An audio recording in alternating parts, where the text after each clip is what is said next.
on use of the Patriot air defense system. The training will prepare approximately 90 to 100 Ukrainian soldiers to operate, maintain, and sustain the defensive system over a training course expected to last several months. Pentagon Press Secretary Pat Ryder training will begin at Fort Sill in Oklahoma next week. There's no specific date when Ukraine will receive the Patriot air defense system.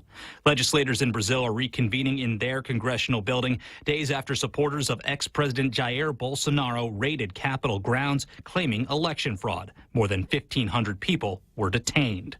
America's listening to Fox News.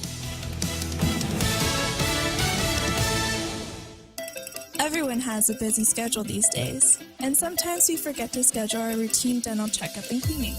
Don't neglect your dental health. Schedule one today with Dr. Robert Yang and his Smile Team, conveniently located at the East West Business Center on Marine Drive, Upper Tumon. Call us today at 647-8702 or 3. Again, that's 647-8702 or 647-8703. We make smiles happen.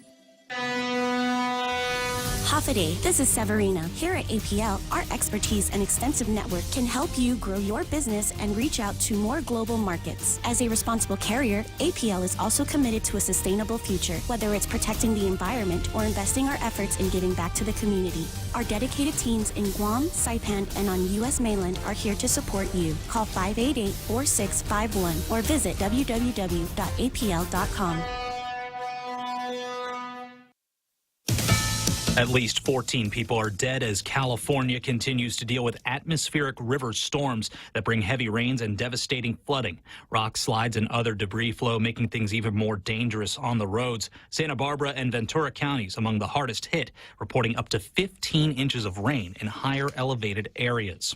In Florida, a federal trial continues as the state argues the U.S. government is acting illegally by not enforcing immigration laws. Florida officials say the Biden administration's lax attitude towards immigration enforcement and border control is costing the state money and is creating a dangerous atmosphere. They've taken the president to court, hoping a federal judge in Pensacola will order the administration to end what Florida says is a policy of non-enforcement. The U.S. Justice Department is defending the administration, saying the president has the power to enforce laws, but there is no policy for non-enforcement.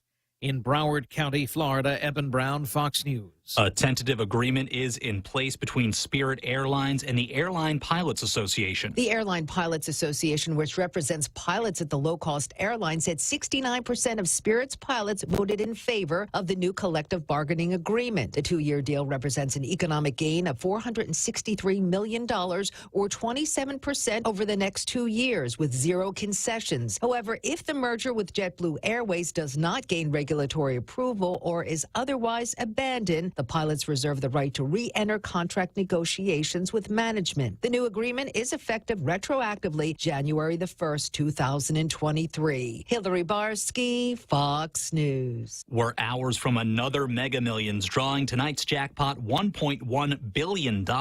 If someone wins, it would mark the third largest jackpot in Mega Millions history. I'm Matt Napolitano. This is Fox News. Is your business ready for digital transformation? The latest Wi-Fi technology is here, and it's Docomo Pacific's WorkPass, powered by Plume.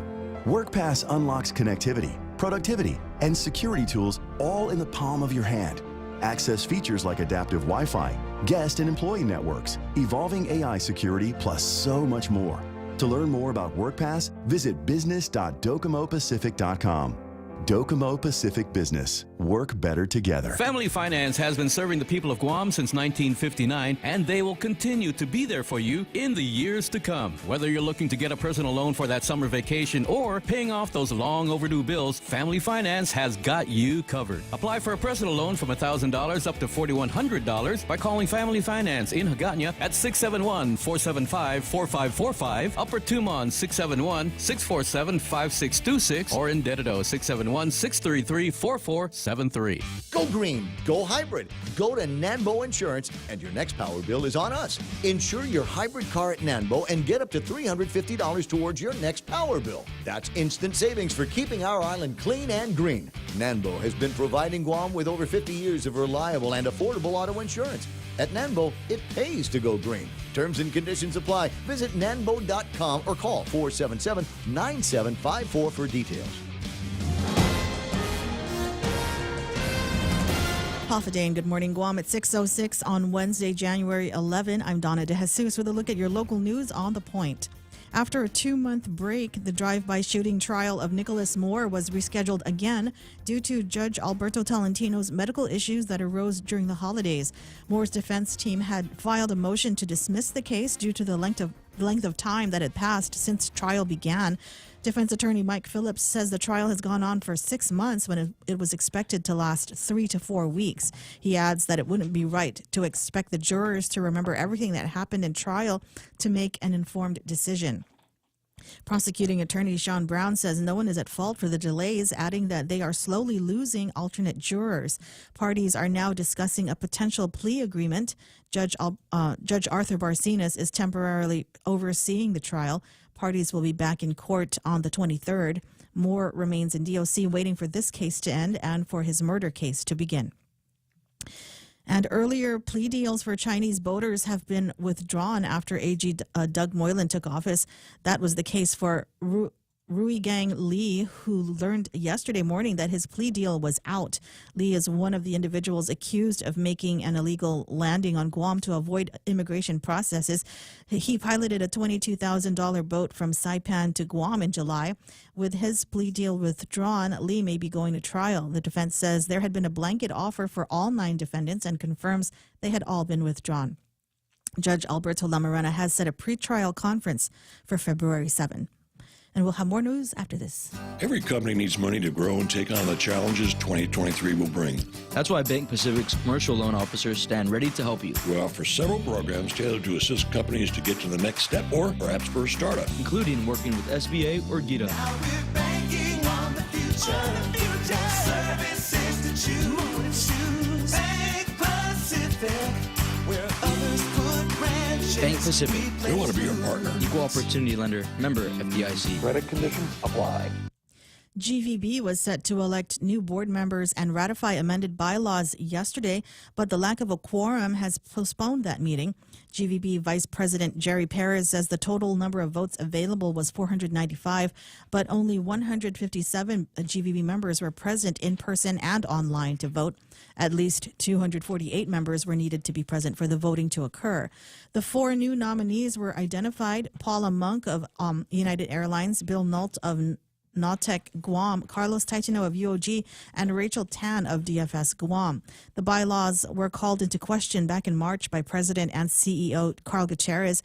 He says certain board members had conflicts of interest since they act on matters directly affecting their businesses. That's when management commissioned an independent review of the board bylaws to determine if they were consistent with the statute.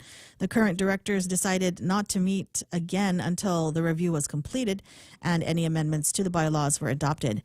No date has been set for another meeting. And expect traffic delays on Marine Corps Drive in Hagåtña this morning as workers raise wires at the 5th Street intersection. The work will take place near the GCIC building. Expect single lanes to be closed in north and southbound directions from 9 to 3 today. Last month, medians along Marine Corps Drive were moved to make way for the self-propelled trailers carrying the massive loads. Crews are preparing Route 1 intersections for the transport of heavy equipment for the new Ukadu power plant, which could start as early as this month. The trailers traveling at 1 mile per hour will cross from the northbound lane to the southbound lane from late afternoon to early morning every other day at major intersections to avoid hitting the metal traffic signal arms. Once the parts are dropped off, empty transports will return to the port the following day to pick up the next load.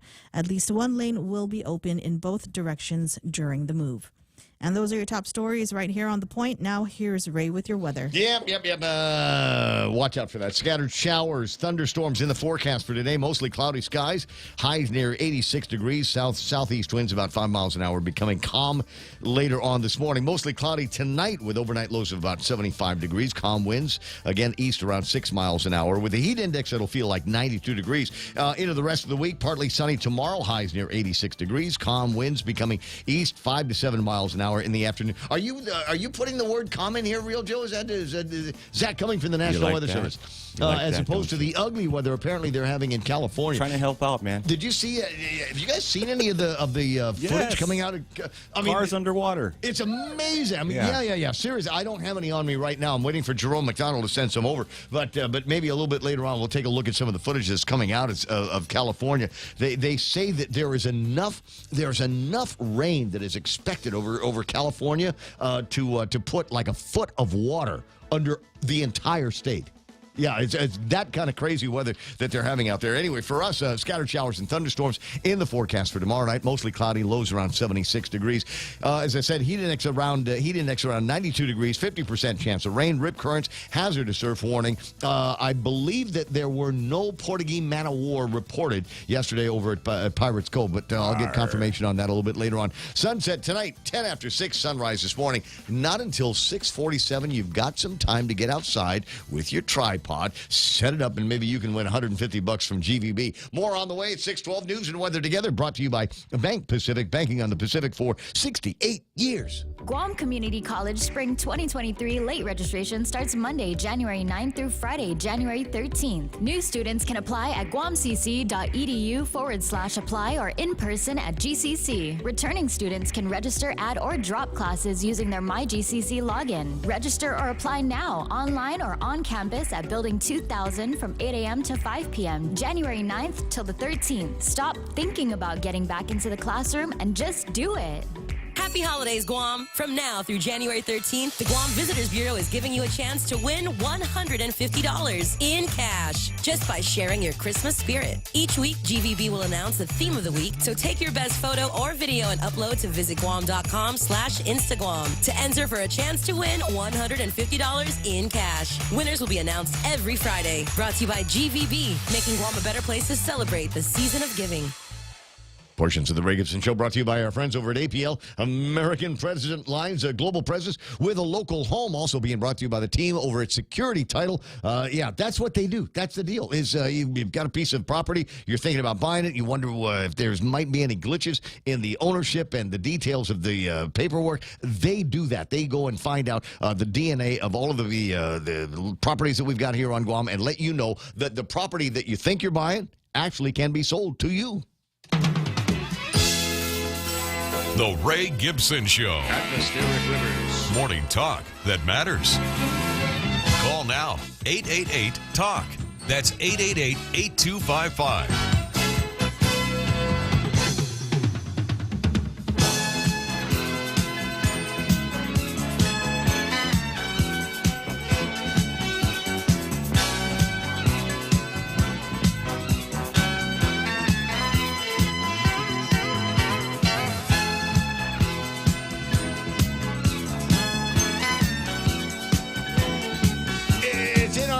Can't make it stop. The theme for today's program, I wish I was an Oscar Mayer wiener.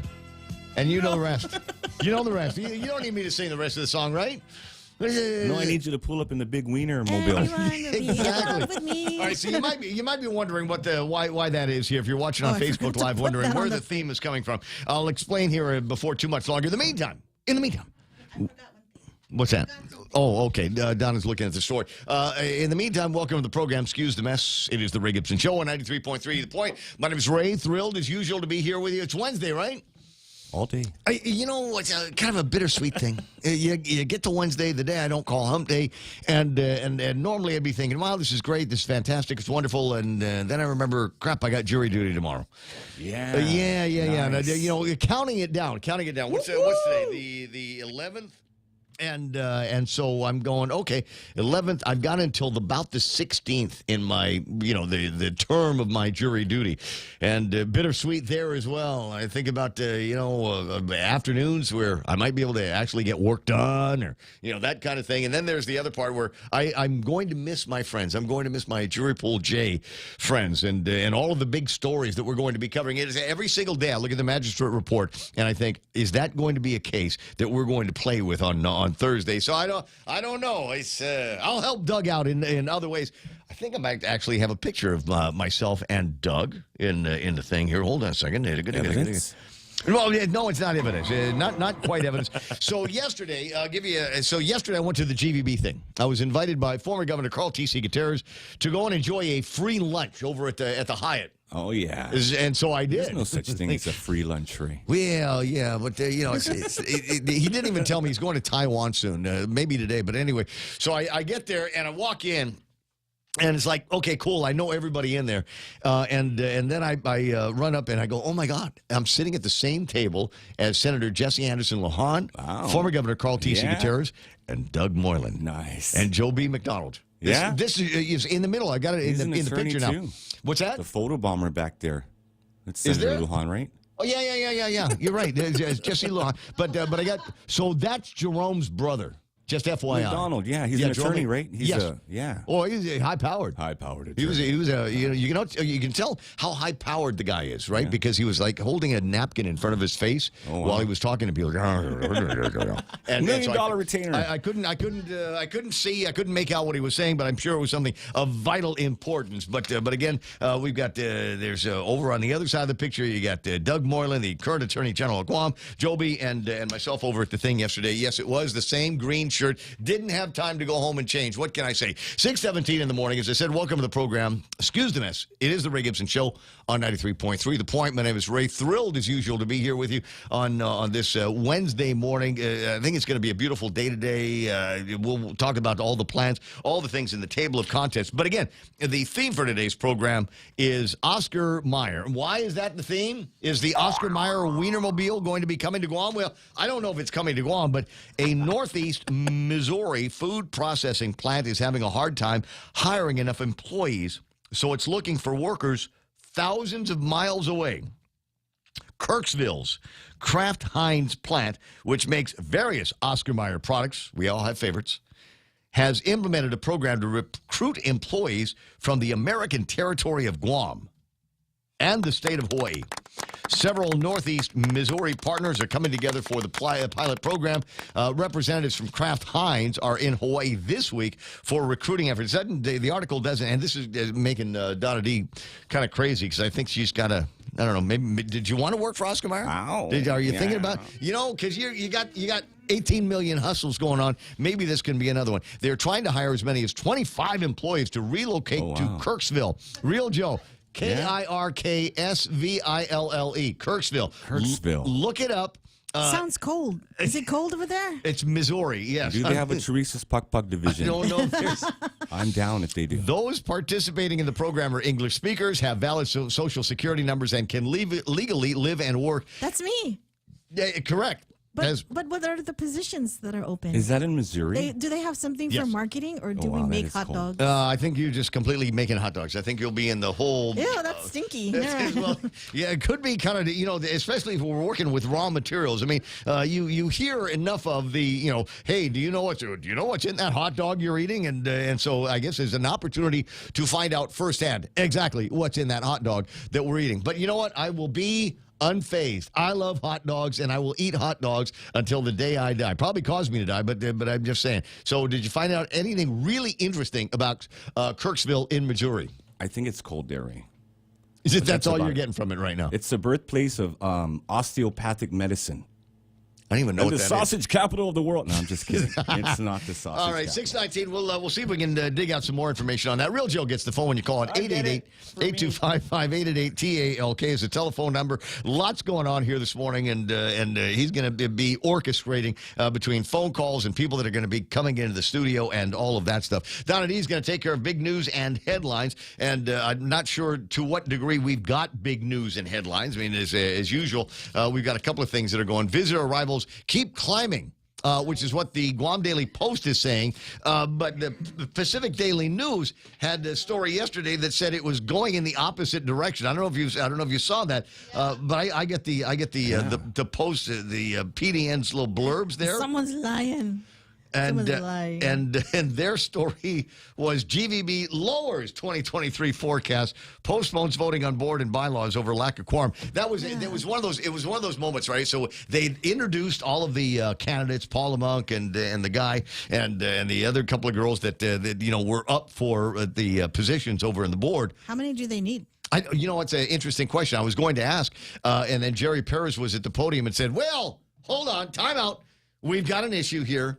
We've got X number of members in the Visitors Bureau, but only this number are here and available to vote. So we're going to have to postpone that. No, by the way, the ratification of the board rules has to wait until we've got a quorum as well.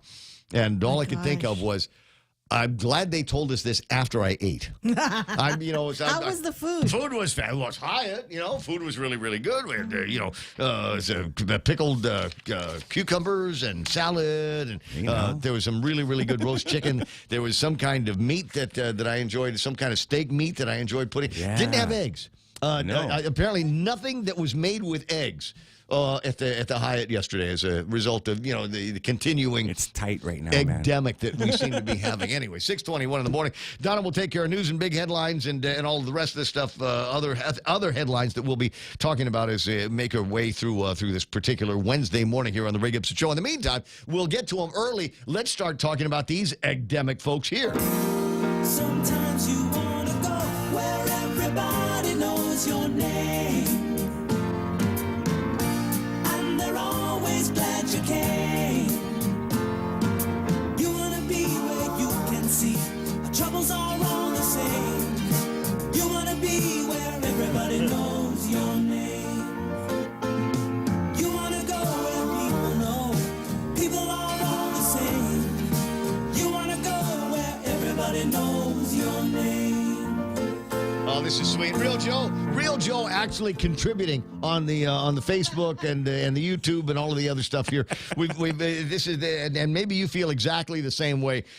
Never mind just putting the eggs on the top of the bag when you leave the store. You take them and you put them and put the kids in the trunk. And we're going to put the eggs in the front seat, and we're going to belt them down with the seatbelt. I do that, but not the egg by itself. Whatever the bag that has the egg. Oh, you strap it in. Yeah, I strap it in. You strap it in? Yeah. You're a weirdo. I don't want it to fall out. No, I get it. You treat them like you treat your computers, right? We're going to secure all of this stuff. Anyway, so where are we now? Take a look at who's playing around on the Facebooks and the YouTubes. Dennis Larson, the B-Man. Oh, buzzing out there. He is sent into the thing, yeah. I see if I can find it. I'm pretty sure. I know he sent it to me personally, but I think he also sent it to the YouTube thing.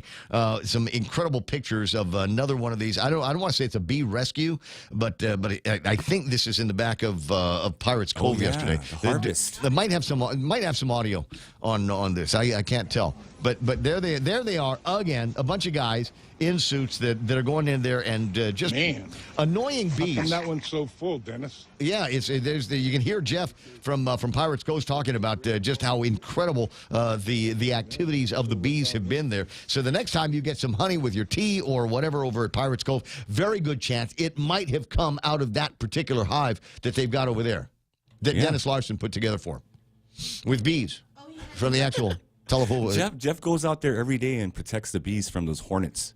Oh, does he? He beats them down with a racket, man. I love watching it. Hold on a second. There's another thing. So a lot of people are like, oh, TikTok's so bad. Oh, no, we shouldn't do TikToks or anything like that. But Jeff from over at Pirates Cove actually is the star of his own TikTok video. And I actually have a copy of it that I can play. Yes, it's clean. Okay, we can run the audio on this. He's talking about a bunch of these birds there over at Pirates Cove. I did not realize that he was as much of a nature lover as he is. 4 little ruddy turnstones. Ruddy turnstones. On the bamboo log.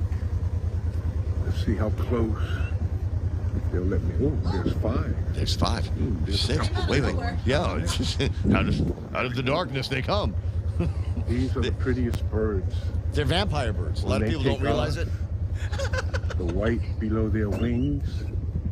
Just beautiful. Yeah. There they go. Yep. And then he takes out a 12 gauge and shoots them out of the sky. It's a beautiful video. It's a beautiful. So a lot of people, like I said, they're just they give you a hard time. Oh, you're spending too much time on TikTok and making videos and things like that. But no, Pirates Cove, Jeff and Dennis Larson, they're big on content creation, as we'll call it. What do we got here? So we got Dennis Larson, Joel Bumba coming in at number 2, Sarita Garin saying it's Wacky Wednesday. Better believe it, sweetheart. Big man Rico Rico Blanca for Charles Craw, Jason at Military Auto Source Guam saying good morning to everybody. And a lot of time, Jason, if I'm not going to give you a hard time about this, but if you keep trying to sell cars on my Facebook page, I have to charge you advertising. Oh yeah, you'll love the rates, you'll appreciate it. Hey, but it's one of those things. I get what you're trying to do, but you're gonna have to pay me if you want to do that. Ismael Velez online here this morning talking about atmospheric rivers, and you might be thinking, hey, I wonder if Ray has any videos of any crazy stuff going on with the atmospheric rivers in California, and the answer is, oh yeah, there might be some of that. Real Joe talking about cars. Underwater, under caves, atmospheric rivers are causing massive sinkholes in Southern California. Those are scary, man. But it makes me wonder, what about some of the sinkholes that we've had here? Didn't they have one in front of the Westin? Not that long ago. They had the big sinkhole in front of Westin. I don't know what they eventually did with that. Did they fill it in? You put a little patch. Spackle. Let's spackle that up, man. Little chicken wire. Where else might we have some of this stuff? But anyway, so we got, atmospheric rivers out in Southern California. Some really, really freaky weather that they're having there. And we were talking about it yesterday, saying, all right, so they're going to have these mudslides. And sure enough, I saw some incredible mudslides. I mean, buildings, houses, sliding down hills. And you'd think that by now, with the weather conditions that they've always had in California, that people would stop building on such steep locations. Yeah, it's soft. I'd, gotta put something down in there. See, Tom Tahadzi online. Auntie Bennett, Lohan Duenas, Melinda St. Nicholas McMullen is saying good morning to everybody. There's your bro, Steve Love, online. Hey, good morning, Mr. Love. Good morning, Dr. Love. Good to have you here. Do we have any love advice for all the people that might be listening and awake here this morning? Brad Wood. So we go from Morning Wood. We go from Dr. Love to Morning Wood. Okay, gotcha. Dennis Larson saying Donna D. Tim Zedeker's there, and Lucia Fleming Wood online. They have different phone things working at the house. I got Juanita Machi, Janine Bloss, and her Facebook. There's a thing on Facebook now that will show you a picture of a watch. And the watch is supposed to tell you what you're supposed to be doing. And Janine's watch yesterday. None of you can hide from me. Just FYI, none of you can hide from me. I follow you all. I stalk you all on Facebook. And this is what Janine Bloss's watch was telling her yesterday. Janine, you need to go to the gym. No! To which he says, oh, yeah, whatever. Okay, so no, because Janine had a shot of her kneeling at the beach.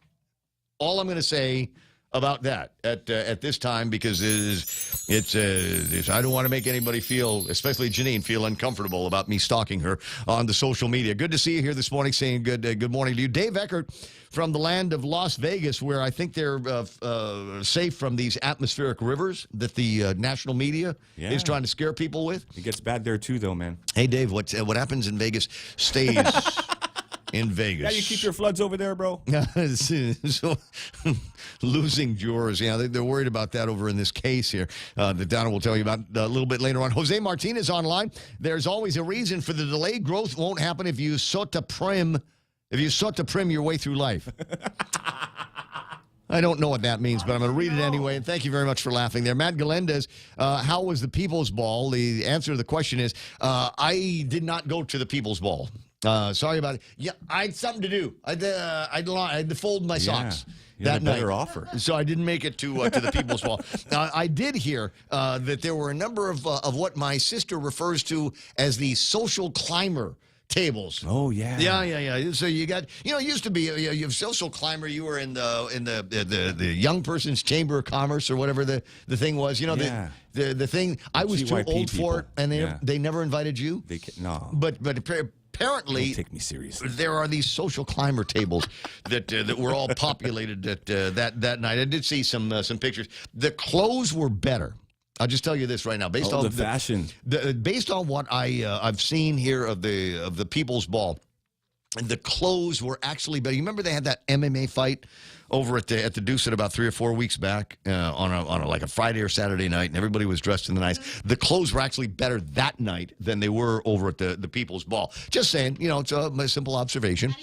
because I've seen the pictures. They're all, like I said, social climbers post their pictures up on the social media. Colin Clark's online. I got the Auntie Bennett, Lujan Duenas, Charles Craw, Nate Horn saying massive loads. Good morning, Mr. Horn. Because Donna put it in the news. It was. Thanks, Donna. Use the microphone. What happened? It was in the news. It's called retrieval I rate. just copied it and pasted it. You control V'd it? Yeah. So out of the news, the actual news story said massive loads. Yes. They listen to me. Those are our words. I'm copywriting that. Yeah. Where's Romeo Miranda? Romeo. We need Get a shirt going. Need a T-shirt, massive loads, and we'll hand them out to all of the guys. Full of bulla. Justin Estacchio's online. Hafatina Garcia, Carmen Ferrin Valino, John Duenas, Matt Galenda, Striker Vidzagomez. Hafa, nice to see you there. Simon Sanchez from the Consolidated Commission on Utilities, not a social climber. The guy's already at the top. Morning, Uncle Si. Jose says, California, it's Noah's Ark 2. Francis Duffy online. Doris and Doug Mitchell. Sarita reporting it was raining around 4 a.m., but stopped, thank goodness. Yeah, it was done by the time I got out of the house. Jeff Pleadwell from over at Pirates Cove online. What is the theme of the week for GVB this week, says Sarita. The answer to that question is, I don't know. Jerry's in charge. Like I said, Uncle Carl might be this morning on a plane that will eventually connect him to Taiwan, because that's among the markets that we've got to get some work done. There had already been an incredible, I want to say, foundation that was laid for Taiwanese visitors. And then we went into, I don't know, round 2 or round 3 of COVID, and that slowed down necessarily, but they want to get that going again. Carl Meyer online. Maganda Namaga from Saipan. As for the storm, 350,000 people without power in Sacramento on Sunday, which you would think wouldn't necessarily be the case because, it's the state, Chumbi. You go, heavy winds and rough seas and that kind of thing here on Guam. Yeah, that might bring some problems to the utilities. But you think, wow, 350,000 people in the capital of the state of California in the United States of America. That is something to kind of remarkable. Thanks, Carl. John Marich online, the original Burger King, Rudy Rodolfo, hanging out with us, MT Farron, Richard Leon, Tattoo Shauna online here this morning. Morning, Tattoo Shauna. And I want to let you know that my daughter is the itching has gone away. Yeah. I checked with her. I said, "How you doing with the tattoo?" And she says, "I'm okay with it." But originally, because she got shot in a fairly tender part. Oh yeah, of the arm, right? The back part of the arm. It's sensitive. Technically, yes, that's what tattoo artists and surgeons refer to that as the owie area. They know where those are at, man. Yeah, and so Tattoo Sean is very light touch, but still, Mayumi was kind of uncomfortable with everything. But now I said, "How you doing?" And she says, "Oh, I've got an idea for my next tattoo," which is how you know that she's all right with the process. Begun. Probably ain't going to be in that same spot though. Yeah, what do we call it? Needle therapy. Thank you, Vince Pangolina online, Ruel the Rooster Drill on, Melflo, John Santos, Nate Horn, EOD Kaboom, Hot Wives. Yeah, I don't even need to ask the question anymore. Thank you, man. It's already in your head when I say that. Mary Lou Bersimmon, the warrior of the quarter or the month, I forget. But I also stalk her on the Facebook, and she has been selected from among an army of people over at GRMC. And they're a beautiful month. They've got accreditation with the Joint Commission, et cetera, et cetera. And Mary Lou is the warrior of the month there. Congratulations to you. Anna Marie online, Colin Clark. My wiener has a first name of Oscar. Yeah. I don't think that's the way the thing... Morning, Colin. Bologna, bolero, whichever favorite word you want to use. Dan Russell is there. Henry Menglotya online, Dennis Larson, Don, and Tara. Good morning. Welcome to the program, Don. Good to see you here. Jay Rojas, the amazing Jay Rojas online here. Happy birthday to you. Happy birthday to you. I'm just thrilled with all the new names I'm seeing here. It's good to see you there. Mahalo Nui and all of the bad weather. If you're in California, it all came from Jay Rojas in Hawaii. Just FYI. Thanks, Jay. Janice Wong, good morning to Joy and Vanji Gokui, Anne-Marie Damian Cruz. Good to see Tammy Bamba. Always happy to see that name there. Who else I got? I got my eggs from hens, organic, says Joy and Vanji Gogui. You and Dennis Larson. There might be a handful of other people. Like we really should reach out to Michelle Crisostomo at some point. Okay. Denise's sister. From the... I just like saying Denise. Denise's sister? Denise's sister. we really should reach out to her because, From the sustainability people. Exactly. The people you're trying to get lemongrass from. Oh, my God. So I see what you're we trying might to do, actually have I don't know if these people are involved, but and so Kyle said, can you take these guys, their G3, whatever, do-gooder group is out there. Yeah, Team Organic. And I said, yeah, I'll be happy to. Can they bring me some lemongrass from the community garden in Agania? Air quotes. Well, look, if I can't if I can't go in there and get what I need to cook dinner tonight, then I don't know what community garden it's supposed. So it's just another platform for the do-gooders, right? Did I say that out loud again? Matt Galendez, good to see Carmen Hensley, Cody James, our very favorite air traffic controller online here this morning. Mark Mendiola saying Buenos Zenhafade. What are you doing, Mark? Since you're not with the Ed Board anymore, making kids work. It's making his kids work outside. They're building an extension, Ray. Hey, Granny House. Colin Clark says there's a huge sinkhole in Adelup. Something hole. Mike Sablon, Buenos Navide. There's Jerome McDonald. How you doing there, Jerome? Now, of all days, why aren't you giving me a weather report today out of California and tell me about the kind of biblical weather got that out they're of having? Dodge, I bet, man.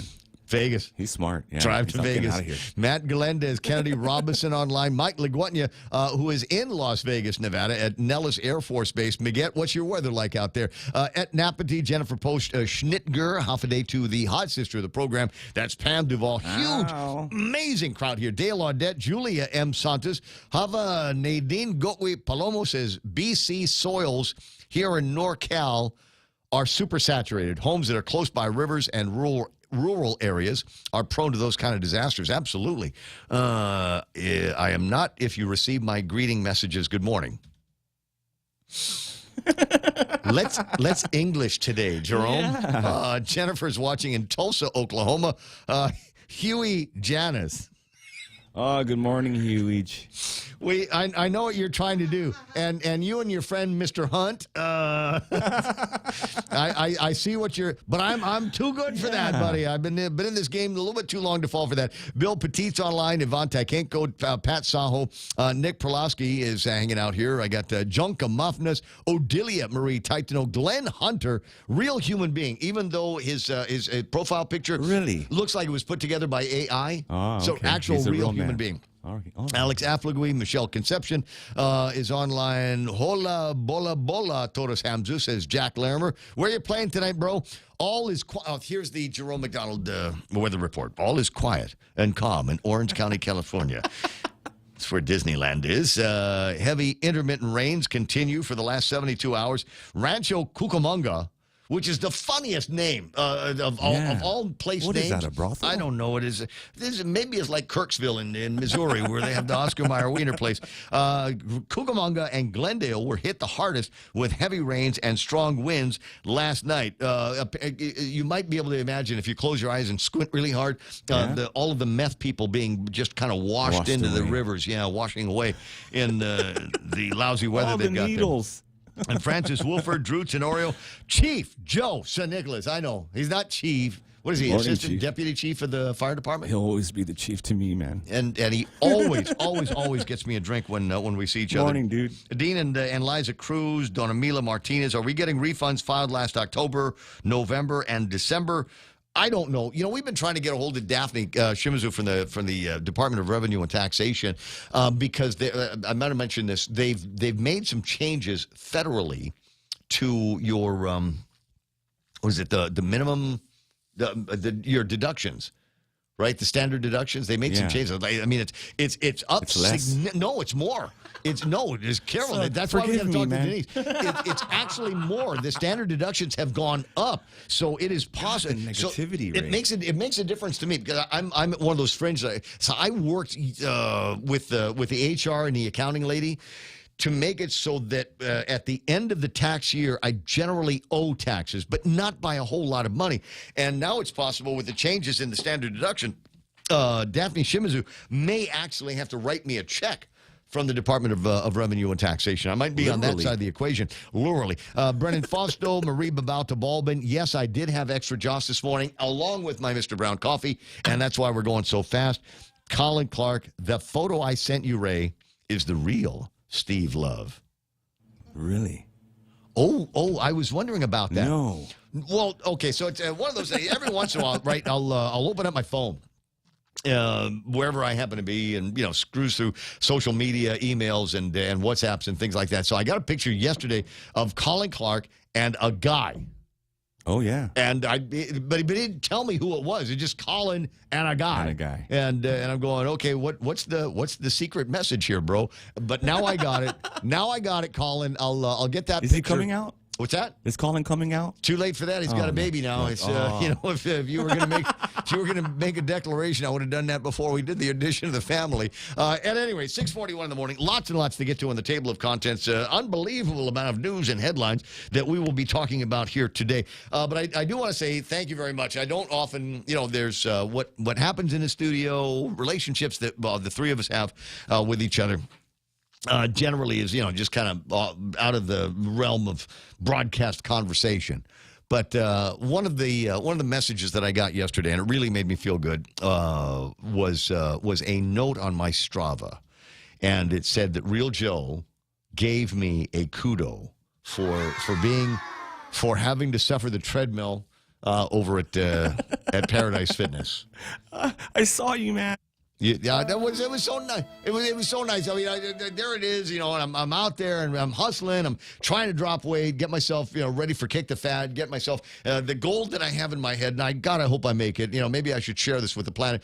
Is after hearing from Josh Taikenko and all the people that went to the Honolulu Marathon. Oh, yeah. I thought, maybe the thing here that I should do is make that one of my goals. Lose weight, not just get myself half marathon conditioned in 2023, but ready for the Honolulu Marathon in December. So, I've been hitting the road. I'm still running over at Radio Barragata because I don't want anybody to see my ugly, pot belly. And next time I'll drop a comment. Thanks, I appreciate it. You really let Real yourself Joe, go, bro. Real Joe gave me he gave me a kudos on Strava, and I just want to say thanks very much. It really, honestly, means a lot. It means a lot because you got fat too, and you need to get back into the mountains. True. Mountain biking. Anyway, 6:43 in the morning. Donna D was it's amazing. She just kind of unplugs from everything that goes on.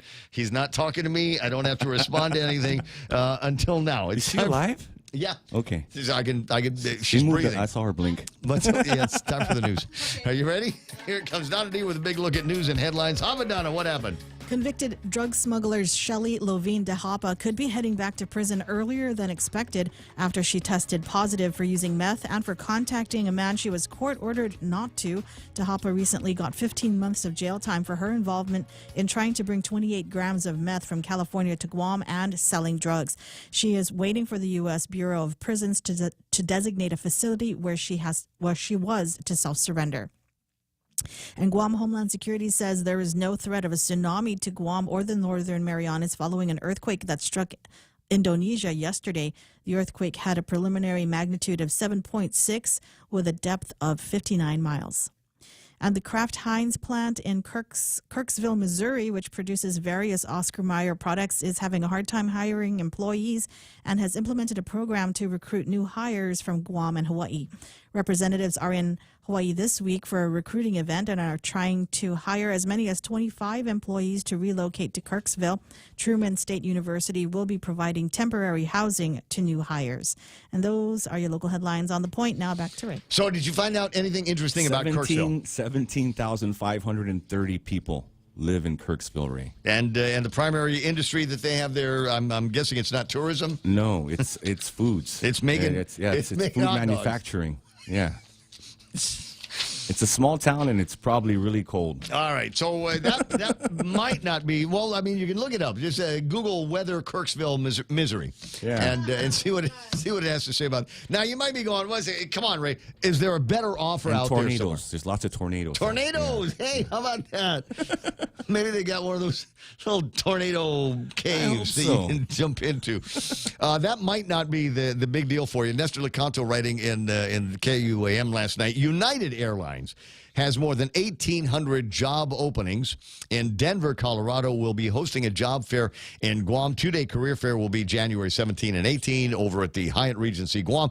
9 to 4, no appointment necessary. Walk-ins are going to be welcome. The openings are across various departments, including ramp services, aircraft technicians. Nice.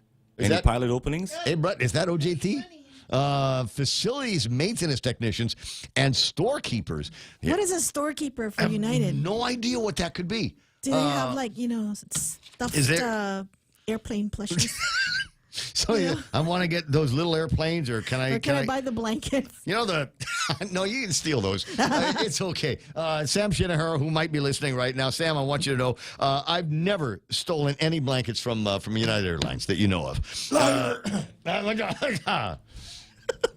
Because that's an economy rate. Get the pillows. Those are not worth stealing. Okay. Those are the itchy blankets.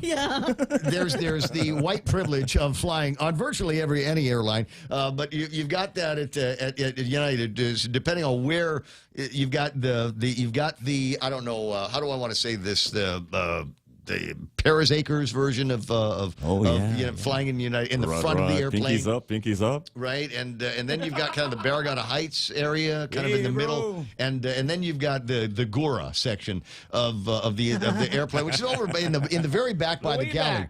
So you don't actually sleep on those planes because there's always somebody walking around, and everything in the galley. I don't know if you've noticed this if you've ever flown on an airplane in the Section 8 version, in the Section 8 section. And I don't mean to give United a hard time. It's just every airline does this, but everything in that area of the airplane is made of aluminum, and it just there's this click and this clack that I goes hear on. that when you wait for somebody in the right, and then there is the smell from the lavatories that they've got there, and I know they try to dress it up, and there's whatever it is that they've some kind of ointment that they spray into the system there, but anymore.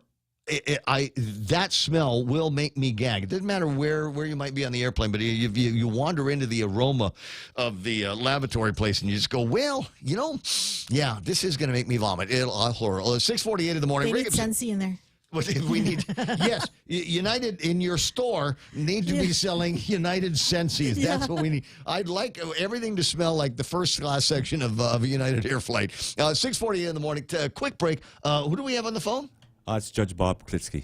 Yeah. Oh, okay, good. Because I wanted to find out from His Honor just how much pushback Doug Moylan can expect from the judiciary that apparently doesn't want to change and bend to the will of the elected Attorney General. That's on the way on The Ray Gibson Show. What's for breakfast at KFC under $3.95, you ask? What's for breakfast at KFC that's different than the other guys, you ask? KFC's chicken wrap, sausage wrap, the Colonel's chicken congee, chicken fried steak, sausage biscuit and gravy, and biscuit sandwiches made with KFC's original fluffy biscuits. All for under $3.95 and all only at KFC. Plus, with waffles and the Colonel's chicken fried rice, we've got something for everyone. So visit KFC for breakfast today. It's finger-licking good. All three stations, all three morning shows. Thanks to all the listeners for Pika's Best, Choice Broadcasting has swept the top three best radio stations. The Point, Boss 104, and Star 101. Top three radio personalities, Kyle Mandapat, Ray Gibson, and Daryl Lizama. Put the power of Pika's Best to work for you. If you're an advertiser, call 671-888-7346 for information, rates, and packages. And let us get your message out to Pika's Best listeners with Pika's Best Broadcasters. And thanks for listening to Pika's Best.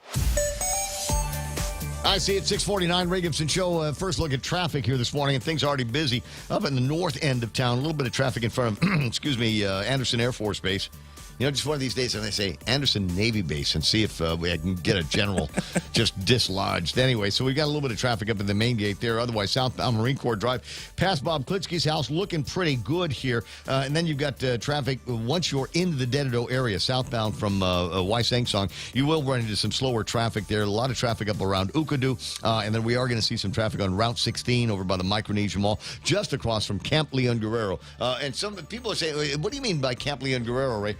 You might not be able to see it because they've allowed the trees to get overgrown and otherwise camouflage the incredible homeless encampment that there is across the Micronesia Mall because the government has failed those people. Anyway, southbound on Route 16, you might see some traffic over at the intersection there by the 76 Circle K. Otherwise, it looks good to the tri-intersection, and most of Route 10 is looking pretty clean here. 4 into town looking good, 8 into town looking pretty good as well. Don't see a whole lot that's going to slow you down until you get around Polaris Point, but then that will open up again, and then southbound on Route 1 over at the intersection of Route 1 and 2, a.k.a. See, now I want to say it's Navy Air Force Base. How come that thing's not named for anybody, right? We got Anderson Air Force Base, obviously named after somebody. Last name Anderson. How come we never named Navy Base after anybody? It's just go like big Gibson, Navy. Gibson Naval Base. Yes.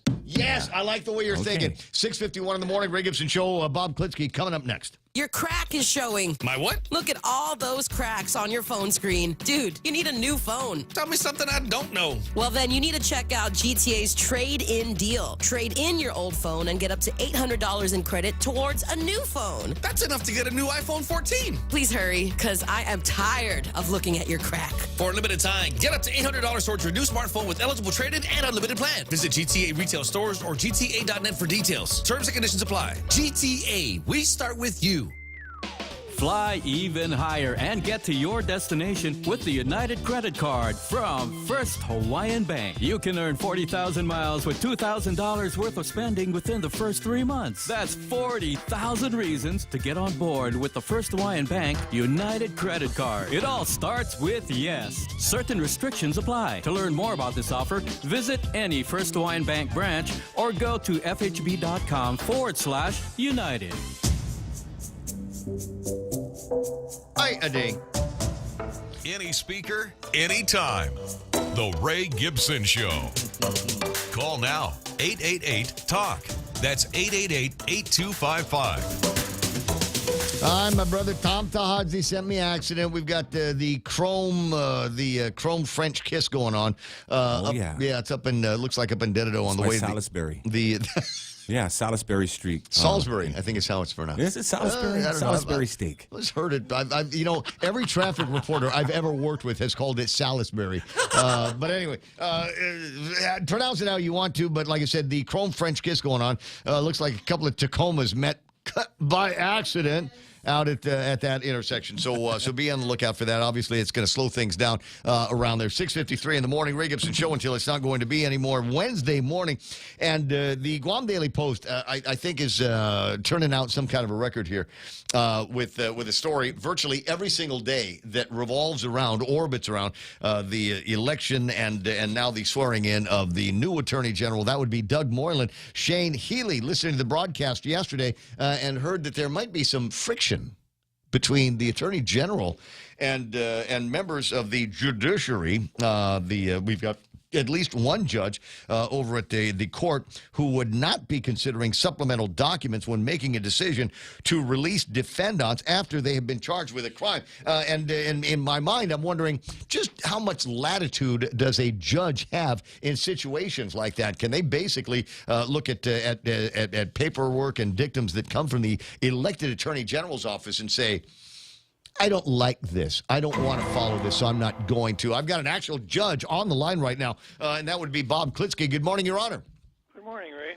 So to what degree can a judge over at the judiciary decide that he is going to ignore the dictums of an elected Attorney General and deny these boilerplate manifestos, as has been referred to them? Well, whether or not a judge is ignoring something is something we'll never know. What the phrase used or the word used in the Post article was strike, and of course we really don't know exactly what happened because Shane Healy is probably operating on less than complete information. Could be, but. Doug Moylan campaigned on the no more catch and release, that when defendants were brought before magistrates for magistrate hearing, that he would seek to keep them incarcerated in most cases, and that's exactly what he's doing.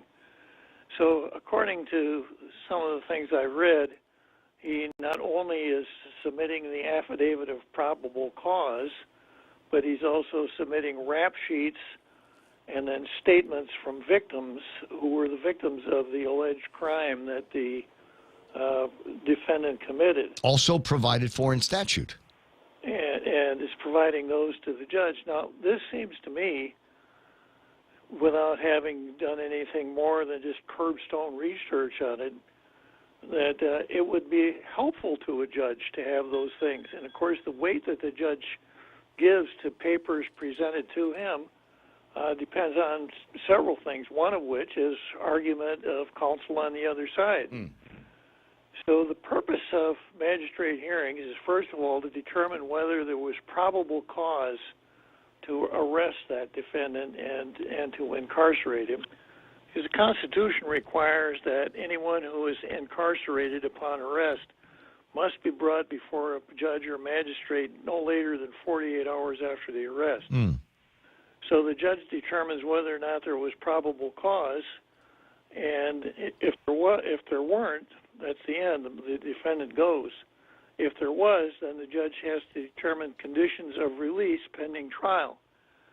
And the benchmarks are there are the likelihood that the defendant will appear for trial, one, and two, the danger of allowing the defendant out into the community. So that last one's kind of subjective, Your Honor. Well, prosecution should make those arguments orally. This just seems kind of crazy to me, kind of silly. Anyone who handles a lot of matters like that obviously can handle them orally, but it's certainly nice to have it in writing in front of you also. So it seems to me that what we're dealing with here is Attorney General Moylan, trying to figure out where the line is so that he can get as close to that line as he can in accordance with his approach to being tough on crime, whereas Magistrate Cison doesn't know where the line is at all, but just doesn't like it. Right. Don't want anybody telling me what to do. And if I feel like I'm going to let these guys out on personal recognizance or third-party release or whatever it is that we're going to do, then that's my decision. Well, he wasn't quoted from saying on the bench, "You're not the boss of me." But it's kind of the impression that I got. So I think Doug Moylan is doing the right thing. And if he's not, then the magistrate has the ability to, and according to the article, he's done that, to set the matter down for motion. Right. Hearing. The motion is heard, a decision is made, and if the decision is unfavorable to the Attorney General, he can appeal it.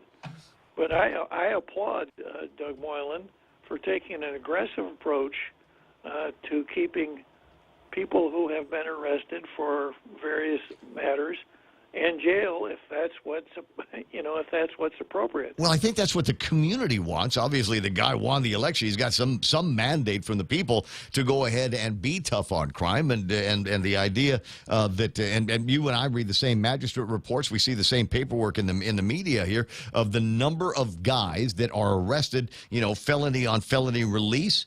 And otherwise awaiting an opportunity to get in front of a judge on some other kind of prior arrest. And I think the people of Guam are tired of that revolving door. You would think that Cison and others over at the court would have gotten the message.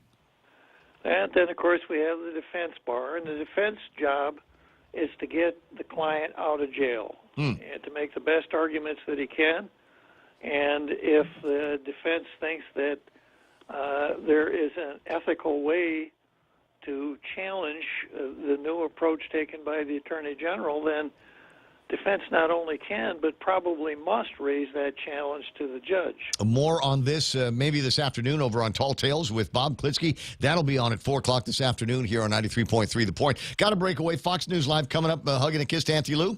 Okay, Ray. All right, see you soon. There's Bob Klitsky. Here's Fox News. Points on supply chains, education, emissions, food waste, decarbonization, electric vehicles, and conservation.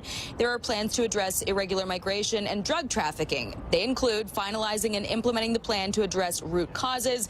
On drugs, the plan is to resume the dialogue. Fox's Jackie Heinrich in Mexico City. While the president attends that summit, he is coming under criticism for his first visit to the southern U.S. border on Sunday.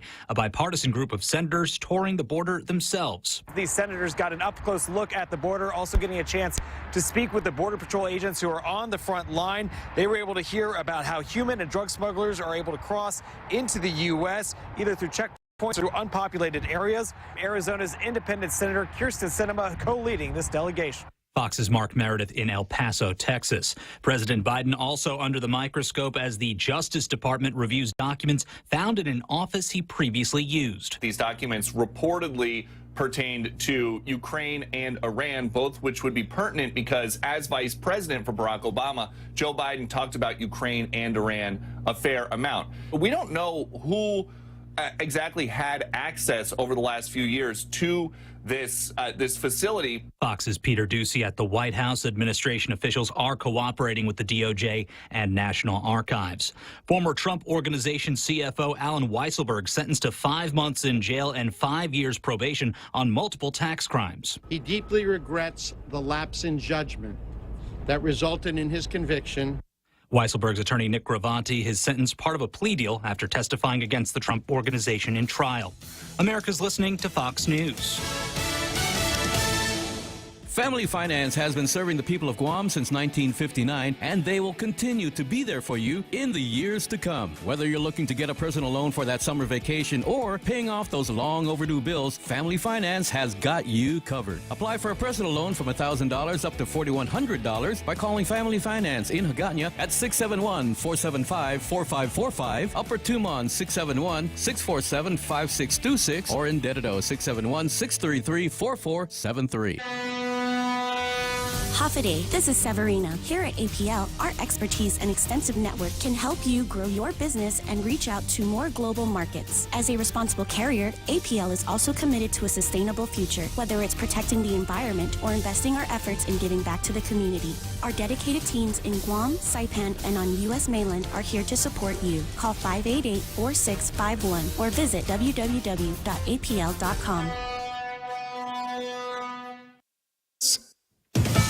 Atmospheric river storms continue to batter California. Pacific Gas and Electric says it's working to restore power to nearly 190,000 customers as extreme weather in California has caused downed trees, flooding, and mudslides, killing at least 14 people. More than 30,000 were under evacuation orders in Santa Cruz County, south of San Francisco, and roughly 10,000 in Santa Barbara County. Officials on the Central Coast say a 5-year-old boy is feared dead after the vehicle he was in was swept away by floodwaters.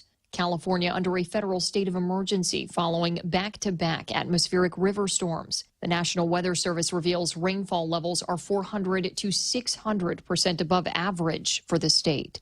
Kristen Goodwin, Fox News. New York Governor Kathy Hochul announcing a significant investment to address mental health in her state. In her State of the State address, Governor Hochul committed to earmarking $1 billion to mental health care, ending what she called an underinvestment that has become a public safety issue. Her plan, she says, will increase the medical care available. We will add 1,000 inpatient psychiatric beds by funding 150 from the state and bringing 850 psych beds in hospitals back online.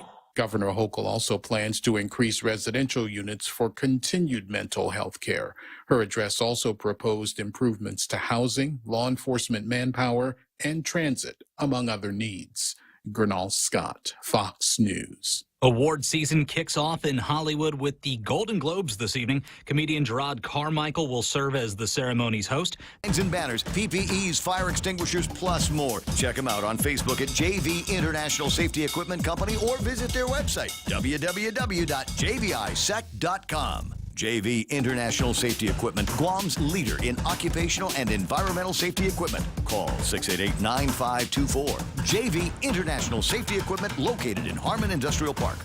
Burger King says thank you to our drive-thru guests with a very special offer. Every Monday in the month of January, visit our drive-thru locations in Tumon or Hagåtña. Every 10th car will receive a Fire Grill Whopper coupon with your order. This is the King's way of saying Happy New Year to all of our guests. Serving your Fire Grill Whoppers daily from 6:30 a.m. to 11 p.m. BK, Tumon Bay, Hagåtña, Micronesia Mall, and the airport. You rule.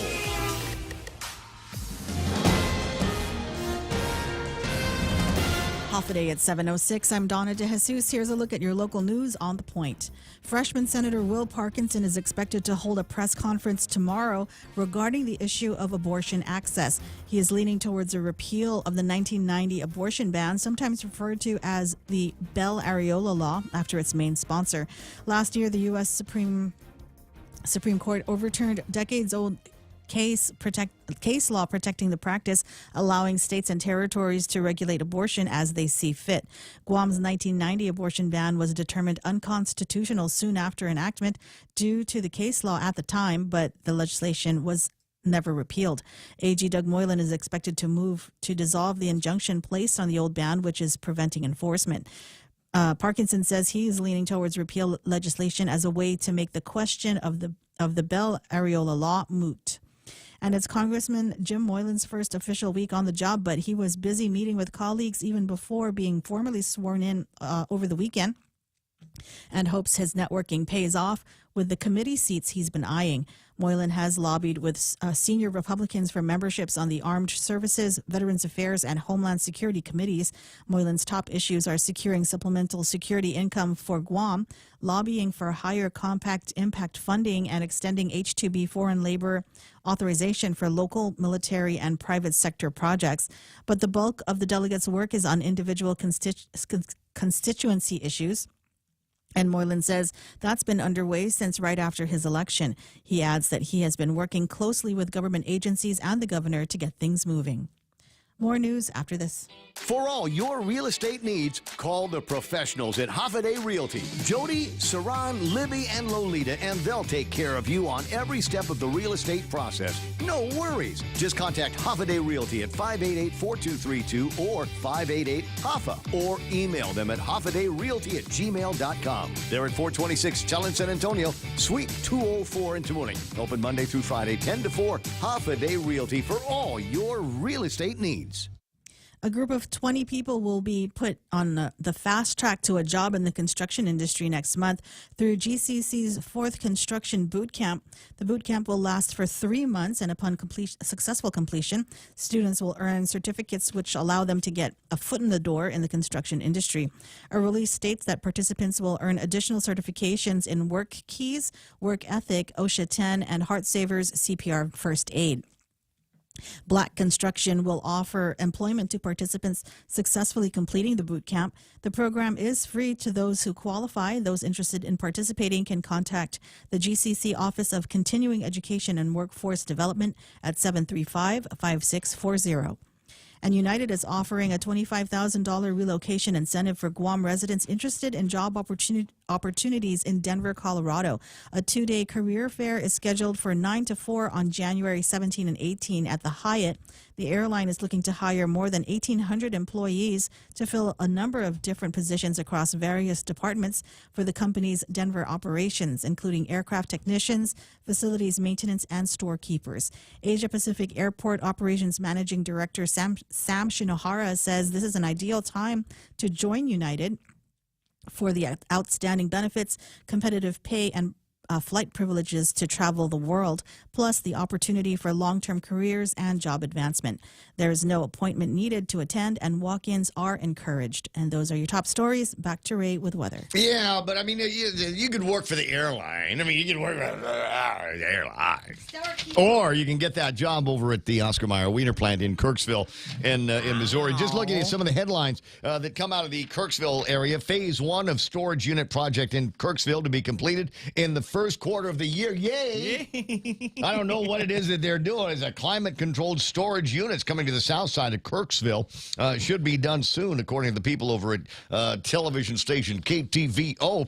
Kirksville area technical students collect shoes to help those in need. Yay! And then there's a couple of, actually quite a number of obituaries. Guess you don't live forever in Wow, Kirksville. yeah. Kirksville man gives wife a massive Heart attack? windmill. Oh, God. I'm liking this place a lot now. Right? Kirksville Oscar Mayer plant recruiting employees from Guam and Hawaii. There it is. There's the story out of the, again, television station KTVO. And we got the story up on the screen here so that you can read it. And this, in my mind, this is a big deal. In my mind, this is a big deal. There are opportunities here, and you know, we talk every once in a while about the idea that, hey, you know, the dollar that you earn on Guam doesn't go very far after we pay the enormous rents and the cost for groceries and gasoline and electricity and water and all of that stuff. You go, how is there a place on God's green earth where that dollar might go further? And the answer is yes, maybe it will in beautiful downtown Kirksville, Missouri. Yay. Their Heinz plant, which produces various Oscar Mayer products, I don't know how many of them there are. I never actually thought about it. I mean, in my head, I'm going, okay, hot dogs. The worker shortage, the low unemployment rate in the region means that they've got to look elsewhere to go and try to find employees. They're trying to hire as many as 25 employees to relocate to Kirksville. Those participating in the program need to speak English. Oh, bummer. Sorry, Joe. Sorry, man. Oh, like real English? Dude, can we get a Chad to English translator for some of the people here? Have a valid social security number and can legally live and work in the United States of America. As part of the partnership, Truman State University will be providing temporary housing to the new hires in their Centennial housing area on South Franklin Street. The residence hall is not being used right now due to decreased enrollment. Truman will enroll all of the new employees in a one-credit course designed to familiarize them with the area and ease the transition into the community. It doesn't get any better than that. So they're going to hire you. You get to live and work in Kirksville, Missouri. We'll even put you up in some place to live. Now, the problem with all of this is I don't know that they've got information. They're in Hawaii right now. And it doesn't say anything about when they're going to be coming to Guam in the story that we've been looking forward to. I don't know, Ray. This is kind of scary. It's like one of those M. Night Shyamalan movies.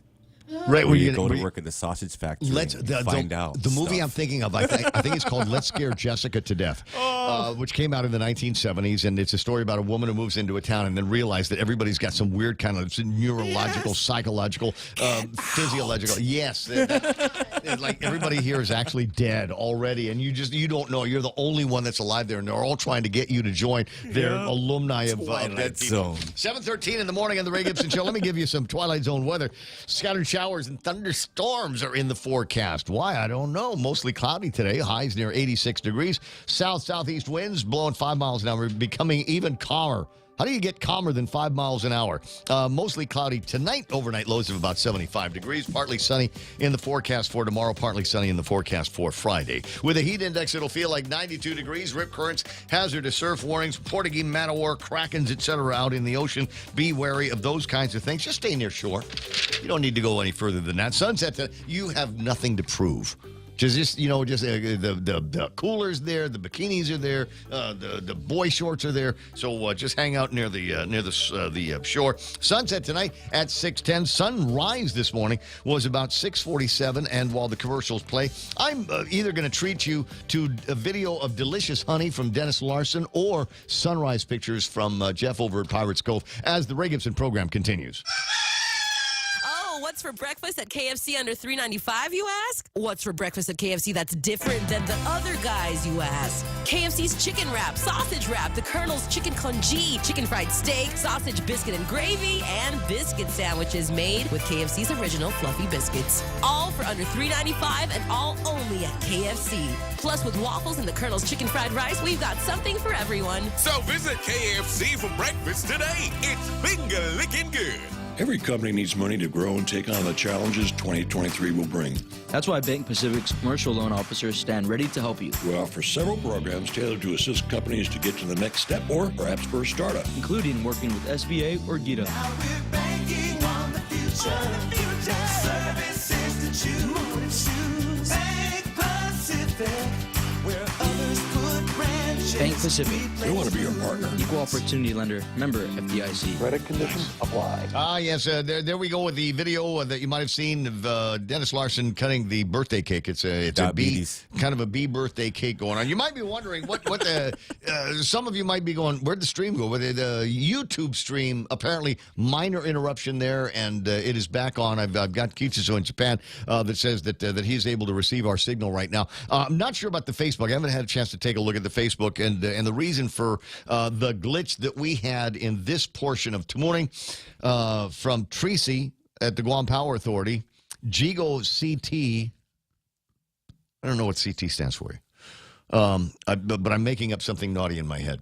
CT and the Jigo diesel plants tripped offline, causing the glitch. Et cetera, et cetera. Now, there might also be some issues down the road. You got to be careful. I think one of the Cabris units is going to be taken offline for maintenance. We'll see if I can get details on that, but it should be just minor problems associated with it. I thought I took a look at the traffic lights. I could not tell whether the lights in front of the radio station over at DPW were working, but the pedestrian light for sure is. So I don't know. Everything else might be in blink mode. Just be careful of that as you're driving around. 7:17 in the morning. Ray Gibson Show brought to you by APL American President Lines, a global presence with a local home in Guam Regional Medical City. They are your and my healthcare partners. The Ray Gibson Show, bringing you closer to the action. This is The Point, Guam's FM News Talk Superstation.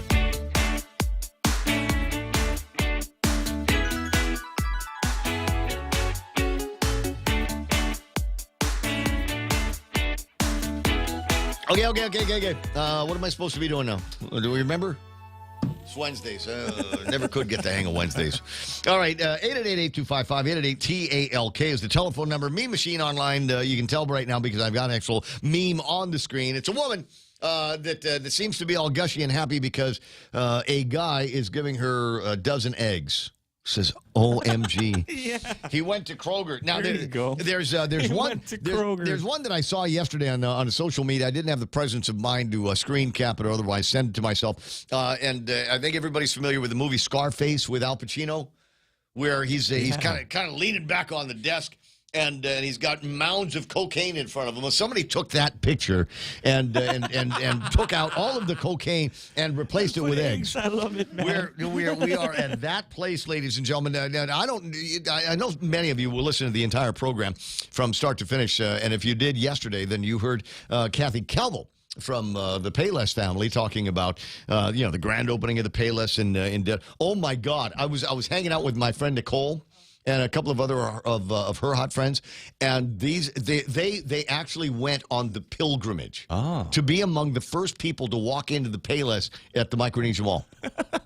I thought you were going to say Medjugorje or something, man. No. This is bigger than Medjugorje. This is bigger than Medjugorje. They've opened the Payless at the Micronesia Mall up in Dededo. They were actually in line. And they were boasting about it. Oh my God, Ray, we were in line, wanted to go to the new Payless over at the Micronesia Mall. We just had to see what it was like in there and find out if they had a deli like Donna D wants to know about. Is the infusion over? Blah blah blah. And so they were like all gushy about the thing. And they went in there and they pulled all of their money. And I think they were able to, between the two of them, buy an actual dozen eggs over at the Payless. But anyway, Kathy's like, oh yeah, it was 6 something today, but we just got the invoice for the eggs that we got in the last shipment, and it's going to be 7 something.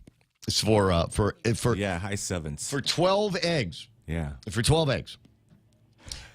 Do the hens in your yard? Are they Yeah, maybe you only pay attention to the roosters, right? Because they're waking you up in the morning. But the roosters are usually followed by a bunch of hens, and because that's the way nature and God intended things. But have you been looking at them going, I think I Mike could catch those, and Mike could put them in some kind of a coop or something like that. And I wonder, you get guys like Dennis Larson and, real kind of home economics types that are out there that understand the concept of being able to have birds that will make you eggs.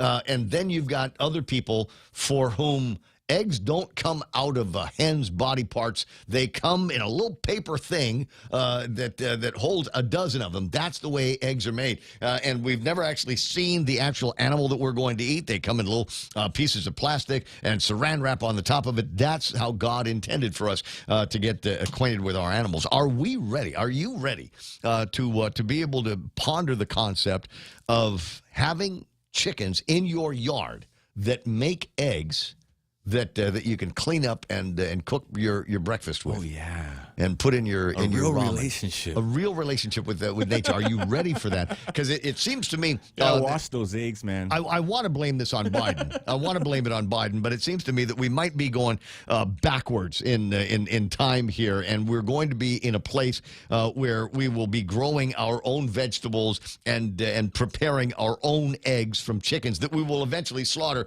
and make soup out of. No. Yeah, it just seems we're moving back in that direction. And the problem is for people here on Guam, it has been a couple of generations since we've had to live like that. Not since the war have we had to do that. And there aren't that many people that are alive today that remember how to do those kinds of things.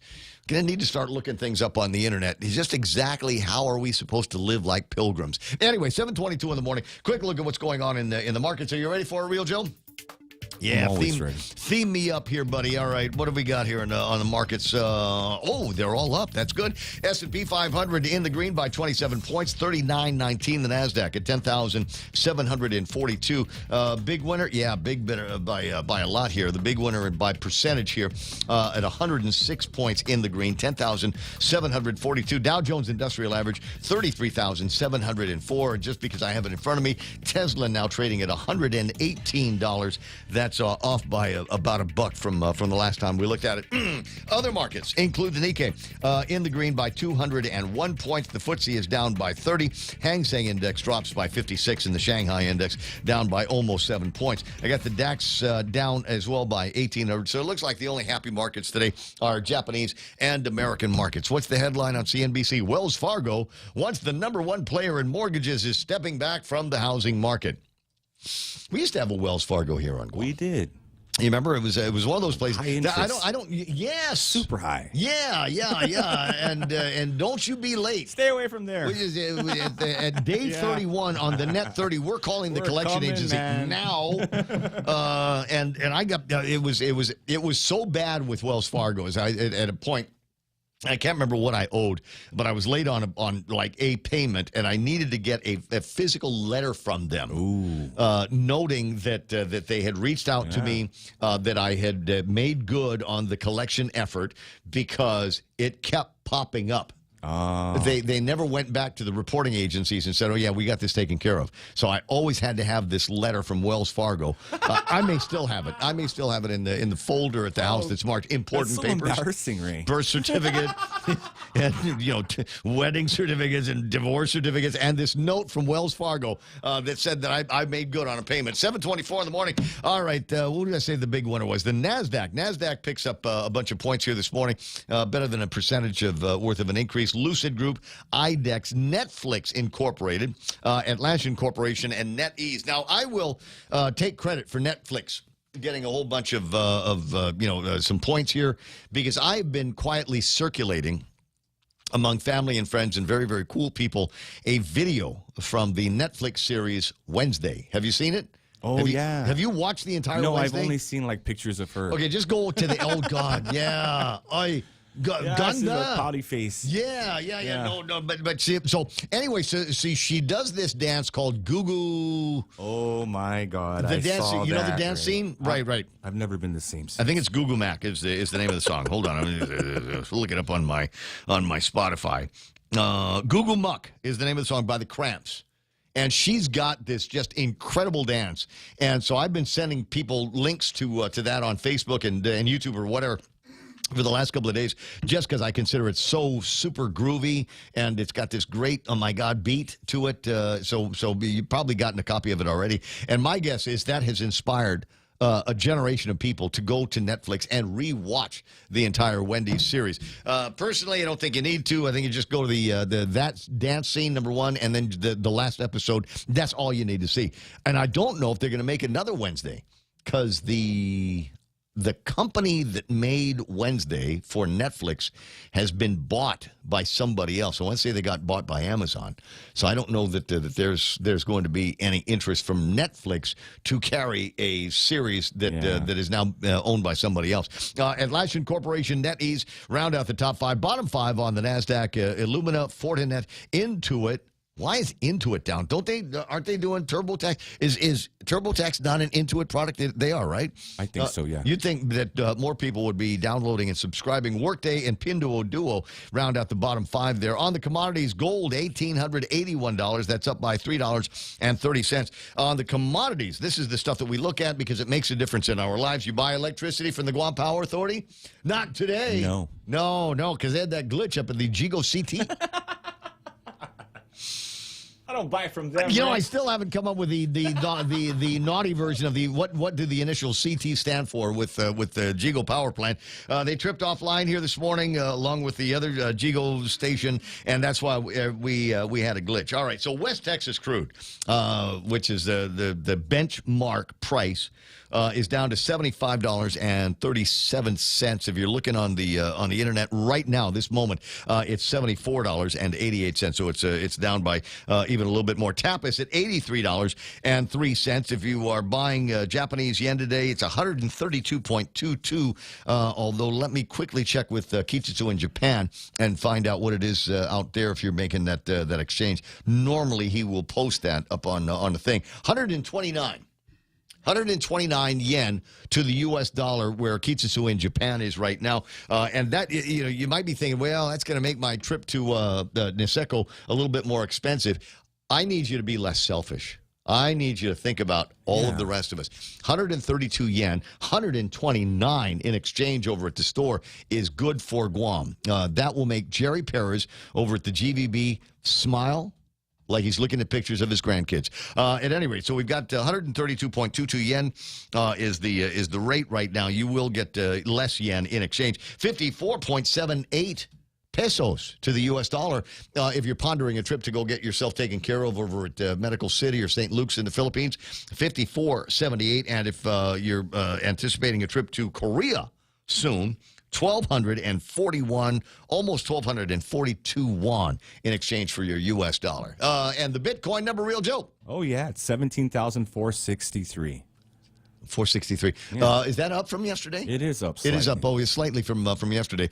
Narrow trading in the 1600s over the last week, but this week seems to be a little bit more juice for the crypto, at least that one there. 7:28 in the morning on the Ray Gibson Show. Jerry Roberts now with the magic of audio tape going to give us today's Extra Point, brought to you by First Hawaiian Bank. Yesterday, we dug into the definition of the roles of both a manager and a leader, and we asked where you might be in that conversation.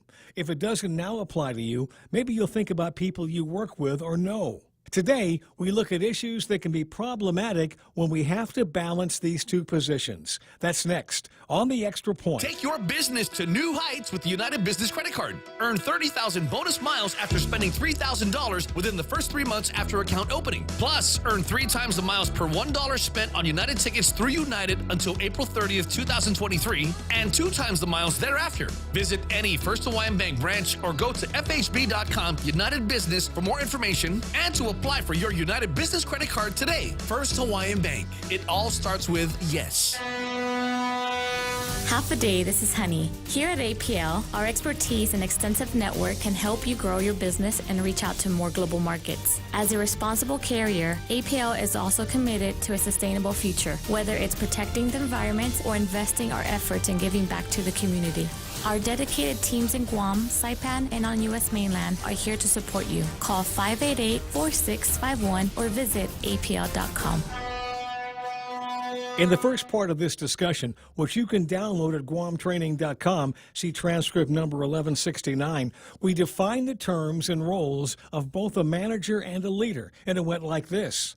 The manager is the guardian of the process, dealing with budgets, planning, organizing, staffing, and solving problems to keep the daily operation on track to achieve results. The leader is the keeper of the compass, the person who decides the vision and direction of the organization and who motivates various stakeholders to buy into the vision. We also said that large companies may have an advantage in clarifying these two roles and providing separation between them. In smaller organizations, a position of authority is almost certainly going to be a combination of the two, with the manager side getting most of the attention. This sets us up for today to look at potential problems for managers, leaders, and those who straddle both worlds. There's only time for one example in each, but these are common and you might be familiar with them. Number one, scenario. There's a strong chain of command in place and managers are expected to work through their leader. You're on target for your goals. You're mentoring key workers, and there are some who are ready to accept greater responsibility. However, your boss isn't focused on creating opportunities for people to move up, and those who are ready have no place to go. You end up losing good talent, which results in your unit falling short of your goals. This reflects negatively on your performance. You could have pitched the leadership on the need for succession planning in your division, but that might have caused an issue between you and your manager. Now it's too late. Number two, scenario. You're involved in the vision and direction of the organization, and you've charted a course for your managers that will return the results you need to fuel expansion next year. However, one of your managers isn't watching the process as closely as he should. Production problems and staffing shortages put the team behind projections, and you need to fix things fast. You fire the manager and choose to split your time between his job and yours. Doing this usually means that both jobs suffer to a degree, as you can't give them the adequate attention both need. Targets aren't reached, the expansion is put on hold, and you're burned out. Plenty of managers and leaders who handle their position well are taken down by the performance of somebody else. Number three, the last one concerns the person who wears both hats on a daily basis. They own or lead a small operation, and there's nobody else to shoulder the responsibilities. This situation too often leads to a major case of frustration, results that fall short of what you want, and eventual burnout. You may get it all done for a while, but one day it will prove to be too much. The key is the decision to become a very good delegator and to get as much off your plate and onto someone else's as you can. Now, some might say, but if I give them more to do, they'll want more money. Okay, pay them as best you can. Or they say, yeah, but if I give them more to do and I can't pay them enough, they'll leave me and I'll be back at square one. Okay, go back to square one.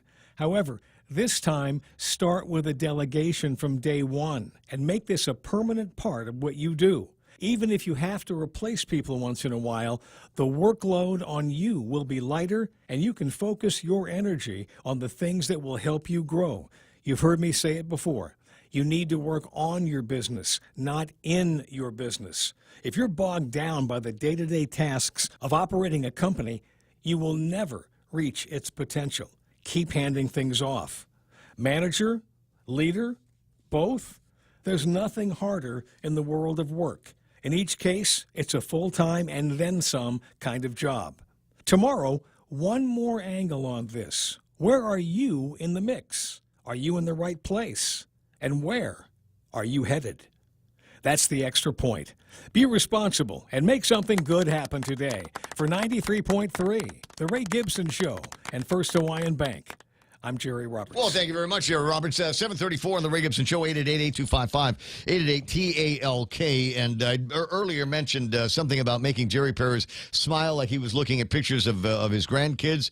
And Jerry Perez actually listening to the program and sent me pictures of him enjoying some time with his grandkids. There it is. It just recently returned and got all the grandbabies around. And he must be like Santa Claus when he goes and hangs out there. Now, he also was showing me pictures yesterday of attending a, what do they call it, a tailgate party at a football game that they went to. But it was a tailgate party at a football game that they went to in the snow. Oh, in the actual winter. And I'm like, we're kind of island boys here, not necessarily built for that. If possible, he might send me a couple of pictures of that you can make it out. I mean, it's all like white. There's the whole thing is just page white, and you might be able to make out some cars in a building in the background there, because that's what it's like in the States in the wintertime. At 7:35 in the morning, news and headlines now being brought to you by Burger King with that incredible Italian chicken sandwich that they've got there, and my friends over at Half a Day Realty. They're your friends too. I was talking to a buddy about particular piece of property that he bought, and it's a weird kind of property because it's kind of it's at a weird kind of angle, and he's not sure what to do with the bottom portion of it. And I said, we could fill that with the bodies of our enemies. And he says, well, maybe another option, Ray. So if you'd like to figure out what those other options might be, I don't know, rental property, etc., call 588-4232 at Half a Day Realty. Send them an email, halfadayrealty@gmail.com. Now with news and headlines, here's Donna D. The Chinese boaters accused of making illegal landings on Guam to avoid immigration processes may be going to trial.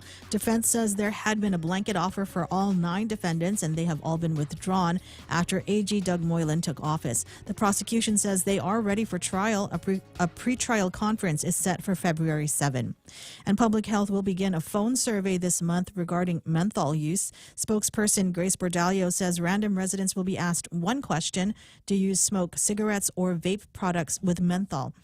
Public Health hopes that simple question will answer the bigger question of what contributes to people picking up the habit. And the Guam Amateur Baseball Association has been awarded a child care stabilization after-school support grant, and the Guam Baseball Academy will conduct a 6-month after-school program for elementary students starting this month. Sports games requested by the schools include soccer, kickball, t-ball, softball, and wiffle ball. For more information, email gba@guambaseball.com. And those are your local headlines. Back to Ray. Later on. Now, try to do this while you're still here. Yesterday, we sadly had to make our way through the celebrity birthdays without you. So sad. It was. Yeah, I was crying. Rod Stewart. Rod Stewart had a celebrity birthday. What's his name? George Foreman with the grill. Oh, yeah. Celebrity birthdays. And it's so much more entertaining. George Foreman grill. You what? I had one. You had? Yeah. Okay, tell me everything about the experience of having a George Foreman grill. I saw it on TV. Yeah. Went to Macy's. No, I ordered it. Oh, okay. All right. Yeah. And it's pretty cool. It's at an angle, right? So it drips into the little drip pan. Oh, God, I lost which is apparently the sole reason to have one of these things is that you can catch the grease and, I don't know, use it for something a little bit later on. But the idea is it should melt away the pounds because all of the fats and the grease and the oils are dripping down into this little catch at the bottom. Yeah. Did it make the food taste any better? Was flavor. Was it easier, more convenient? Did your life drastically improve because you got a George Foreman grill? No. It did not. Air fryers. Yep. That's it. That's George Foreman should have invested in an air fryer company. Yeah, I would buy a George Foreman air fryer. Absolutely. 7:38 in the morning. All right. So in case I forget later on, things to celebrate today because except for Mary J. Blige, there's nobody whose name I recognize on the list of birthdays today, right? So it's Mary J. Blige. Happy 52nd birthday. If you're looking for something to celebrate, it's cigarettes are hazardous to your health day. Don't do it. Lies, lies, lies. What did they tell you about the vaccine? 95% efficacy. Oh, yeah, I can save your life. You won't get COVID. Nobody else around you as long as you're vaccinated. Yeah, whatever. That didn't work out. Have they been lying to us about tobacco as well all of these years? Maybe, because remember when Rod Serling would, with the cigarette in his hand. With the cigarette, and he's also promoting it. Cigarettes were actually touted in the beginning of the cigarette industry, because not everybody smokes cigarettes. Yeah. But they were trying to push cigarettes because it was an easier way to get the nicotine into your system. It was originally touted as a healthy device. At some point, and I remember I was at one of these races. It was put together by the American Cancer Society. Yeah. And the mistress of ceremonies was up on the stage talking about one day we'll be able to say that we beat cancer. What do you think? What a wonderful day that's going to be when we say we finally kicked cancer in the butt. And I thought that'd be great. Then I can start smoking again. Right? Wouldn't that be yeah. If I can afford it. It is also Learn Your Name in Morse Code Day. Are you Morse code literate? I'll give you one. No. So listen carefully now. This could actually be SOS? Yeah, exactly. Save it is us, SOS. right? So SOS, the reason it doesn't actually mean save our souls or save our ships. The reason why they chose SOS is because they're easily identifiable patterns. There are 3 quick notes, dit, dit, dit, then 3 long ones, da, da, da, and then another 3 quick notes. Did it. So it's did it, da, da, da, did it. You remember the commercial for that SOS brand, like soap or something? And that they used that? Did they? Yeah. No, it's before my time. Lies. But I just don't remember. So the reason why I want you to remember this, remember did it, da, da, da, did it. And I've explained this to everybody who I love so that if something were to happen to me, like happened to that guy from the Buffalo Bills, DeMar. Yeah. And was otherwise intubated. Everybody says, talk to him, he can hear you. But sometimes when you're intubated and you're down deep, you can't actually hear anything, you don't know. And people are going, no, he's in there somewhere, right? Yeah, Is there a way to communicate with him? So I've told everybody, look, if I'm in there, I will send you a message. And the message will be this: I will blink 3 times quickly, 3 times slowly, and 3 times quickly. And that will let you know, number 1, that I'm in there, and number 2, I'm not feeling good right now. There's something wrong with me. So pull the plug? Pull the plug. See, charge your phone. Charge your phone. Pull the plug. Plug your adapter in there. Sorry, man. There's some. I'll be like, I know Morse code. That means pull the plug, Ray. Exactly. So that's the deal. If I start blinking at you like that, that means I'm still in here. Don't pull the plug. Whatever you guys in the doctor are talking about. No, forget. I know. I signed the DNR. I was just kidding. I really want you. Yes, take Herculean measures to revive me, bring me back. Where was I? 740. Okay, so my name, RAYGIBSON, and I think I might have a way. This will require some audio. This is what my name sounds like, or if everything works out right, in Morse code.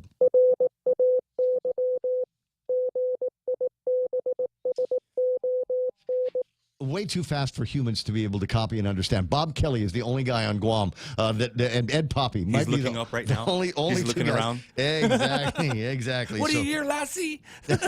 Ray needs us. So I'm wondering now. Technically, at the top of the hour, I'm sorry, this is like inside baseball stuff. Top of the hour, I have to identify the radio station, KUSG Agana, and as it turns out, I can either say KUSG Agana or I can send it out in Morse code. Both of them perfectly legal forms of identifying the radio station.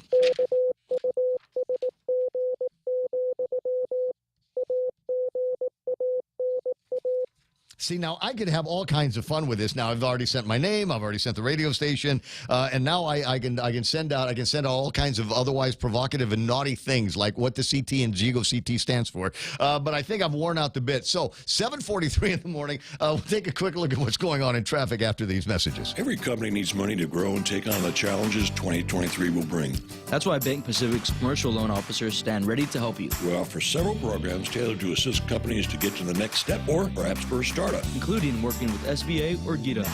Banking on the future. Services that you choose. Bank Pacific, where others put branches. Bank Pacific. We want to be your partner. Equal opportunity lender. Member FDIC. Credit conditions apply.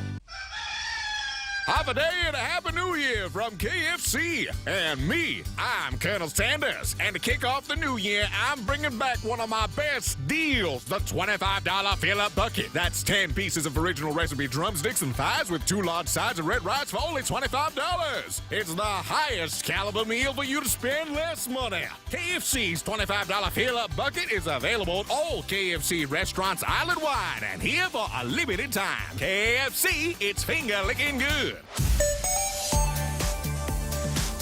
Studio time 7:44. Ray Gibson Show. Quick look at what's going on in traffic here this morning. I do it in Morse code, but I recognize that not everybody is capable. I might be, believe it or not, the last person on Guam to have been tested on Morse code in order to get my amateur license. You're the last starfighter, man. I was. God, I had to take it twice. That sucked. But anyway, where was I?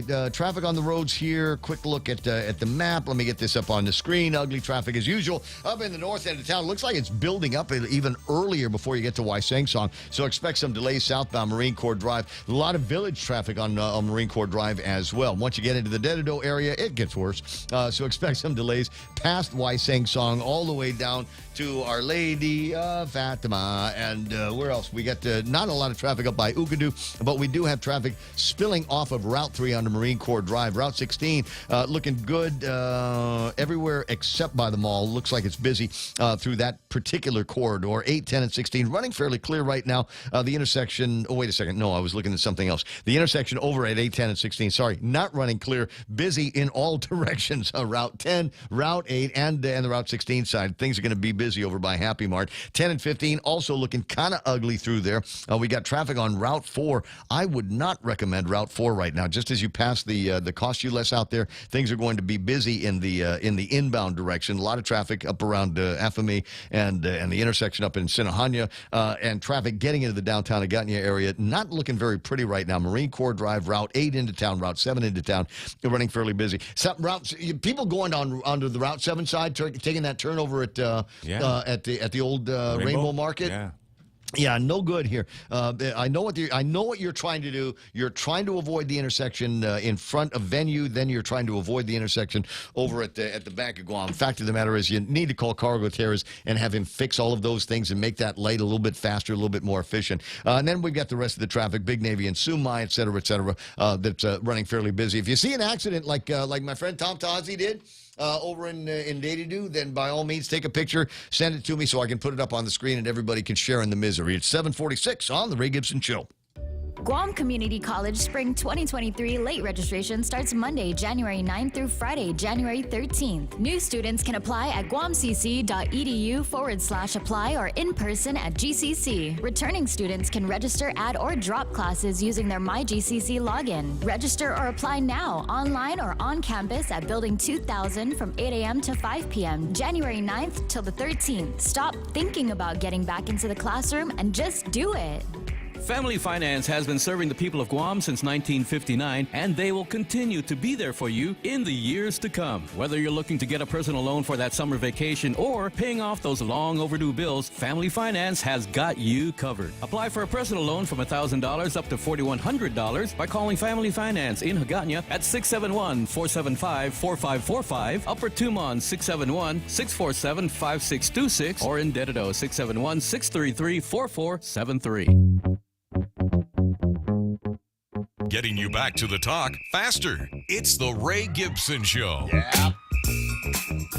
So I'm thinking about this picture that I put up on the screen, Jerry Perez and the grandkids, and it reminds me of an old saying that people used to say, if I'd have known grandkids were going to be so great, I would have had them first. Yeah. You know, and it just every time I see him with the kids, I just, it makes my heart glad. Happy to be able to share this with you. 7:48 in the morning. Can I share something else with you? This will be, hopefully will be a headline in the newscast tonight and the newspaper tomorrow. But remember, you heard it here first. All right. Inarahan pools are opening February 1st.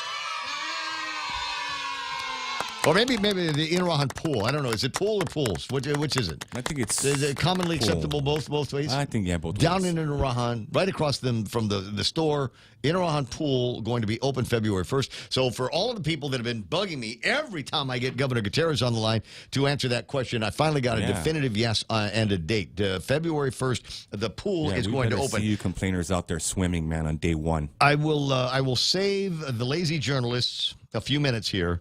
Don't bother trying to find the mayor of Inarahan. He is on an airplane to Taiwan with former Governor Carl T.C. Gutierrez. Oh, perfect. I received this information from former Governor Carl T.C. Gutierrez. It's a perfect team. Yes, it is. Yes, oh, absolutely. So there's benefits in both sides. But the mayor of Inarahan, he's a big Southern boy. And so nobody better get in Governor Gutierrez. You want to try to take on Governor Gutierrez? Got to go through him first. Anyway, 7:49 in the morning, 888-825-5888-TALK. One of the guys I wanted to get a hold of yesterday, but unfortunately very, very busy, as you can imagine, because he's got, what is it, number 2 guy now at the department? No, actually got to be like number 1 because we don't have, we do have an acting superintendent, at the Department of Education, Mr. Coupenhurst, but you got somebody like Mr. Sanchez, who has been keeping the fires on over at the Department of Education in between all of the different transitions that we have been through for the last year. Anyway, so trying to get a hold of him, name mentioned in an interesting story in the Guam Daily Post. Good morning, Joe Sanchez. Hey, good morning, Ray. How are you? I'm good. Happy New Year to you, bro. You too. Happy New Year. Great talking to you. Well, it's always nice to get a hold of you. I don't know whether you heard or not, but there were a couple of times I had the opportunity to talk about the transition to superintendent, and I brought your name up on purpose because I thought maybe this guy might be able to have some really, really good institutional knowledge, on the ground observations of what's going on in the Department of Education, and maybe he ought to be in line for that gig. Unfortunately, it didn't come to fruition. Yeah, I'm still kind of bummed about that, but I'm moving forward. Doing what I do. I still have my job. It's funny that there were a bunch of people who afterwards asked me what I was doing or what I was going to do. I said, well, yeah. I still have my job. And, yeah. I mean, I wasn't selected, but I wasn't fired, so I'm still here. Well, I'm glad to hear that. As I said, a lot of institutional knowledge. I had the opportunity to speak with Mr. Sanchez in the studio once upon a time and answer a lot of questions that I have about what's going on with the Department of Education, how we're going to move forward. Post-pandemic is everything. And based on the information that I'm reading about Hawaiian school systems, stateside school systems, the educators in this town, the students in these particular places, are in for some significant challenges that were brought on by what I've referred to many times as the odd knee-jerk reactions to the pandemic, which actually took kids out of the classrooms, away from the teachers, and now we've got the reckoning. Now we've got to deal with that. But I was delighted to see the story in yesterday's Daily Post about how the numbers seem to be rebounding faster in our Department of Education. So I thought maybe I'd spend some time with you on the line and get your thoughts on that. What exactly is going on with the kids, and have we managed to shrink some of that recovery time for our students here? Yeah, we're actually pleasantly surprised and at the same time cautiously optimistic, about it because, we're looking at 2 groups of scores. Our regular ACT Aspire scores, those are the tests that we take at the end of the year, that measure student achievement, as well as the test assessments that we take during the year. And we're seeing a lot of progress. We're seeing how students start off at the beginning of the year, and then we take it's called a winter assessment, but yeah, we don't have winter in Guam, but it's no, yes, we do. It's so cold. Oh my God. Yeah, yeah. And at the end of the year, and we're seeing, a consistent upward set of trends. And the biggest one is, the one that we just took at the beginning of this school year, where it looks like we're almost back. We're basically back to pre-pandemic numbers. Now just for full disclosure, we weren't exactly really, really high pre-pandemic, but at the same time, the progress does show that we're kind of getting almost back to normal. I appreciate you saying that. I mean, there are a lot of people that will do this and say, all right, our recovery levels are this based on that, and most of the rest of us kind of want to go back to reality and saying, okay, the numbers weren't all that great pre-pandemic, but if you're looking for some sign of encouragement, we're at least trying to make our way and moving rather rapidly to get back to that par level. And once we've achieved that benchmark, what are the plans for the Department of Education?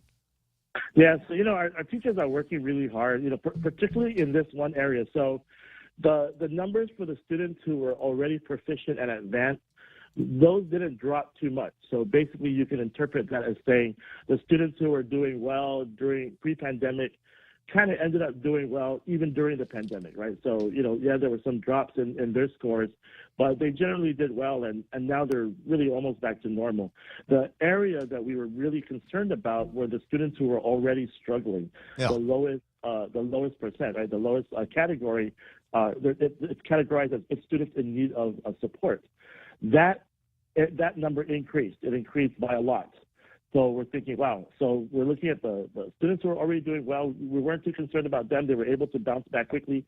It's really the students who are already at the lower end that had the most challenges, and that's the area that we're trying to really focus on. Are there opportunities? I'm sorry, Joey, you got me thinking about a question here. Are there opportunities for peer support? Obviously, the teachers need to lean into that, but are there opportunities for peers in the classroom to be able to work with these other students that now require this support? Oh yeah, cooperative learning and strategies that allow students to work together is a big best practice with us, because a lot of times strategy-wise, we know that students are more comfortable working with their peers, or just the social aspect of it makes them a little bit more engaged. So those are definitely strategies that we utilize. I knew there was going to be a title for it. I knew that the concept would have some kind of a name associated with it. You called it cooperative learning? Yeah, that's one term. Cooperative learning, collaborative learning. It's putting. Teachers will not like me saying this, but it's group work. But there's a technical difference between group work and cooperative learning. But for most people, it doesn't matter. Just call it group work if you want. Well, if you've got a kid that's smart, that is doing well in the schools, ask them. Maybe they can help out and support their learning achievements, but also help spread the wealth in the classrooms. You had mentioned in the article in yesterday's Guam Daily Post, I think something that affects, I'm sure, not just students, but you had made reference to the kids were excited to go back to school, but not necessarily motivated to learn. And I thought, well, there's a parallel in I think virtually everywhere in the community post-pandemic. How are you guys going to how are you going to get the motivation level of the students up? Well, that was we knew theoretically that was going to be a challenge walking in, but once we started school, teachers and administrators reported a lot of instances of, well, the kids are excited, they're back, but they didn't really know how to socialize with each other. They didn't really know how to interact with each other, interact with teachers. So now that's becoming much stronger, the attention is now more on the motivation side, right? Because prior to that, you can kind of interpret it as being, well, if they're anxious or they don't know how to interact with the teacher in the classroom and so on, then that could be really the factor that deals with their interest in learning. But once the social part, is taken care of and they're back in school and they're happy and so on, then it's really a matter of them focusing on getting their work done. And that's something that we just do anyway, right? So even pre-pandemic, motivation was always an issue. Now it's just kind of exacerbated. Right. But I think it's something that is going to continue to improve, especially if teachers continue to make the work engaging. We remind them that maybe you can't do as much lecture as we kind of normally do. It's something that, they'll probably need more hands-on. And especially since we use a lot of technology, and that's kind of one of the downsides to the increased use of technology is there's so many different things that, can distract them while they're on a computer. And now we have more computers in the schools. Right. And, we had online classes. I wasn't looking at my phone while I was listening to you, honest. Yeah, so now we increased the technology use, and so when you use technology, I'll give you an example. For example, reading a book or reading an article that's on the screen is very different from reading an article on paper. True. So students get distracted very fast if you're trying to read an article, on a screen, because you can, at the touch of a button, you can change the screen and you can do whatever, and really just so many things that you could play with, right? So the distraction piece is also a big part of that, right? So you have to kind of design your lessons around, small chunks, so that you can move from activity to activity, and then gradually kind of increase the length of time a student pays attention to a text. I'm thinking of an old television show. We can't always mirror technology, but strategies that we can utilize to get in that direction. I'm thinking of an old television show, short attention span theater. 7:58. I've got a minute left before the Fox News kind of program kicks up. Your thoughts on TikTok? I mean, it sounds like it's but we were talking about distractions and things like that. Just what is the nature of the battle for educators on Guam, educators in general, against that social media channel? Oh gosh, it's huge. I mean, I don't have anything against TikTok, but I guess I'm at the generation where I just don't understand it. Like, I just don't understand the purpose of its existence. But, hey, what can I do, right? We're moving in that direction. We have to figure it out. I tell you, absolutely do. I don't know that banning it is the thing. I would think there might be resources, and maybe the shrewd teachers will figure out how to create short attention span videos and post them to places like TikTok, because that's where the eyes are. 7:59 and change. I'm going to leave you on the line here so Joe can maybe set up an appointment down the road, maybe in the next month or so, for you to come back to the studio and tell me what the latest and greatest is in education.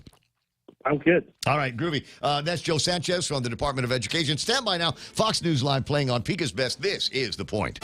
A sit-down among allies. I'm Matt Napolitano, Fox News. President Biden addressing the media this afternoon after discussions with Canadian Prime Minister Justin Trudeau and Mexican President Andrés Manuel López Obrador. The three leaders taking on several topics ranging from migration and economic opportunities to clean energy and labor rights. House Republicans are setting out to hold government agencies accountable. Republicans say the investigation into what they call the weaponization of the federal government and agencies like the Department of Justice will be the goal of the new subcommittee. House Majority Leader Steve Scalise believes some agencies have been imposing their bias for too long. That's not what government should be doing. House Democrats like Ted Lieu of California believe this will stop the DOJ from important work. They're going to create a committee to meddle into ongoing law enforcement investigations. Fox's Ryan Schmelz reporting from Washington. Former Trump Organization CFO Alan Weiselberg sentenced to 5 months in jail in his tax fraud case, part of a plea deal for cooperating with prosecutors in the Trump Organization's trial. Weiselberg also sentenced to 5 years probation. A string of atmospheric river storms continue to cause headaches for California. Fox Weather's Max Gordon is in Monterey. It continues to rain here in the coastal hills north of the Bay Area, but some good news for folks living here. The Sonoma County Sheriff's Office has lifted all evacuation warnings for folks living along the Russian River. This after the river crested early this morning, just inches away from flood stage. Some parts of California, including Santa Barbara County, seeing more than a foot of rain in higher elevated areas. These storms have been blamed for at least 14 deaths across California. A late surge in trading leads to a strong finish on Wall Street. The Dow finishes up 186, the S&P up 27, the Nasdaq leaping nearly 107. America's listening to Fox News.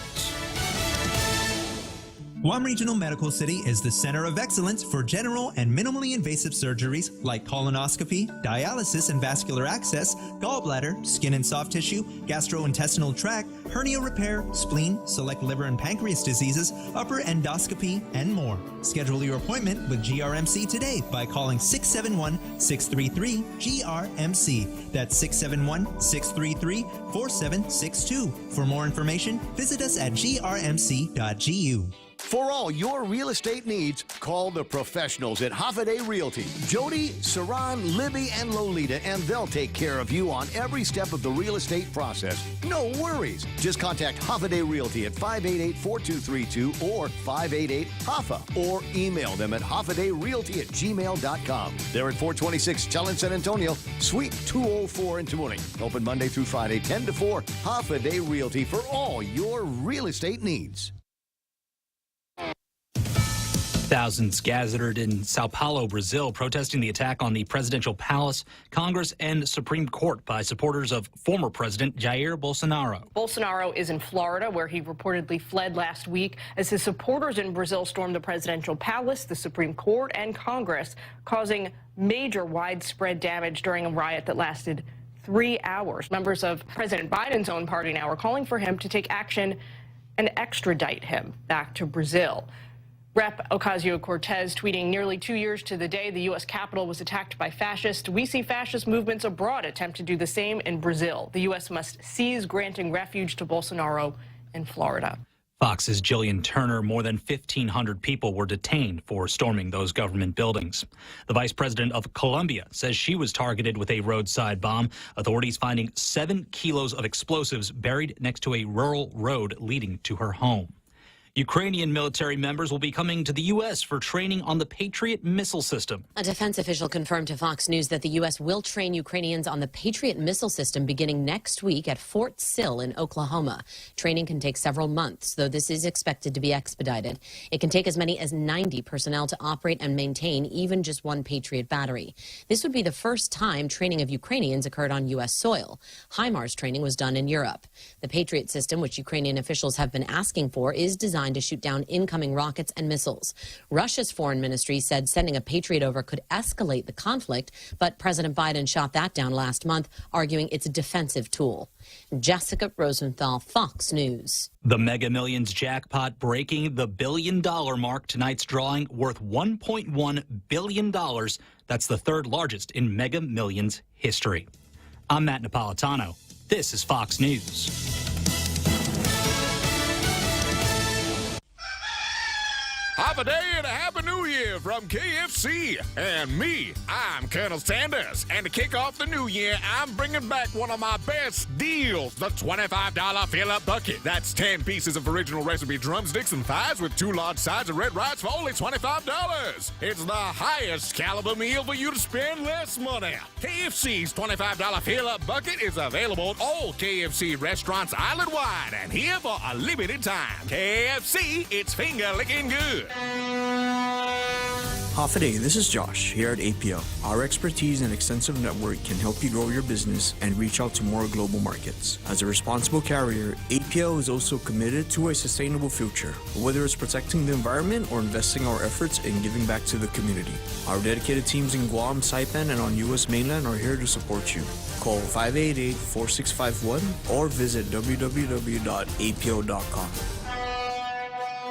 Join us at Mezcla Chamorro Fusion Bistro and see why they've been crowned Guam's best Chamorro food restaurant for 9 consecutive years. Experience Chef Peter's candied salmon over scallion coconut rice, octopus tinactac, Chamorro platter, and their award-winning gourmet burgers. Or if you're looking for something healthy, try their keto-friendly menu. Come and enjoy Mezcla's half-a-day service at their Hagåtña location from 11 a.m. to 2 p.m. for lunch, 5:30 p.m. to 9 p.m. for dinner, or 10 a.m. to 2:30 p.m. for their famous Sunday brunch. Your local news is brought to you by Nambo Insurance. Skip the line, pay online. It's fast, easy, and secure. Visit Nambo.com for more information. Half a day, it's 8:06. I'm Donna DeJesus with a look at your local news on The Point. AG Doug Moylan's first week has seen changes in how prosecutors argue for defendants' confinement or release in their first hearing after being charged, now submitting requests for pretrial confinement and providing statements from the victims if possible. But there has also been pushback from defense attorneys calling the documents a boilerplate manifesto, a horrible document, and campaign rhetoric and public relations because they did not contain accurate information. Magistrate Judge Benjamin Sison told prosecutors over the weekend that he would not be considering the documents and for the attorneys to orally argue for the release or confinement of the defendant. In response, former Chief Prosecutor Basil O'Malley said he would be putting into writing a request to reconsider the decision. Moylan says he's hoping Sison's order could be put into writing so the AG's office can analyze the decision and go from there. And a delegation from the Republic of the Philippines government's migrant workers office based in Los Angeles, California, will be on island in a couple of weeks to meet with local construction companies and make recommendations on opening a local satellite office to improve the island's construction workforce. Governor Lulian Guerrero says Guam will likely see 1,000 H-2B workers for 28 local employers soon. In December, the delegation engaged in a roundtable discussion with Guam leaders and also met with local contractors from the Guam Contractors Association, visited construction barracks, and received direct feedback from H-2B workers. The delegation conveyed their satisfaction with Guam's H-2B program, noting that wages were 4 to 8 times higher than average and living conditions were most favorable. More news after this. Go green, go hybrid. Go to Nanbo Insurance, and your next power bill is on us. Insure your hybrid car at Nanbo and get up to $350 towards your next power bill. That's instant savings for keeping our island clean and green. Nanbo has been providing Guam with over 50 years of reliable and affordable auto insurance. At Nanbo, it pays to go green. Terms and conditions apply. Visit nanbo.com or call 477-9754 for details. Gita says Gov Guam will need at least a 40-year lease from the Navy to qualify for financing to build a medical campus on military land in Mangilaw. Gita Administrator Mel Mendiola says a standard lease from the Navy is only for as long as 10 years, which is why the proposed lease for the Eagles Field site must be approved by the Assistant Secretary of the Navy.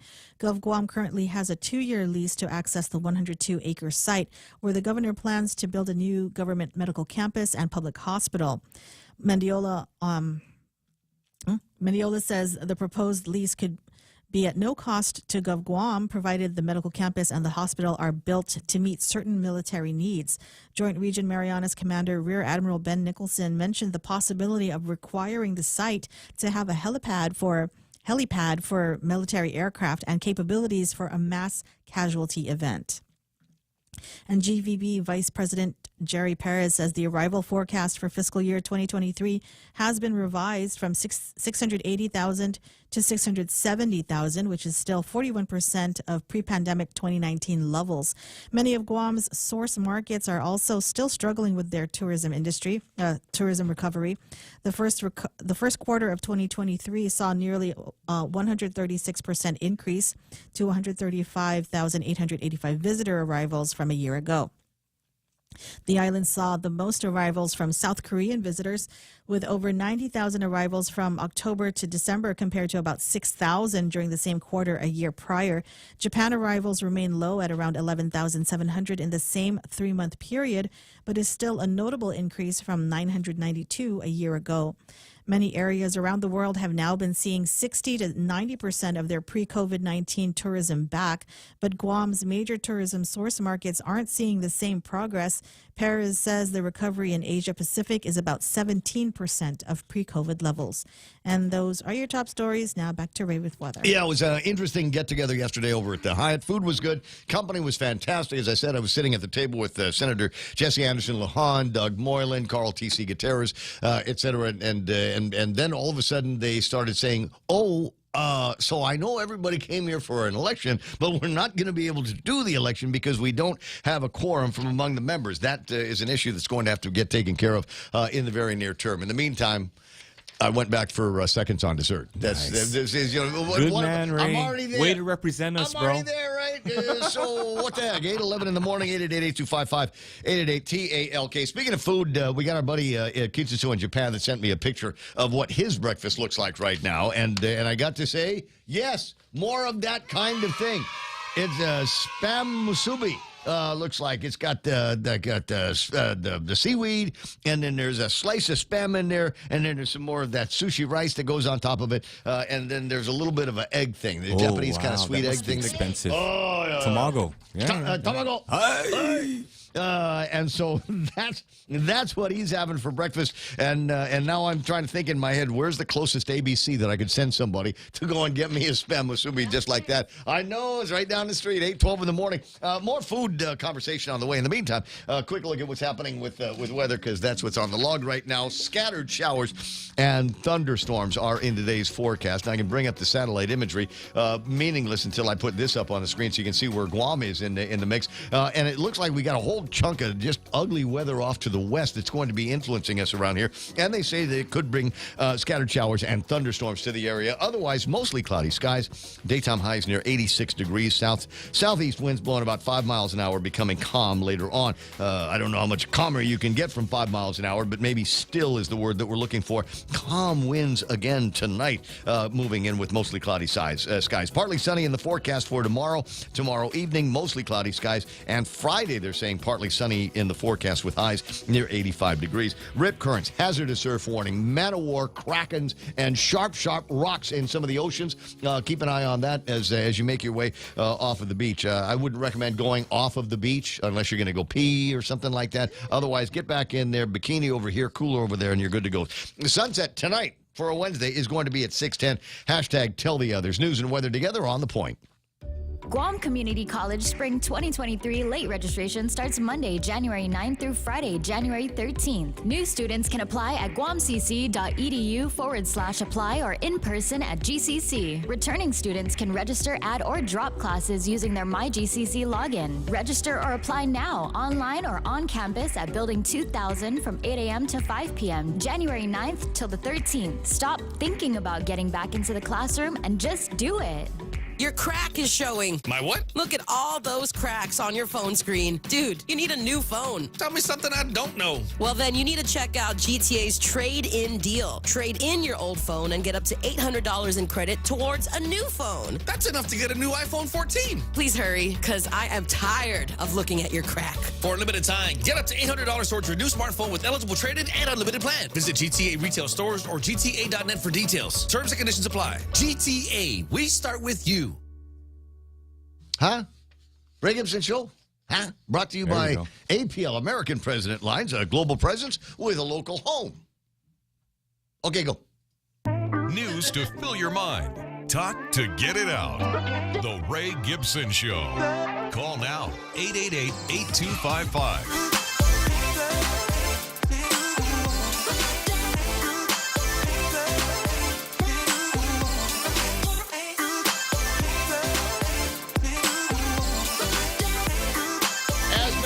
I'm a fan of the awkward pause, and I think we just had one there. And you might be wondering why was there why was there an awkward pause? And the program that generally keeps the meters moving over in the red on the VU thing, and it had to do with me trying to remember what it was that I needed to tell you about. Power on the move. Ooh. You know, the Gigo CT went down this morning, tripped off, and as a result of that, there was a glitch that was felt as far away as us here in Upper Tumon.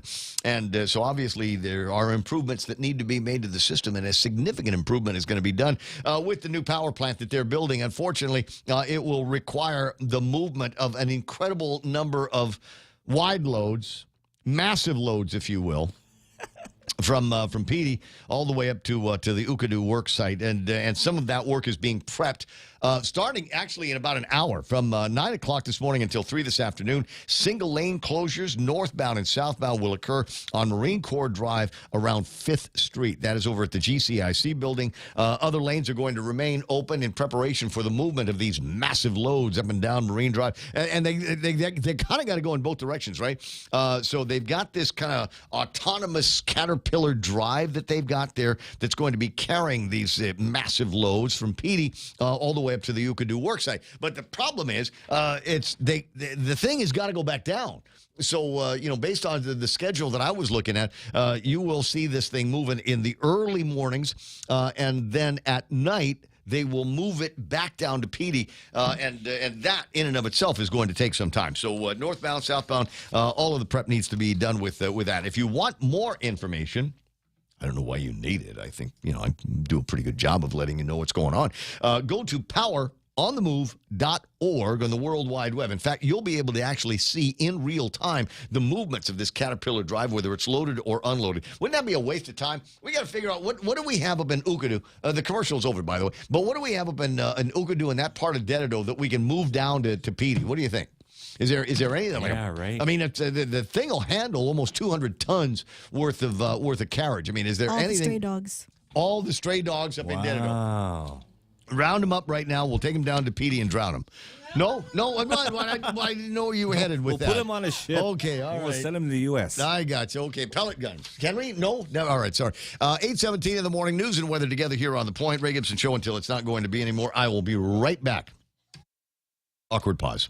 Do I need to talk? Joe's on the phone. I don't sorry. know. What happened? Was I done with you were done, but I already played the opening of the Welcome to the Ray Gibson Show, and now we got Catherine Castro on the line. Oh, great. Okay, We'll get to her in just a second. 8:18 in the morning. Celebrity birthdays, though, before I let Donna go. Ow. No, I did the one. Mary J. Blige is 52.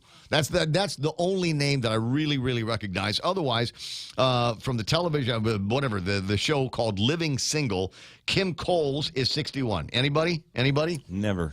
Kyle Richards from Real Housewives. Oh, yeah. Is 54 years old. No clue. No. Amanda Peet, P-E-E-T-T. Pete. Amanda Pete is 51. Why does that sound I familiar? have no idea. Normally they tell you. Normally they say. And they you know, didn't, so they don't even this know who just- she is. It's just a celebrity, like Paris Hilton. Why are you a celebrity? Because somebody said she was a celebrity. Anyway, there it is, 8:18 in the morning, and Catherine Castro from the Chamber of Commerce on the line tomorrow. Another one of these get-togethers, the first of the monthly meetings, right, Catherine? Hi there. Good morning. Oh no, you're on Bluetooth. God, get off the Bluetooth. I can't hear you good. Oh, sorry. Hold on. Yeah, it's like is one of the what do you call that when you're talking on a speakerphone? Just it's no good for radio reception. Okay, so Do you need to call? Do you need to hang up and call back? yes. Yes. Okay. So, hang up and then call back. I know it likes to be able to use the hands-free devices, but doesn't translate to being able to hear you. And you have one of the best voices of anybody that runs any Chamber of Commerce's around here. So I want to make sure that I get an opportunity to hear the whole thing.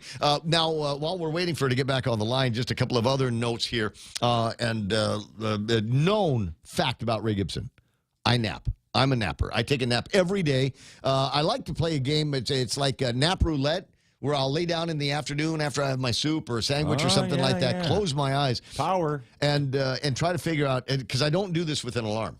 I close my eyes. Sometimes it's 20, 25 minutes worth of a nap, and sometimes it's an hour and a half. Yeah, and you just never know what it's going to be. You wake up feeling worse when it's long, I think. No, that's not true. Yeah? No, it's I only do, the people that are trying to. You know what that is? It's people that feel like they're privileged for taking a nap, and they go, "Oh yeah, sometimes I wake up and I feel kind of lousy. It's kind of like, maybe I shouldn't have napped that long. Yeah, it's guilt or something. Just let it go. Just go ahead and enjoy your naps." And people give you a hard time about it. Just look, I need to be able to stay awake with the family or friends or do whatever I want to at night. And it's easier to do, especially if you wake up at 4 o'clock in the morning like we do, 3 o'clock for you. It's easier to do when you're able to get some shut-eye during the day. But research conducted by the University of Haifa in Israel, where all of the good research is coming from. Any cool GPS, any cool science stuff, guaranteed Israel had something to do with it. They have explored the possibility that naps help lock in sometimes fleeting long-term memories. They found that a 90-minute daytime snooze might help the most. So go for a longer nap. Long-term memory refers to memories that stay with us for years, such as what memories, a car accident that happened yesterday, or how-to memories like learning to play the drums or play a sport particularly well. Those things will lock in. They will soak in better if you take a longer nap. Therefore, the recommendation of the Ray Gibson Show here today is go ahead and take it. In fact, take a nap at work. Just tell the boss it will help with my long-term memories and maybe even help me become a better employee for you. So it might be to the company's financial benefit for you to take a long nap in the office. 8:21 in the morning. Just close the door. Not lay if you're down. flying a plane. You stay up. Well, you can't fly. They have those parties in the front of the airplane. They do nap, though. That's what I read. The pilots nap when they put it on auto. Yeah. Well, I mean, there's always somebody else in the cockpit. So you don't necessarily have to worry about that. 8:22 in the morning, and Catherine Castro is back for the Guam Chamber of Commerce. Buenos and Hafadame. Good morning. I'm so sorry about that. That's okay. That's a little bit closer to the sound that I was looking for from you here. Chamber of Commerce and a very important get-together that you guys are going to be having tomorrow to help map out the future of the economy here on Guam. Kind of a Herculean topic to begin with. Tell me a little bit more about the get-together. Where do I have to be tomorrow? Well, this is an annual event that we have. It's called our Outlook, right? So we're getting together a group of economists and experts and professionals to talk about various aspects of the economy and what the current situation is and what we should look forward to. So it's an economic outlook, and we're very excited about it. We haven't had it in person in a couple of years. So Who's going to be presenting these outlooks? I thought I heard Donna D talking about Claire Rowan for the University of Guam going to be among those, and she does consistent a fair amount of research into what the attitudes are from among the economic watchers that we've got here on Guam. Who else is going to be a part of the panel? Yes, so Serene, yes, and Gary Hiles, Siska Tapea, Cherry Perez, Ricky, Hernandez. So I believe there's 5 of them that round out that panel. And David John will be the facilitator. All right. Dave's going to do a great job with that. I'm sure he's got his own ideas and his own impressions of what's going to be happening here on Guam. I think it's an interesting panel that you've got. You've got somebody from the university, Jerry Perez from the Visitors Bureau, Rick from over at the airport, Cisco Tapea, who is going to be delivering information on one of the other active markets that we've got here on Guam, and that is what's happening in real estate and housing here on Guam, which arguably are among the biggest expenditures that most families are going to have outside of car payments and groceries. So I think there's quite a lot that can be gleaned from this research. Do you have any preliminary thoughts on what it is that these guys are going to be talking about? Obviously, Jerry Perez is going to be giving a summary of what's happening in the hospitality industry, where we are with arrivals, how our recovery is doing. We got a glimpse of that yesterday over at the GVB meeting. But any other thoughts from among the panel on whether it's going to be a plus year, a minus year, or we're just going to be flat again in 2023? What do you think? Yeah, so, the overall sense is that, it's going to be subdued. The economy will be subdued, but there's light at the end of the horizon. So we just have to continue to do what we do. Guam needs to fix, really, this is something the Chamber has been talking about for a while, right? We need to pay attention to our product. So we need to work on the things that visitors are, expect from an island destination. And so what we at the Chamber want to work on is, we want to work on the crime. We want to work on getting people back to work. We want to work on talking to our businesses about, touchless payment systems and working on, all of the various different things that we can do to improve our product, offer new things for people that, maybe are coming back here for another time, right? Another visit to Guam. So what's new here, right? So we want to improve the experience. And so those are some of the things that we as a Chamber are looking to do in 2023. There were, Catherine, a number of issues that and ideas that the Chamber was working on with the last legislature and with the last in the last couple of years of the Leon Guerrero administration that required the government to kind of line in with some of these things. Changes to the way things are done with the Alcohol and Beverage Control Bureau at the Department of Revenue and Taxation and other ideas that maybe would help lubricate the process for many businesses now that seem to find themselves under what really feels like a whole lot of just red tape. You talk to anybody that's had to do anything that requires an inspection from the Department of Public Health, as an example, those are tricky to come by anymore. I agree with you, and that's something that, it is a struggle, right? Just trying to get folks to understand that going through all of these various things, and how do you make it so that it's more efficient? How do you do it so that you meet the requirements, but that you don't have to go through so much of a struggle to get to that end result, right? So it's still a work in progress, right? Well, we've got a new legislature, and there are already some encouraging signs that this group might be a little bit more cooperative with the business community than the last bunch. What do you think? Well, we're always optimistic, right? We're very excited to meet with them. We are working on our Delegado program, which is a matching, liaison program that we have at the Chamber with our board and the legislature and other folks in our government. So we're very excited about it. We're looking at having meetings in the next couple of weeks. So, yeah, it's very exciting. So positive and optimistic. Now Bobby Stringy, I think, pretty much given up his life to follow Congressman Jim Moylan around here. How is that impacting? Did you? Okay, I was going to say, how's that impacting things over at the Chamber? No, he we're super excited for Congressman Moylan. He is doing great things already. He just hit the ground running over there.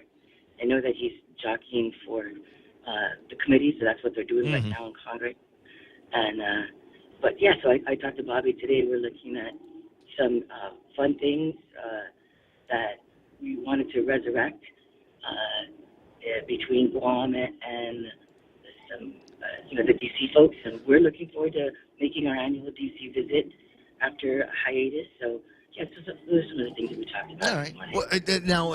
Well, one last thought for you here, and we've got our own problems in the general working economy around here, being able to hire talent in all kinds of places in a variety of businesses. Virtually everybody I know in the restaurant and bar business is looking to fill some holes in their talent lineup. There's just so many jobs out there, and so few people running after those jobs. And at the same time, we're hearing from people like United, Sam Shinahara at United, and now even the Oscar Mayer Wiener Company that is going to be doing recruiting here on Guam. What do you suppose we're going to have to do around here to make sure that our talented employees don't become targets for the corporations and these off-island firms? I know we've been talking about that as well. I mean, yes, that is challenging. As we have talked about too with UA.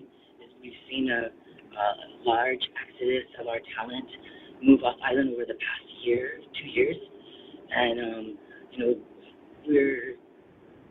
what can we do, right? We only can say that we wish everybody the best that we can, but we're also saying, look, let's work together because we need to support our businesses so that we can keep our talent. Yeah, we gotta do something about the cost of living around here. I think that's something that's impacting everybody. There are obviously things, supply chain issues, avian flu, et cetera, that's pushing the prices out of reach for a lot of people. But we've got to find ways, working with the legislature, working with the administration, to make things a lot more affordable for people here on Guam. Otherwise, we are going to lose a big chunk of our working class. We already have 13,000 families that are enrolled in the SNAP program, and I think that number's only going to get bigger with people deciding that okay, I'll stay, but I'm not making as much money as I'd like to be. I think that's one of the things that we're going to have to do. I don't know that everybody's going to be able to get raises, but there are ways that the government can start exerting itself to make things that much more affordable for everybody. Yes, exactly. And I think you talked a little bit about this on your show the other day with the latest proposal by Senator Lujan to on the BPT roll back on certain commodities, right? So I think, we have to be serious about this. We need to be able to, sit down at the table with everybody and say, look, how can we help each other, right? This is going to be a stretch. This is going to be a little while. Right. So in the meantime, how can we do this together? So, hopefully... I'm glad that you're having meetings, and I'm glad that the chamber seems to be moving in that direction. Keep me posted, would you? 8:32 in the morning. Any other chamber information, go find them on the World Wide Web, Instagram, Facebook, YouTube. I think there's Catherine's got an OnlyFans page for the chamber. So if you need any information about what they're up to and how you can become involved, because it's going to take everybody, then by all means reach out to them. I'll see you soon. Yes, that would be terrific. Take good care now. I'm looking forward to it. 8:32, Catherine Castro from the Chamber of Commerce with us this morning. And about time for our last big look at news and headlines that's going to be coming up here on 93.3 The Point. Be right back. Take your business to new heights with the United Business Credit Card. Earn 30,000 bonus miles after spending $3,000 within the first 3 months after account opening. Plus, earn 3 times the miles per $1 spent on United tickets through United until April 30th, 2023, and 2 times the miles thereafter. Visit any First Hawaiian Bank branch or go to fhb.com United Business for more information and to apply for your United Business Credit Card today. First Hawaiian Bank. It all starts with yes. JV International Safety Equipment has it all for you. Fall protection, rain gear, traffic signs, speed bumps, custom signs and banners, PPEs, fire extinguishers, plus more. Check them out on Facebook at JV International Safety Equipment Company or visit their website, www.jvisec.com. JV International Safety Equipment, Guam's leader in occupational and environmental safety equipment. Call 688-9524. JV International Safety Equipment, located in Harmon Industrial Park.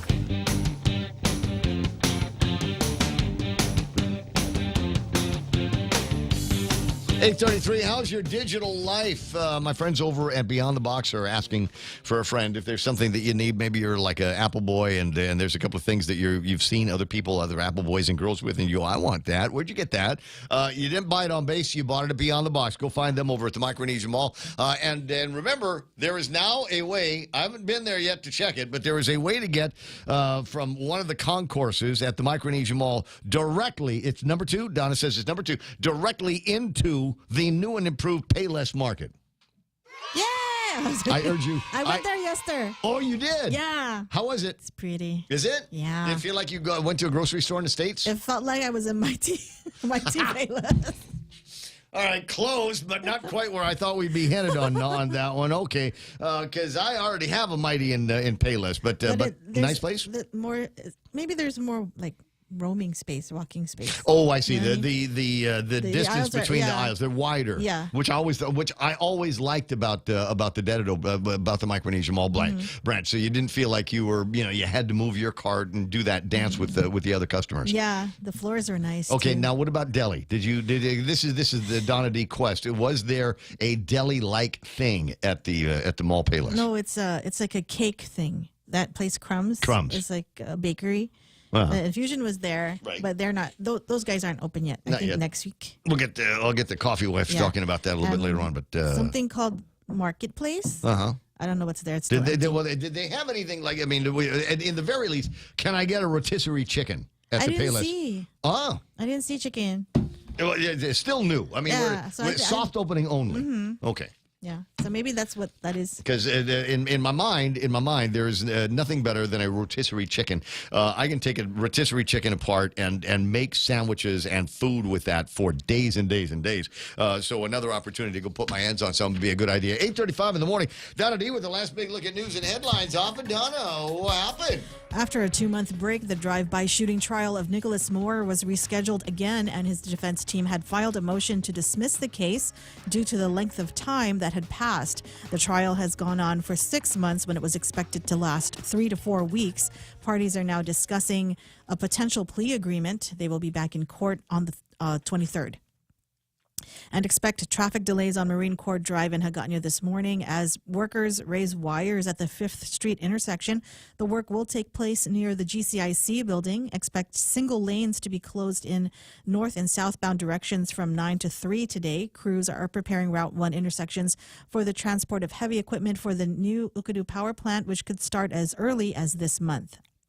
And former Governor Carl Gutierrez has confirmed that the Inarajan Pool will be reopening soon. The village's famed Ocean Tide pools underwent $297,000 worth of repairs and renovation last year. Walls surrounding the large and small natural pools and the bridge section needed to be reinforced. Safety hazards in the large pool have also been removed. Residents and tourists can enjoy the Inarajan Pool again on the 1st of February. And that was your last look at local headlines. On the point now, back to Ray. How are we going to celebrate the grand opening of the pool in Inarajan in February 1? We got to figure out something like a big thing to do. Yeah, you should have asked, see Uncle Carl since he had. But he's on the airplane now. The mayor when he lands in Taiwan. Well, I'll see what I can find out. I think there ought to be a thing. Get some influencers, man. Dancing girls. Get a bunch of influencers and take them down there. Right? Yeah. There's going to be food trucks. Food truck. Oh, in the very least, right? Food truck night, food truck day, or something like that. All right, I'll find out. I'll get with the influencers of the influencers and find out how we're going to commemorate the grand reopening, if you will, of the iconic Inarajan Pool. Because I'm still not sure whether it's plural. I wasn't sure either, but when the article that I was looking at to get the what they did there, it just said pool. Inarajan Pool. Well, I don't know. The Inarajan Pool has a bunch of natural pools, so I don't know. Okay, so it is referred to on the Google map here as Inarajan Natural Pool, singular. Yeah, so maybe that's the way we ought to refer to it. Anyway, Romeo, T-shirts. 8:38 in the morning, Ray Gibson Show, and I will return after these. Everyone has a busy schedule these days, and sometimes we forget to schedule our routine dental checkup and cleaning. Don't neglect your dental health. Schedule one today with Dr. Robert Yang and his Smile Team, conveniently located at the East West Business Center on Marine Drive, Upper Tumon. Call us today at 647-8702 or 3. Again, that's 647-8702 or 647-8703. We make smiles happen. Is your business ready for digital transformation? The latest Wi-Fi technology is here, and it's Docomo Pacific's WorkPass, powered by Plume. WorkPass unlocks connectivity, productivity, and security tools all in the palm of your hand. Access features like adaptive Wi-Fi, guest and employee networks, evolving AI security, plus so much more. To learn more about WorkPass, visit business.docomopacific.com. Docomo Pacific Business. Work better together.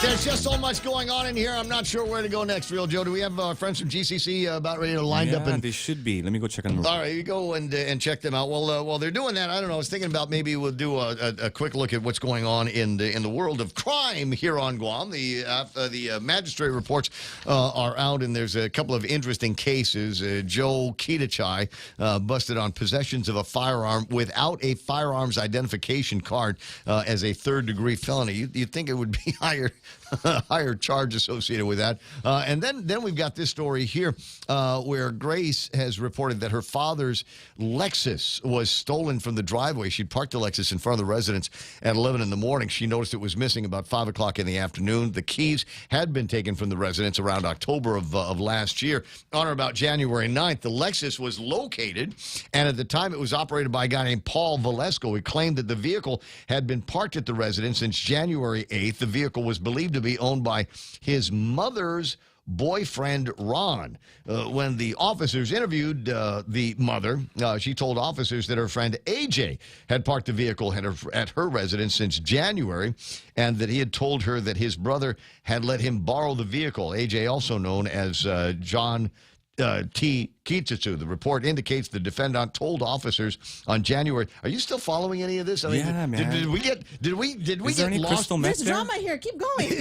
Did we get lost in the whole? Yeah, it's my cousin's uncle's brother's sister on the in-laws side. Did we get that? Twice removed. The report indicates the defendant told officers on January the 6th he was with Joshua De La Cruz and Jay, last name unknown, and during that time, the three of them had gone together to pick up the Lexus. Jay had told them that the vehicle belonged to his boss. The defendant then took possession of the vehicle on the 7th of this month, and on the 8th, a relative told the defendant that the vehicle was on the Guam Saki Facebook page. And reported they're stolen. Later in the day, the defendant parked the Lexus at Naomi's house. Defendant of course, the defendant's on pretrial release. No. And in one case, on probation for another one, and has bench warrants on 2 other cases. Nice. Good job. Good job. Are you new here? There's a guy named Doug Moylan who's going to straighten all of this out. He's going to get the yarn, right? He's going to have a picture of this John Jr. Kitsutsu in the middle of it, and then he's going to have a yarn out to a bunch of other different names and people. A picture of the Lexus, too. And a picture, yes. We'll have a picture of, what kind is it? A 2015 RX 350. That nice Lexus there is going to be part of the conversation and the equation. 8:42 in the morning. Now, there's another one. And I don't know how much I want to do, because I am disappointed because this Kitsutsu story, not Kitsitsu, okay? Kitsutsu. This story, I did not hear anything. What are you laughing at, Trina? I didn't. She's all red. Trina is in the studio. We're going to talk about GCC in a second. But there's nothing in here about crystal methamphetamine. You know it's involved somewhere. You know it's in there. I smell it. Follow the yarn. I smell that cat pee. Follow the yarn. So let me see if I got a cat pee story here. Cousin Basil over at the Attorney General's office submits this one. On the 9th, Officer Iriarte observed a gray Honda Civic being driven at a high rate of speed in Agate. Nothing unusual about that. All cars go fast in Agate. Officer Iriarte effectuated a pull over the vehicle, and it was operated by Jimmy Kitachai. Vehicle check confirmed the registration and insurance for the vehicle were expired. Of course it was. In the course of talking to the operator, Officer Iriarte observed a second male in the vehicle. This guy is the defendant, is Joe Kitachai. The report indicates that Officer Iriarte observed a small pouch being worn by the defendant. For officer safety, Officer Iriarte asked both individuals to please step out of the vehicle. Are there any firearms or drugs in the vehicle? Both men said no. However, the defendant stated he had an airsoft pistol in his pouch. The report indicates the officer looked in the pouch to confirm it was an airsoft pistol. But you know what? It wasn't. Imagine this. The guy lied to the police officer. It was actually a 9mm. Loaded. A check with the GPD Armory indicated it was an unregistered firearm. The defendant did not possess a firearm identification charge. Check of police records also revealed that the defendant has an outstanding bench warrant issued back in November of last year, as in 2021, in a whole other separate criminal proceeding. Based on the foregoing, they got him on a possession of firearm without a valid firearms identification card. Probably, other superseding indictments that are going to be coming over on this guy. The reason why I mention this is because there's a very good chance that these cases may come up when I attend jury duty tomorrow. I'll do the program note here now at 8:45. There's a very good chance that this time tomorrow I will be. I'm hoping lumpia, empanada, or empanaditas. I mean, if I got to make a request for what I'm going to be eating at jury duty tomorrow, I think those are the ones that I'm going to be going for. 8:45 in the morning. My very close, very dear personal friend, knew her since she was just a baby broadcaster, is Trina San Augustine. Welcome to the program. Excuse the mess. Good to have you in the studio. Buenas tardes. I got you something. What did you bring From me? John bag. De La Rosa It's a GCC and Dr. bag. Mary. Yay. It's a what? Oh, it's a notepad. But look at the pen.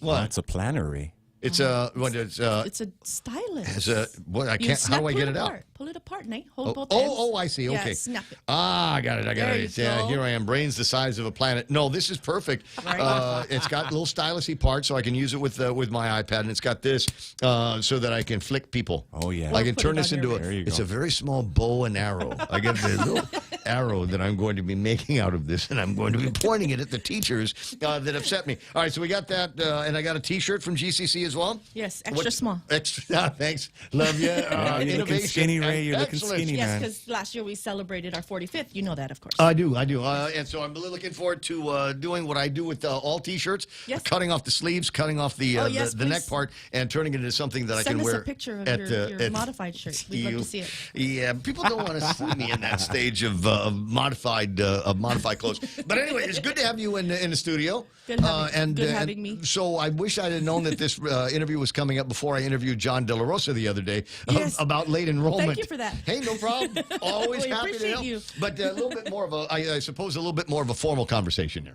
Yes. Okay, so the late registration continues over at GCC. All the way until Friday, close of business, 5 p.m. They can do it in person in Building 2000. That's the administration building, 2-story, all the way in the back of the campus. And that's by 5 p.m. And so online at guamcc.com/apply, just like Shanzi said. Exactly. So we'll move off in that direction. We'll start, and I will go in kind of a different direction than I did with John the other day. I don't have any money for school. And notwithstanding the fact that I'm a senior citizen, if people are thinking about upskilling now, as we are now, for sure, post-pandemic, yes, and there are a lot of people that are thinking, well, I was working this job before. I don't know if I've got a future in it. I don't know if I want to go back to that job. Maybe there's new things I can learn, but I don't have any money. How do we deal with that problem? Come into Building 2000 and you check out one of our financial aid advisors.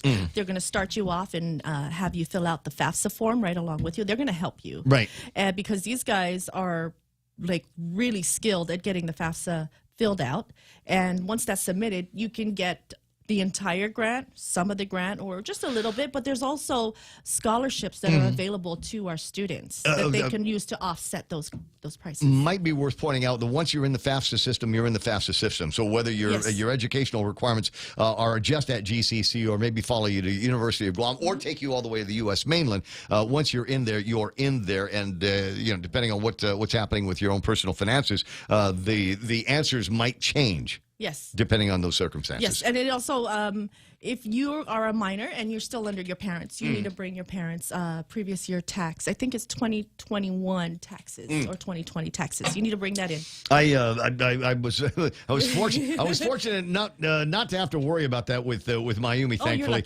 And I remember it's important now that we bring this up because number one, the funds might be available for you. You might be able to qualify for these things, and number two, the website is not the most user-friendly thing in the world. Right. It takes a second to figure out it takes a second to figure out what page you need to navigate to, whether you're the student or the parent or just somebody that's going to be in charge of things. It's always good to have a guide, and you've got guides over at GCC. Absolutely, and they're well trained. They've been at GCC for years. They've been through this whole FAFSA process, the scholarship, how to pay for your college.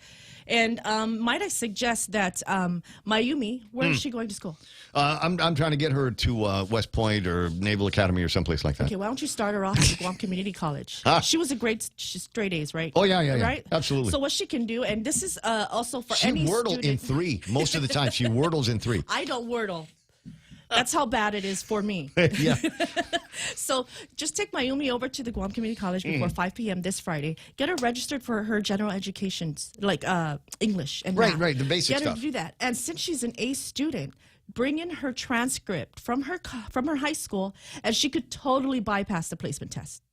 Because she's an awesome student like that. So she can go straight into never mind the placement test, and we don't have to worry about whether you're going to be remedial math or remedial English. Yes. Like virtually everybody I'm not looking at you, Real Joe. I'm just remarking out loud how all of us had to take remedial English and remedial math when we started attending the UCC. It's called 085, Ray. Thank you very much. Yes, that's how bad it is. We don't even have a whole number in the front of it. It starts in the zeros. Good job. MA098 is what it's called. Thank you, DOE. 8:50 in the morning. So you got that. There are opportunities to whittle away at the basics and save yourself some credit money when you're going off to the States. So that way it articulates to colleges.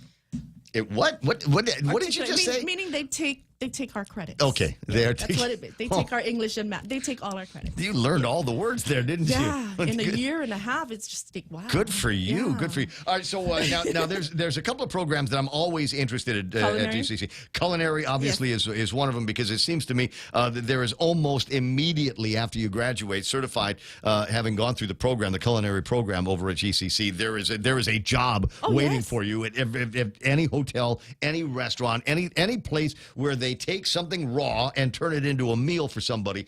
Everybody's always looking for back of the house talent. Yes, including infusion. Some of our chefs are there too. Right. Yeah.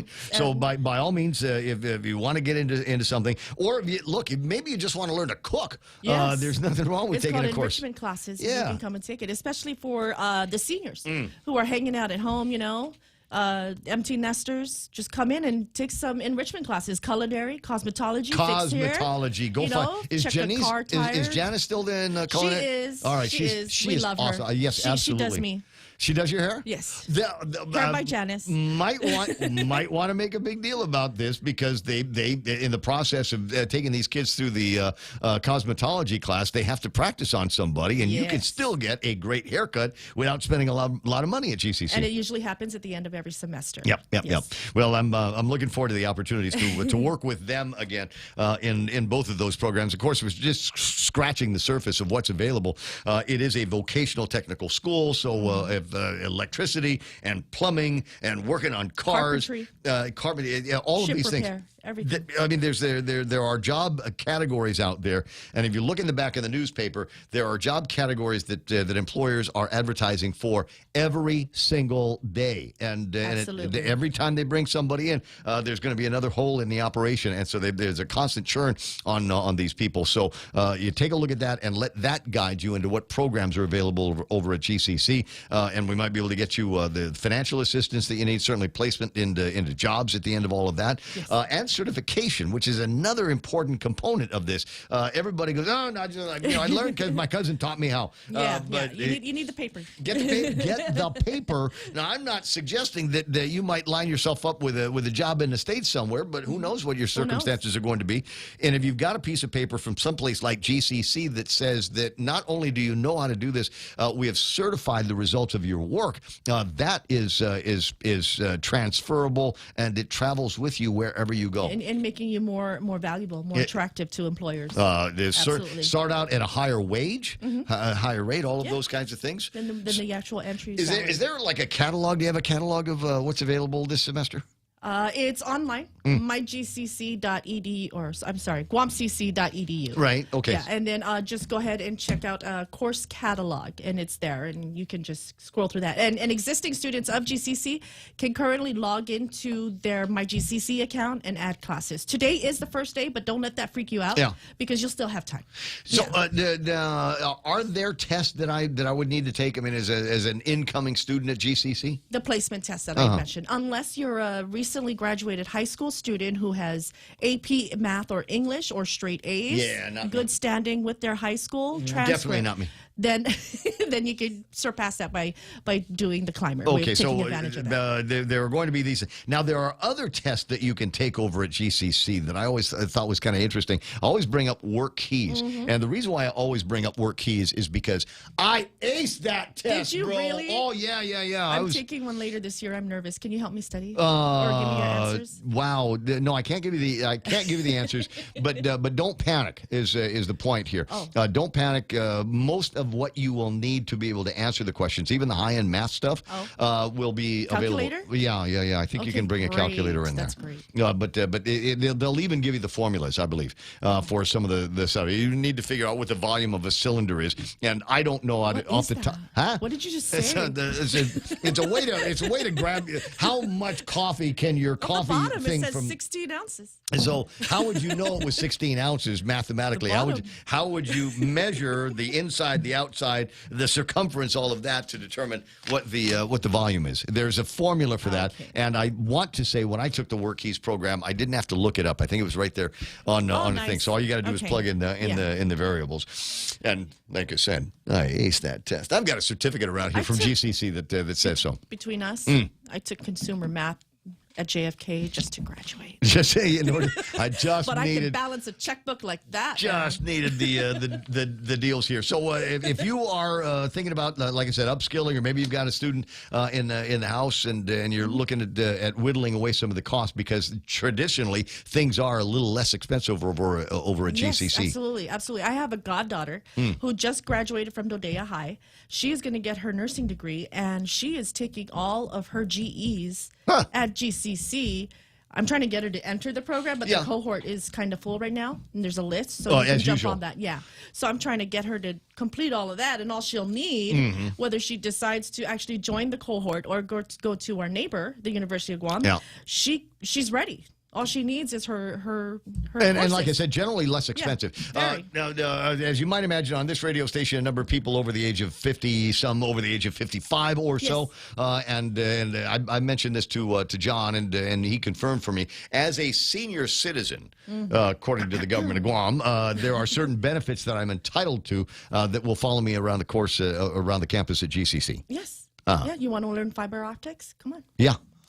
Actually, that it's one of the places where I would like to look at. You got fiber optics opportunities. There's Cisco certification that you can still get, and again, if you are in the IT business, that is a passport to higher wages anywhere you go. If you've got that Cisco certification, you can get it for a great price over at GCC. Anything else that we need to talk about? guamcc.edu/apply, or give admissions, registration, and academic advisement a phone call at 735-50 531.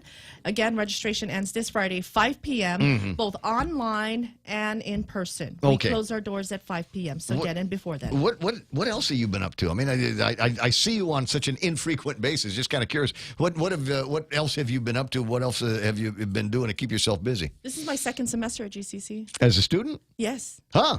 I'm remember back in the day? Yeah, when Once we upon a first time? met. Yeah. I'm finishing that degree.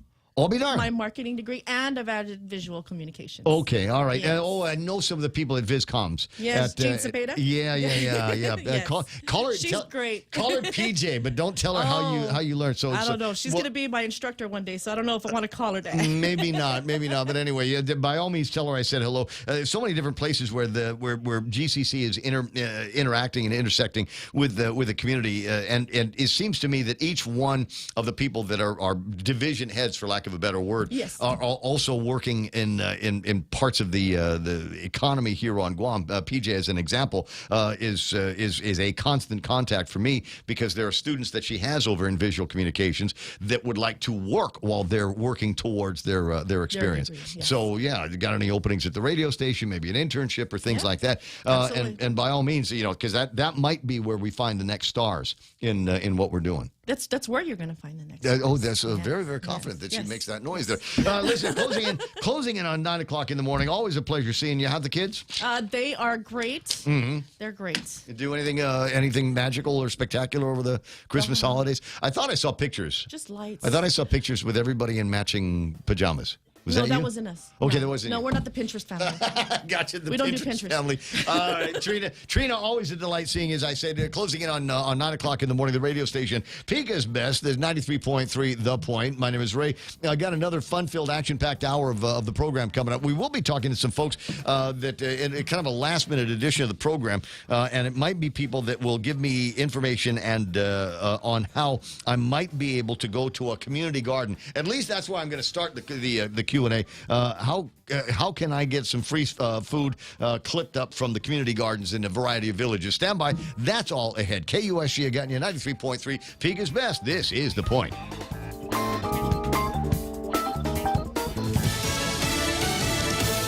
To jail. I'm Lisa Lacera, Fox News. Alan Weisselberg, the longtime chief financial officer of the Trump Organization, begins his sentence today. A prior plea agreement on fraud charges meant a New York federal judge formalized Weisselberg's sentence of 5 months in prison and 5 years probation. He pleaded guilty last year to 15 fraud counts in exchange for his testimony against the Trump Organization.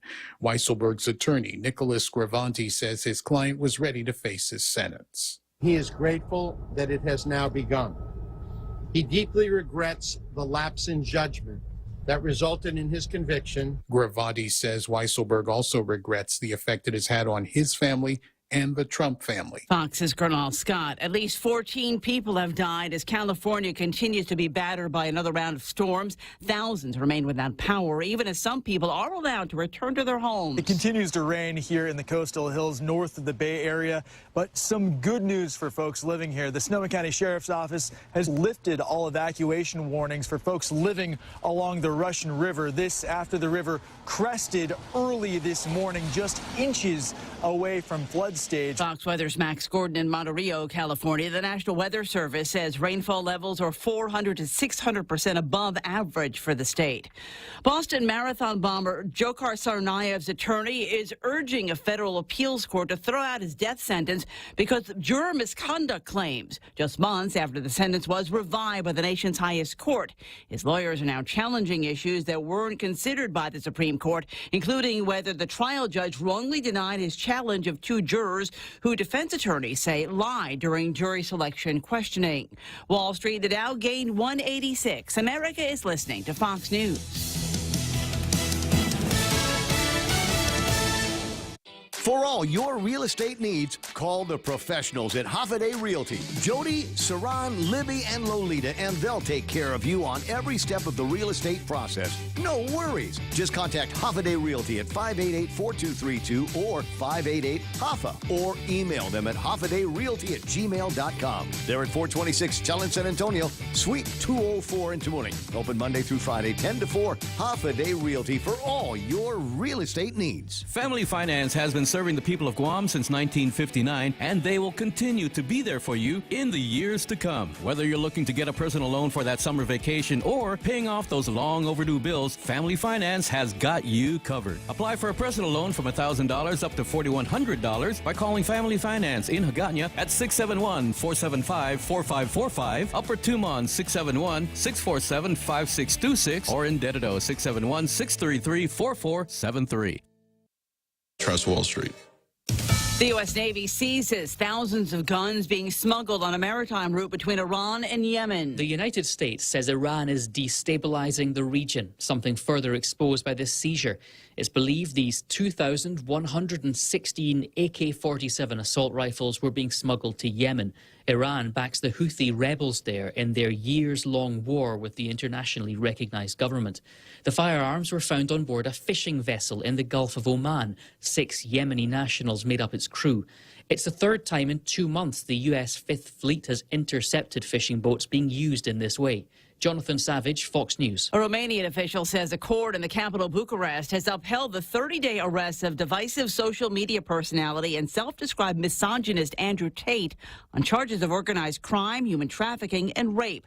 Tate, a British U.S. citizen who has 4.5 million followers on Twitter, was initially detained on December 29th for 24 hours, along with his brother Tristan, who was charged in the same case.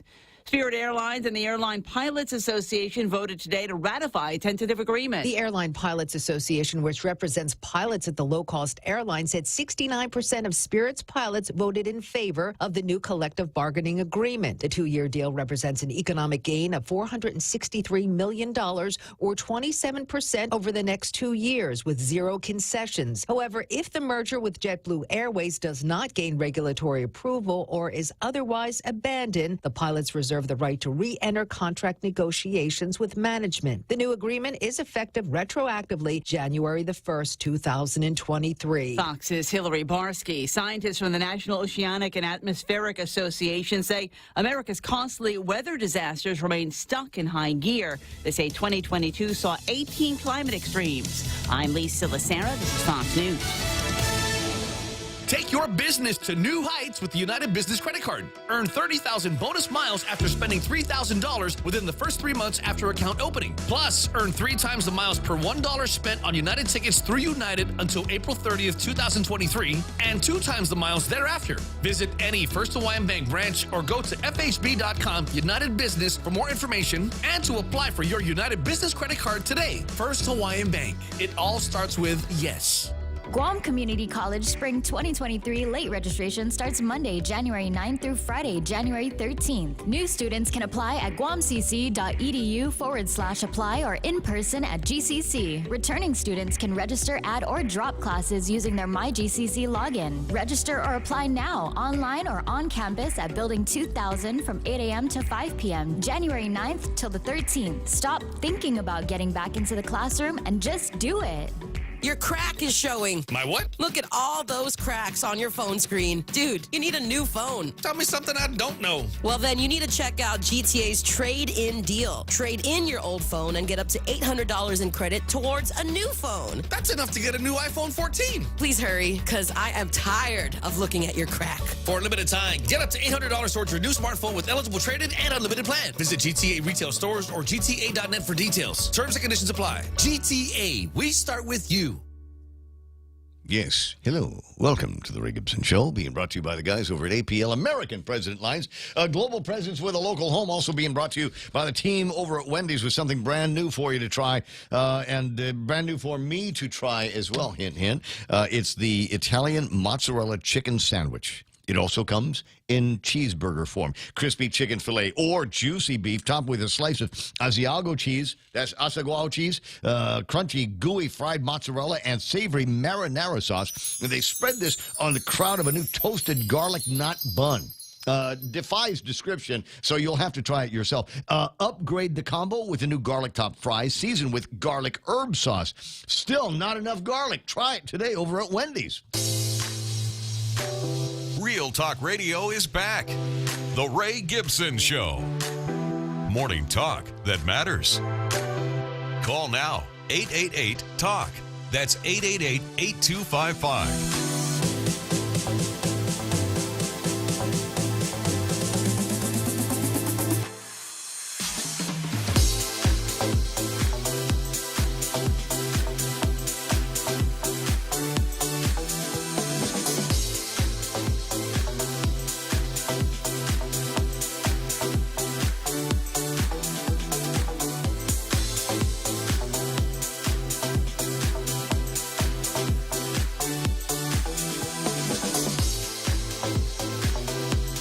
So it's funny.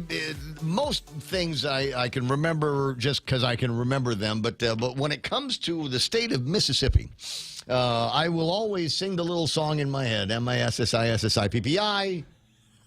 And the reason why I'm looking up Mississippi here is kind of an interesting story.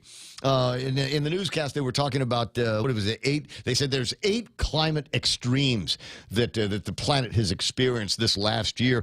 And among them, and we've talked a little bit about this, but among them is it's a fact now, eye-opening fact, that many, places where there's waters, tributaries, lakes, especially man-made lakes, a lot of that water has evaporated, exposing. Oh yeah. The things that are at the bottom of these lakes. Bodies. Now, bodies. Yes, in Las Vegas. Apparently, people that got tired of digging holes. So what they did was they just they put you in a thing and they throw you over the side of a boat and you sink to the bottom. And now Lake Mead has lost so much water that all of a sudden there's all kinds of things that are popping up, especially a lot of bodies. They're closing a lot of cases, missing person cases, because they've got so many of these bodies that are now being exposed as a result. In Mississippi, the Brook Hill. It is a ferry, 19th century ferry that went down once upon a time, and now that the waters in the Mississippi River have gone down so much, now you can actually make out the remains of this ferry, the Brook Hill. But it's also interesting what else is going on. There are other questions. Flooding, wildfires, other extreme weather-related curveballs are damaging or destroying these excavation sites, exposing others to view for the first time in many people's living memories.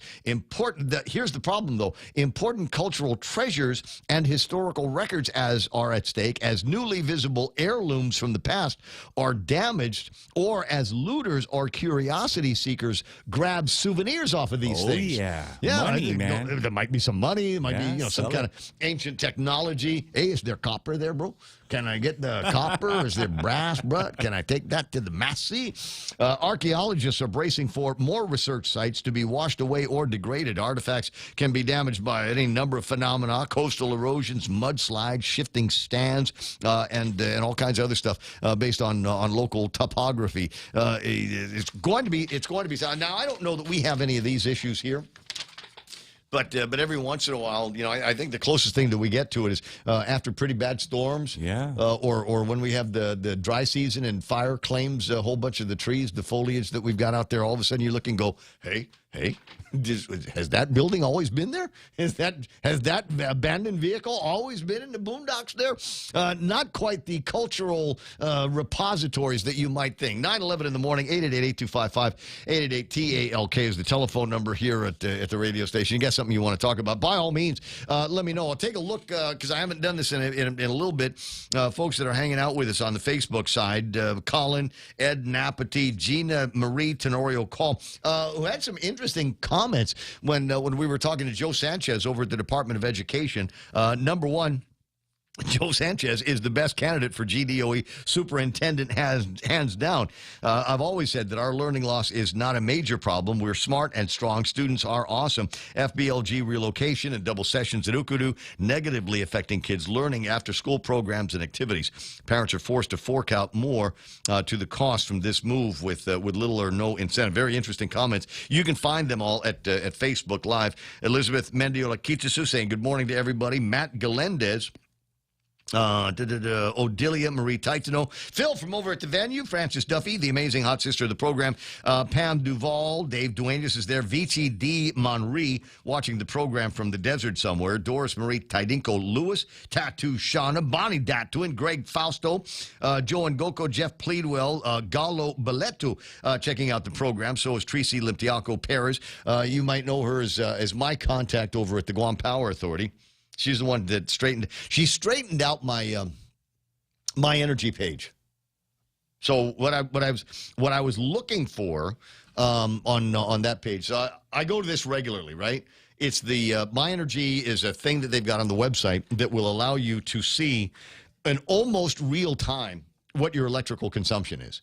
So you can go at like now. I could go in now and see what my consumption has been since midnight last night. Take a look at all of the days worth of electrical consumption and sort out. Okay, you look at it and go, okay, well, I was at home for a lot last weekend, so that explains why the bill is higher. I was using the electricity and the air conditioning and the hot water heater more than I did. I recommend this for all utility customers because it will put you kind of in control on what's happening with your electrical use. You should not be surprised. It should not be a big, hairy surprise when you open up your power bill. You should be in kind of complete control of that, and that's one of the ways to do that. But when I first signed up, it will tell me, I'm not sure why it was the default, it would tell me what the wind speed was on Guam.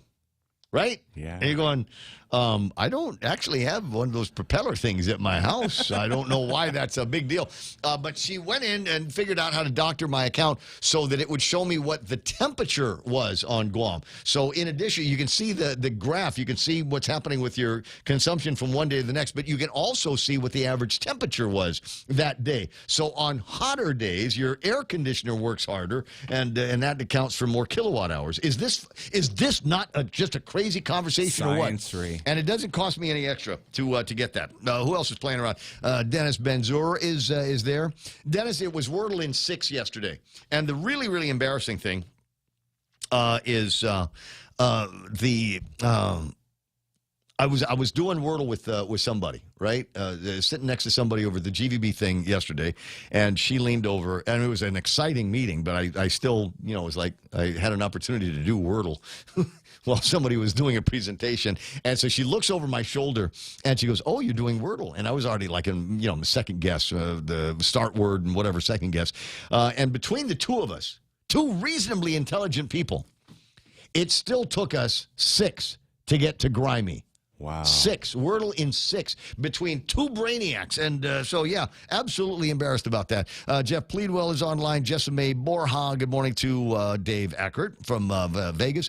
Perlita Delamar Garcia. Jerome McDonald's online. Let me see. James Itokazu. Al Camacho. Bunker Meno. Hafa de to Subazri Nagaja. Subazri Nagarajan is watching the program. Real Joe, right-click on Indonesia, that. It might be a Nigerian princess. You never know. Elizabeth Mendiola Kitatu. Let me see. Joe Cruz there. I got Jerome, Peter Lozano, Buenos Aires to Christine Santos, Lynn Vince, Borja Polino, Dave Dinsman, Maria Espinosa, Darlene Kinata, Peter Santos. He says, use the Pythagorean theorem to find the perpendicular bisector and input that into the flux capacitor, multiply by pi, and that's how you find Waldo. And this is why this guy's going to be my defense attorney. Steve Cruz online, Jose Martinez, Yvonne Merfalin. Somebody had asked online, it's James Howard, of course. Does GCC have an adult film class program? Oh, wow. Peter Santos, who knows everything, says Berkeley does. My daughter's not going there. Yvonne Merfalin, Valerie Carbolito, hello, beautiful. Good to see Joe D's on. Checking into the program, Libby Pierre, etc. Nate Horn says Wordle in 3 today. Nate, FYI, I'm sorry, inquiring minds want to know, what is your start word? Yeah. That's an important thing. It is. My start word, 99% of the time, is water, W-A-T-E-R. I know other people, Oracle is an interesting start word. Has a lot of the very, very active, what do you call it, consonants and vowels in a thing. So, waiting on some folks to come in that are going to tell me. I'm still not sure about the conservation people. So Real Joe's going to go outside and see if they're ready to go. 9:17 in the morning. The mail guy came in. Can I? I very rarely ever have an opportunity to do this, but I'd like to do an unboxing while I've got a minute. I obviously have some technological things at the house. Hey, dude, go over there and have a seat while I finish up with the stream of consciousness that I'm in. So I've got, when I get into the office, I set my phone down on a thing, primarily so I can see it. So I've got a stand for my phone, but I've got an Apple Watch, and I've got the iPhone AirPods. And as you might imagine, everywhere I go, I'm surrounded by a number of these charger cables, charger cords. So I thought, I'm going to find a way to make my life that much easier. So I went to Amazon.com and I found myself one of these things. It's a stand, number one, so I can see what's happening on the phone. And a charger too? It's got a charger in the back of it now. That's for the AirPods, and then this thing here up on the top is where I put my my Apple Watch. So all three of my devices can charge at the same time. But this has the distinction of having a clock on it, which is very, very helpful because I need to keep track of time. But the other thing is it's a clock that I can have in front of me. I always have people sitting at my desk and stuff, and it's kind of uncomfortable to look at your watch while they're talking, like, because what are you thinking? It's like, oh my, how much longer is this going to take? Really, is it going to take you all morning long to tell me this story? How long are you going to be here? But now I've got a thing that has an alarm clock on the front of it, so I can just make a furtive glance at it, and it will tell me what the time is. I'm a genius that way. What's your name? Phil. Phil, good to have you in the studio. Sorry you have to be here for this, but I know you were at you are doing the interview walk at the other radio station. So I'm doing the unboxing now. Do I have to fix his? Yeah, I'm looking right at his neck, man. Right. There you go. Normally, There's Phil. Yeah, so normally when we have women in the studio, we put that in that direction. It's the cleavage cam. Anyway, so is it instructions, the instruction booklet, and giving it to me mostly in English. That's a good thing. All right, so we got that. There's the quick start guide. Thank God for all of those things. The charger is compatible with most plastic cases up to 5 millimeters. Blah, blah, blah, blah, blah. Okay, that's how you touch that. And so I've got, oh, yay, another one of these. This will give you an idea how old it is. It's the old USB. It's the old USB connector on this side. USB cable that comes along with it that goes to the new USB-C, which means I've got another one of those things here. We've got the ridiculous plastic things on the inside, and we'll maybe talk about plastics and things like that with the guys from the conservation. So you plug there's the noggin for the charger cable, and then you've got the stand. Ooh, don't ask me how much this costs. Nice. I'm pretty sure I bought it. Remove the phone to snooze. Oh, it's got a snooze bar on it. I did last call at the snooze bar last night, but it's got all these places where I can put the chargy thing on it. So that's going to go on my desk this morning. The rest of it, oh man, the rest of it I want to throw away, but I don't want to add to the garbage stream. So Phil's in the studio, and you're with the Guam Green Growth. As I said, kind of a last minute thing. We had one guest that wasn't going to make it today, so I said absolutely send these guys in. Phil, what do you do? Hi, I'm Phil. I'm the sustainability coordinator at the UOG Center for Island Sustainability. And Can you take this trash and do something with it? Here, in the bag that it came in from... Recycle that, Phil. Sustainability at Phil. Come on. It's your online challenge right now. I can probably find useful things for these. Yeah. I'm sorry. I shouldn't give you a hard time. You're a guest. No, what's up? But I'm going to. It's all right. But I'm going to do it anyway. So a sustainability guy, and we talk about sustainability all the time. And I think for a lot of people, it's in the very least, it's kind of an abstract concept. And to another degree, I think there's a lot of people that just like to throw that word around, when we start talking about the economy, the island, the environment, that kind of thing. So we need to be more sustainable around here, but don't necessarily give us ideas on how we can be more sustainable. So what are your thoughts? Honestly, when I think about sustainability, it's really just taking a step back, looking at assessing whatever it is. If you're talking about financial sustainability, environmental sustainability, cultural, you just kind of take a step back, look at what you're doing, what kind of impact you're making, and figure out ways to do better. How can we make this thing last a little longer? How can we stretch our dollar? How can we, keep the environment a little cleaner? Just that's sustainability. So, but having a mindful attitude about it, actually putting some thought into how this is going to be working. And I do my best. All right, I'm a gentleman from a certain age where we didn't really think about those kinds of things. You got a package, and you take out the goodies in the package, and then throw the rest of it away. Although in my mind now I'm thinking there might be some, I don't know about the plastic that goes in there, but the box that it came in, there might be ways that I could take that to a recycling center, load that up with my pizza boxes and my boxes that my shoes came in and that kind of thing, and see if there's a way that I can get a second use or a second life out of those things. Right. Yeah. Actually, so fun fact about pizza boxes, unfortunately, though, because they there's oils in there that gets on it, pizza box is actually not recyclable. So that is a fun fact, but they burn really well. So they burn well, yes. Yeah. So I don't know. I'm going to make that sound like, Dad. I'm talking to my dad here about how I deal with things. I got the boxes that the beer comes in, like I said, shoe boxes when I go buy myself a new pair of loafers or something like that, pizza boxes, just any number of things, and I let them gather for a while, and usually on a weekly basis I will go out on a Saturday morning and then start burning these things. Now, I don't know to what degree that contributes to the sustainability model, if at all, but it certainly makes me feel good as a pyromaniac. What are we supposed to do with paper? Unfortunately, paper, we haven't been recycling paper for several years now. I believe when China had the national sword, they banned so we have to just deal with it ourselves. That's a big problem everywhere. I mean, not to interrupt you. That's huge. Globally. Yeah, globally. There's countries now that are saying stop sending your trash here. Basically, that's where your plastics, your papers, your aluminums, that's all trash now. We've got to deal with it. Somebody might have bought it, but sometimes that can be a burden in some of the, especially third world countries that might not have as many financial opportunities as the United States. Right. Another thing is that since the pandemic, I believe it was in April 2020, we stopped shipping our plastics off island from Guam. No buyers. Yeah, no buyers. The economy kind of collapsed, and I don't know if it's going to recover anytime soon. No. I don't think so. Yeah. And like you said, right, these third world countries don't really have the resources to handle a lot of the waste, so they're kind of just stopping it, which is, they're doing right by them.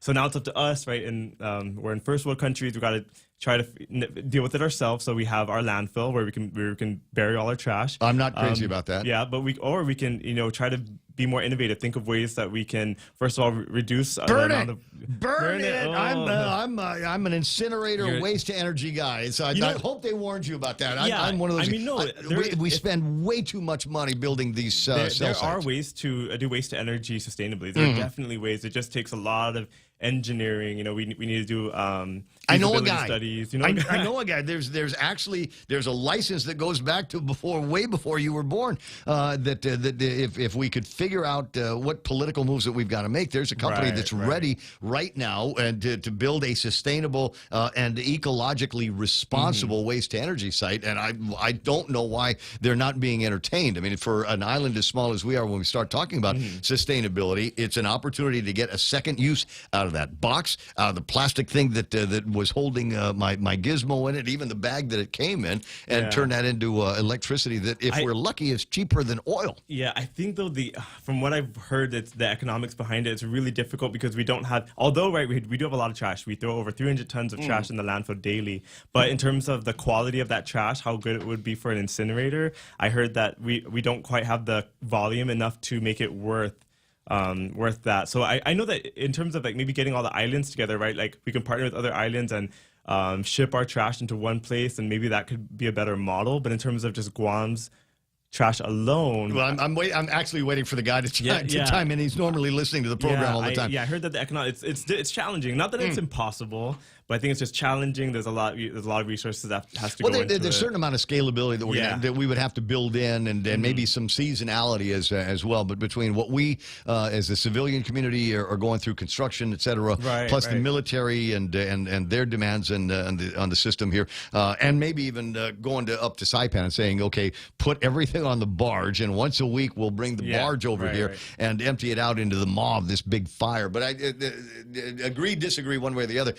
But it is part of a look that we're going to have to handle, because as every ship that comes in and all the merchandise that gets unloaded is going to be putting a burden on the environment here and the ecology, and it eventually has to be seriously addressed. Maybe your generation, because mine, forget it. Anybody over 50 years old, it's an old conversation. We're relying on you guys to sort this problem out for us. We're working on it. So now, what are some of the other things that you guys do over at Guam Green Growth?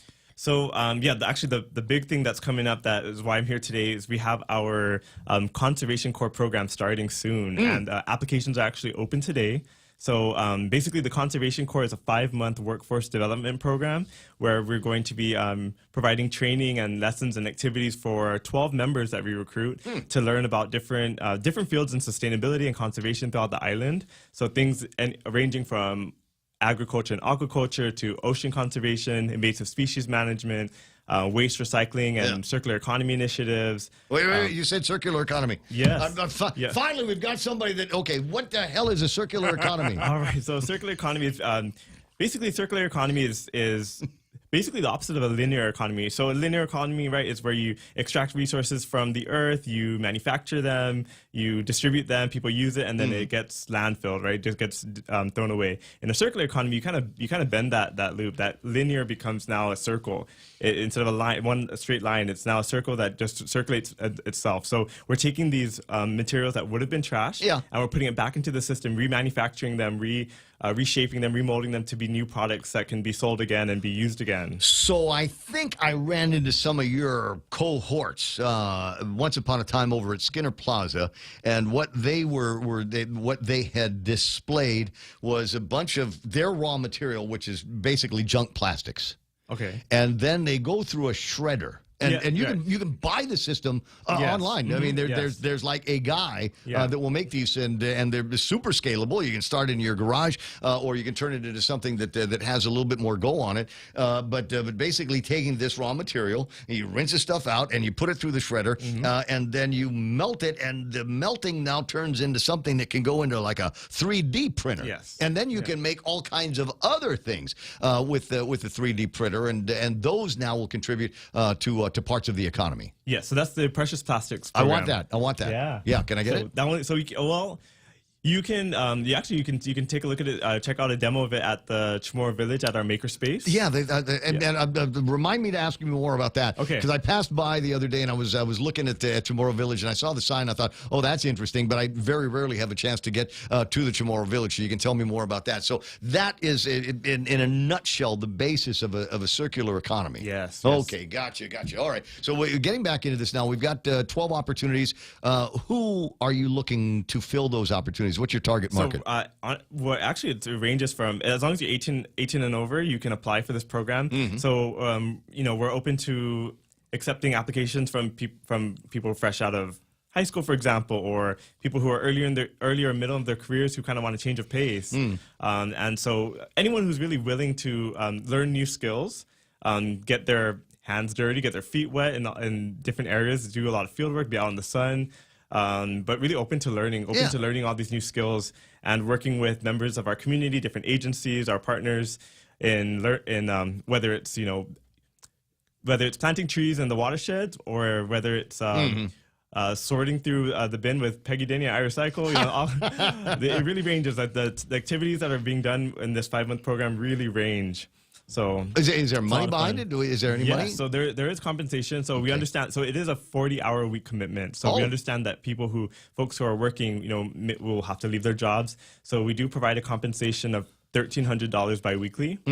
So for 10 of the members, and then 2 of the members who will be the group, kind of the group leaders, will receive a stipend of $1,500. It's not bad. Yeah, way to make a living. Obviously, you can make contributions to the community by way of doing all that.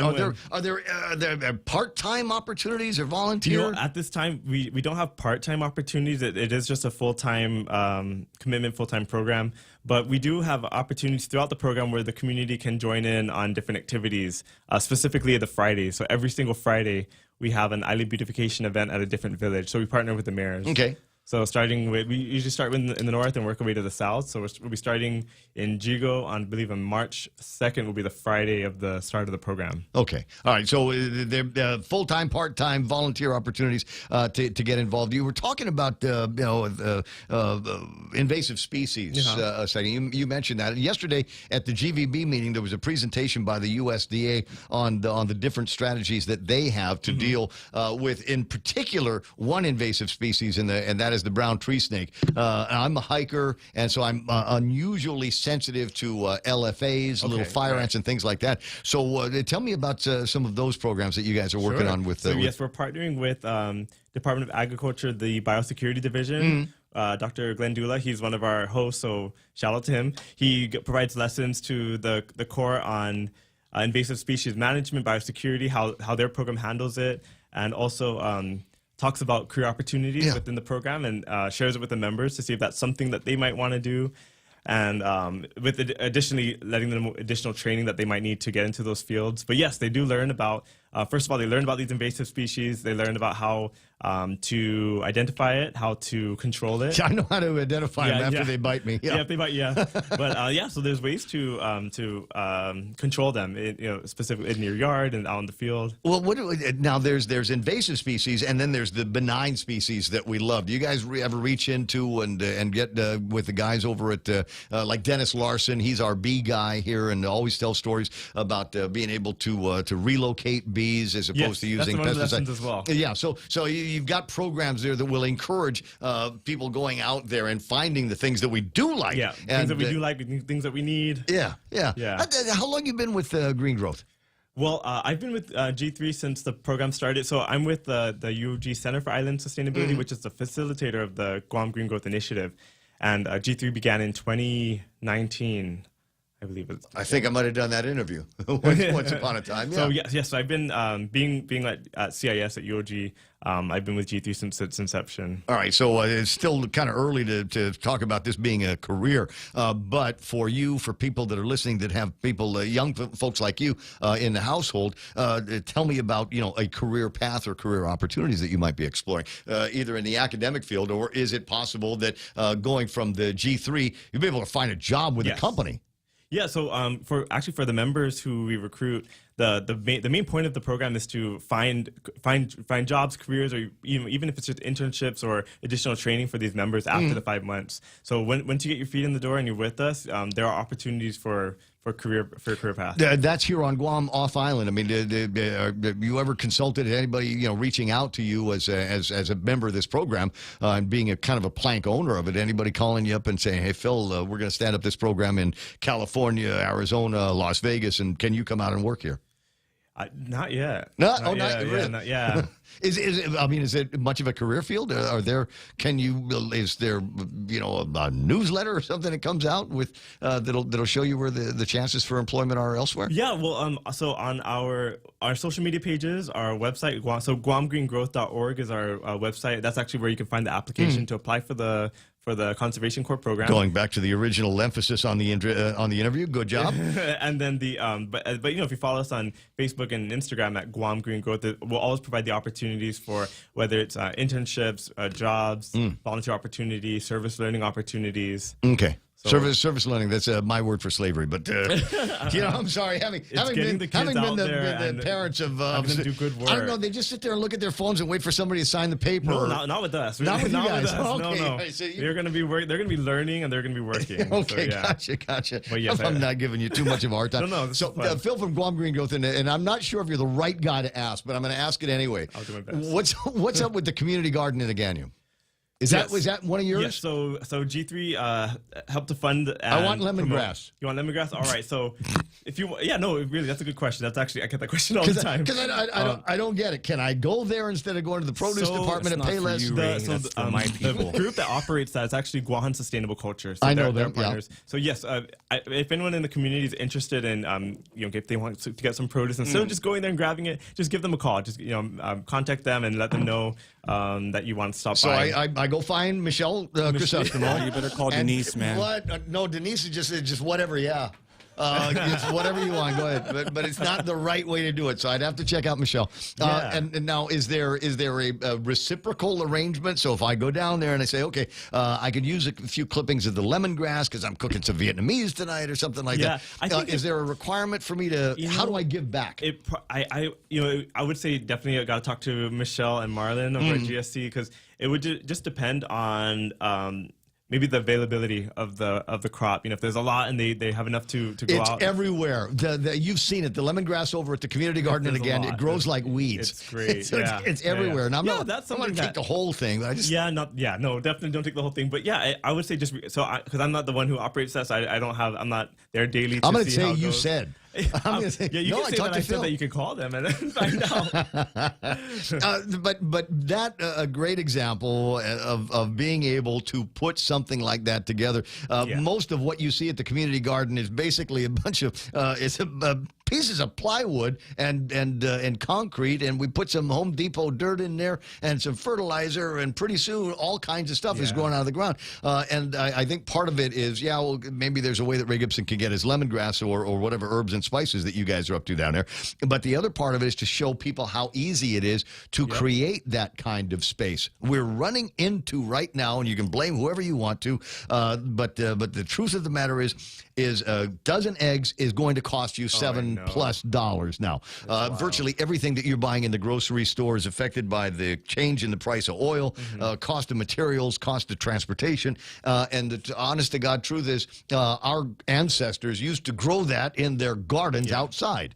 And so when we start thinking about these opportunities, maybe that's the incentive for a lot of people listening to get involved. Definitely. The money is a huge incentive, and considering the way things are these days, we're always trying to find ways to save money, try to find ways to get our resources in a way that's not gonna chew away at our bank account. So. So GSC actually provides workshops and training for the community members, for residents who are interested in starting their own garden in their backyard. Yeah. So following them on social media. Can you come over and just do it for me? Once a week, come and weed and put some water in. Yeah, maybe that's something you can ask Michelle. Her group can do, but no, I don't know. But it's the idea is out there, and there's any number of these little beds that you can put down. Yes. And it's the internet has all of the information. It's nice to know that if you need some help, you guys are a phone call away. How do we find you? How do we get the army of G3s? Our office number is 671-735-2918. If anyone has any specific questions, they want to contact me directly, my email is philcruz@uog.edu. Right. One L. Do you have a shop at the university? Where are you guys at there? So at the university, yes, we're located in the Dean Circle. We are the Center for Island Sustainability. I know office. the spot. Yep. Yeah, and then our Sea Grant offices are around there. So yeah, we're all in that little Dean Circle area. Are you on the good side or the one with the view? We're on the good side. You got on the good side with the view. But our science communication team, so with Kyle Mandapat, his team has the view. Right. Yeah. Hey, listen, I was a student there for way longer than I care to admit, and spent an awful lot of time playing hooky over on that side of the place, and then of course running down every once in a while to the Marine Lab and see what was going on down there before the place got kind of overpopulated. Listen, don't wait until Kyle has you come into the studio again. Next time you got something big going on with G3, I'd love to hear from you. Love to get you back in the studio and talk about it. No, absolutely. It's a good time. Look at this. 9:39 already on the Ray Gibson Show. More to talk about. More conversations of one kind or another ahead. So stay right there. Every company needs money to grow and take on the challenges 2023 will bring. That's why Bank Pacific's commercial loan officers stand ready to help you. We offer several programs tailored to assist companies to get to the next step or perhaps for a startup, including working with SBA or GITA. Services to choose. Bank Pacific, where others put branches. Bank Pacific. We want to be your partner. Equal opportunity lender. Member FDIC. Credit conditions apply. Join us at Mezcla Chamorro Fusion Bistro and see why they've been crowned Guam's best Chamorro food restaurant for 9 consecutive years. Experience Chef Peter's candied salmon over scallion coconut rice, octopus tinactac, Chamorro platter, and their award-winning gourmet burgers. Or if you're looking for something healthy, try their keto-friendly menu. Come and enjoy Mezcla's half-a-day service at their Hagåtña location from 11 a.m. to 2 p.m. for lunch, 5:30 p.m. to 9 p.m. for dinner, or 10 a.m. to 2:30 p.m. for their famous Sunday brunch. Guam Regional Medical City is the center of excellence for general and minimally invasive surgeries like colonoscopy, dialysis and vascular access, gallbladder, skin and soft tissue, gastrointestinal tract, hernia repair, spleen, select liver and pancreas diseases, upper endoscopy, and more. Schedule your appointment with GRMC today by calling 671-633-GRMC. That's 671-633-4762. For more information, visit us at grmc.gu. Gotcha. 9:41 in the morning, Ray Gibson Show until it's not going to be anymore. And the way we're making electricity these days is still use some carbon-based stuff, and there is a whole bunch of very, very heavy equipment at the port, and Rory doesn't want it there forever, so he says, get this crap out of here. So we can use the space for all kinds of other stuff. They got to take it from the port up to the construction site up in Ukadu, and that's going to be called Power on the Move. And the idea is to do all of that without having a whole lot of impact on the community. But in order to get it started, there's going to have to be some impact on the community, some infrastructure changes, things that they're doing with medians, traffic lights that need to be lifted up a little bit higher on the roadways to be able to accommodate all of that. And we've got some of that actually started about 45 minutes ago. Downtown Agutnya area, you might experience delays up around 5th Street and Marine Corps Drive. If you're wondering where the heck 5th Street is, don't worry, you're not alone. Nobody knows where 5th Street is. It's around the GCIC building, that area there. And there's a light. Just take the light out. Nobody wanted it there. Nobody ever wanted it there. I used to work at Hit Radio 100 Guam Cable TV back in the day, and I don't know, for the first 10 years, there was no light there. So you could pull into the turn lane and just go when there weren't any cars. And I don't remember any knockdown, drag-out accidents. Just take the lights out and then don't put them back up. Same thing with about half of the medians that you guys are working on. But if you want information on what's going to be going on there and where the next set of projects are going to be, go to poweronthemove.org and the World Wide Web.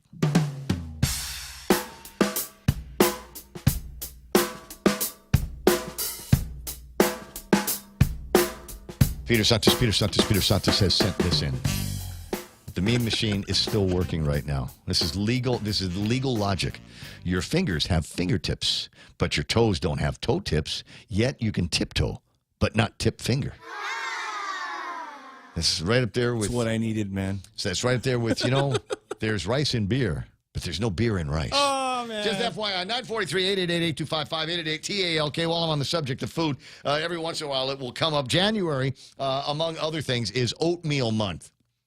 Oh, I love it, man. With lots of sugar. No, what's the matter with you? Lots of sugar. It's like eating the box butter, that it comes in. Cinnamon. The oatmeal is like bit of milk. Is like the tofu of that whole food category. It's one of those things where you can make it taste good. It doesn't taste good on its own. And this might cream be of rice or oatmeal, Ray. This might be annoying to some of the people that are listening. That were raised a different way. But I mean, my mom would buy oatmeal for us when we were kids, and as far as I know, that box was never opened.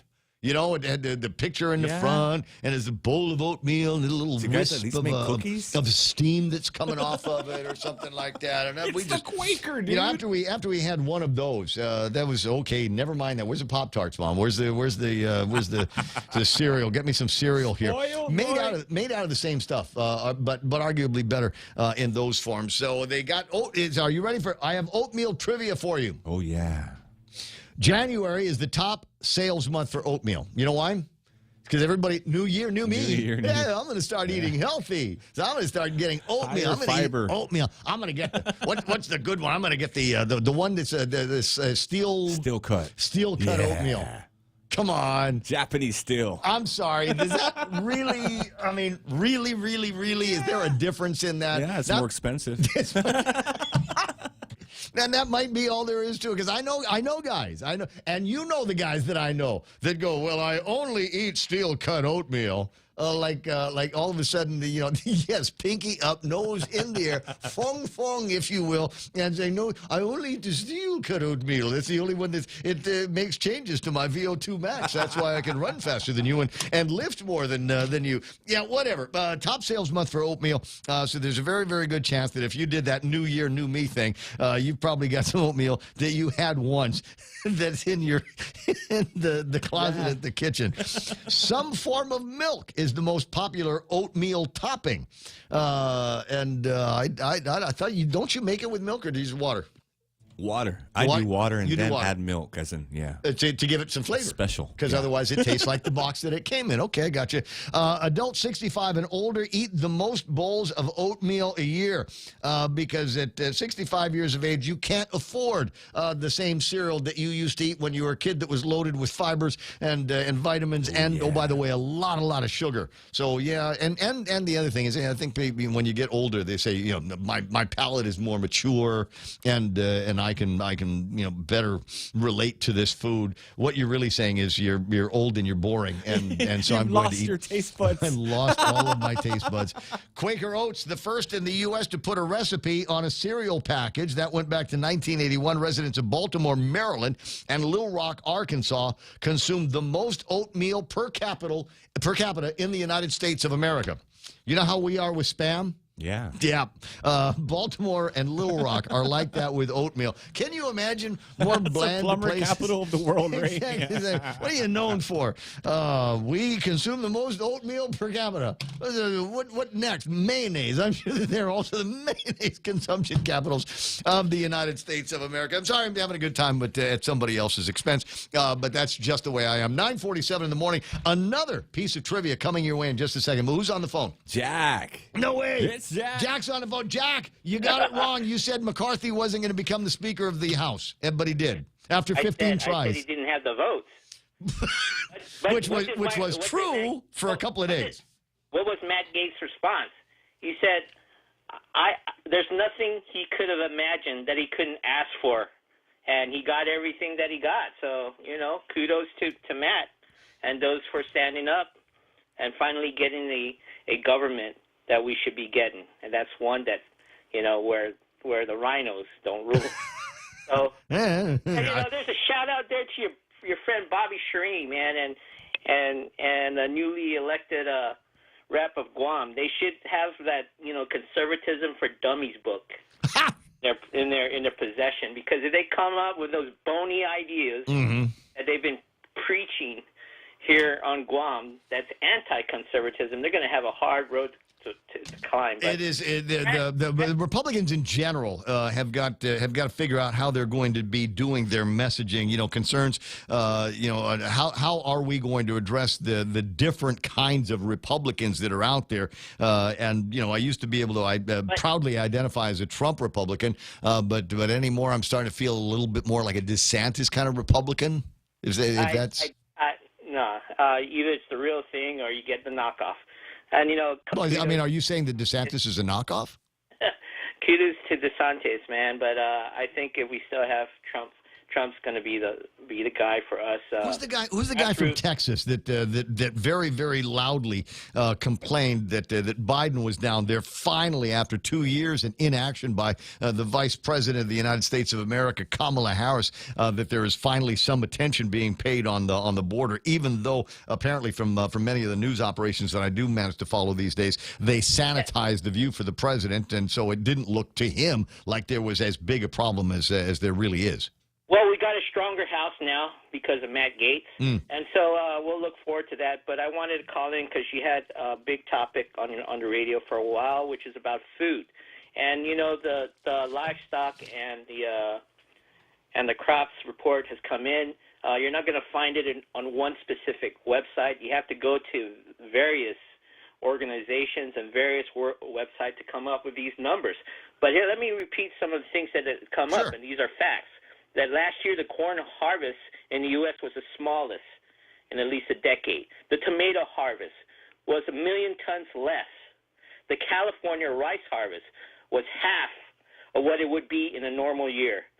The hard red winter crop, that's the stuff that you use for your general all-purpose flours, for pan bread and stuff like that, that's down. That's down. It's the smallest since 1963. I was born in 65, Ray. Okay? And across the U.S. last year, carrot crop down minus 45%, sweet corn down minus 20%, sweet potatoes down minus 13%, celery down minus 11%, peaches down minus 15%, and at least 40% of the U.S. suffered from drought last year. So the message is clear. Oh, no, wait. Oh, there's more. That's 100 consecutive weeks, okay, of drought. What does it affect? The total number of cattle being produced. So that's minus 41 in Oregon, minus 43% in Oklahoma, minus 50% in Texas. All right, so what does that all mean? Is that all that stuff that we were supposed to have for 2023 that wasn't raised isn't going to be available? isn't going to be available. So you better call that guy from the G3 and find out how you can put a garden together in your backyard, because you might not be able to find it in the grocery stores at any price. And so that's the problem. Everybody says, oh, well, look, let's increase the SNAP program. How does increasing the SNAP program help you when the product isn't available on the shelf? And I was listening to the Chamber of Commerce president, I guess, or chairperson, and none of this is being addressed. They're going to have this economic, I guess, beer fest down there some way. And you know, how service is one of the mainstay here on Guam. Food service, hotel services, all these things are going to increase or not be available in the 2023. And those who are thinking that, oh, you know, we have processed foods that we can rely on, don't forget that a majority, a big producers of processed food, they caught on fire last year. Fires, airplanes, environmental damage, one way or the other, significant ones. Yeah. So my point of view is this, you know, right now, like if you listen, I listen to a lot of news. I listen to the other radio stations too. And, you know, they're preaching, oh, you know, that there's this big thing that's going to happen in China, going to invade Taiwan. China is going through a lot of problems with the COVID and the dead bodies. They're in no position to invade Taiwan. If they were, what are they going to do? Eat semiconductor chips? They're having problems with food over there too. So let's get down to it. You know, we should be at least some form. Everybody should have some sort of sustainable growth, you know, in their backyard or something, you know. And you know, I agree with a little bit with the conservation stuff. We need to, you know. Well, I didn't hear the whole thing, but we need to start hunting what we have here, the wild pigs and the wild deer, you know. There are already, I think, a lot of people that do all of that. I think there's a lot of harvesting that's going on. Homeless people, folks at the low edge of the income. You don't see back in the old days, you see a lot of coconut trees with a lot of coconuts on them. But there are guys that will prowl around Aganya all day long and looking for coconuts that are old enough to be able to get some kind of food out of. I'm regularly at the beach, and there was once upon a time where you couldn't set your foot in the water in Tumon Bay without stepping on bulati. Not so much anymore. I think there's a lot of people for whom eating bulati is a delight, and there's that I'm aware of. There's no bag limits on how many bulati you can pull out of the ocean if anybody's watching at all. But Raymond, you and I grew up in a time, and we were just young kids. But I'm not ashamed to admit it. You know, there was a time that the government was giving out what they call government cheese and powdered milk. And, you know, our family wasn't afraid to stand in that line to get that carnation powdered milk and that government cheese. And, you know, sometimes that's the things that we have. And then when we think about it, what are we preparing for now that we know that? I mean, you're not going to find it on one specific website. You need to get it from the wheat and Harvest Association. You need to get it from the Cattle Association. You need to compile this data, which hasn't been done yet. Yep. And when you come up with the figures have been released. It's going to be a hard time for us and our food stuff. If you thought a loaf of bread, a gallon of milk, if you thought a loaf of bread, gallon of milk, and a dozen eggs were expensive, are expensive now, just wait. I get the point that you're making. So kind of a feel-good call. Thanks very much, Shaq. Well, anyways, I heard you're going on vacation. Where are you going to? I honestly haven't decided anything firm on that. You know, it's a pocket fantasy that I got about getting on an airplane now that we're post-COVID, and most of the places where I want to go to, Japan, Korea, Philippines, aren't requiring me to be jabbed one way or the other. So, you know, those are in my head. But honestly, 2023, like 2022, the beginning of the year, I always go through this projection for the rest of the year. And where prices are right now for virtually everything, every expense category in my life, I'm taking a physical diet as well as a financial diet. So, you know, it's not one of the. I'm not poor. I'm not hurting. I just don't feel like I have enough cash to afford the luxury of going on a trip just for the sake of going on a trip. I understand what you're saying. Completely agree with you. It's one of the smartest things you said at the beginning of the year. So. Yep. Yeah. Oh my God! And we're 11 days in. Oh, you know, here milestone. All right, give you a milestone. This is so weird to me. I will be turning 61 in 5 months. Wow! Right? Well, you know, in 4 years, you're actually 54.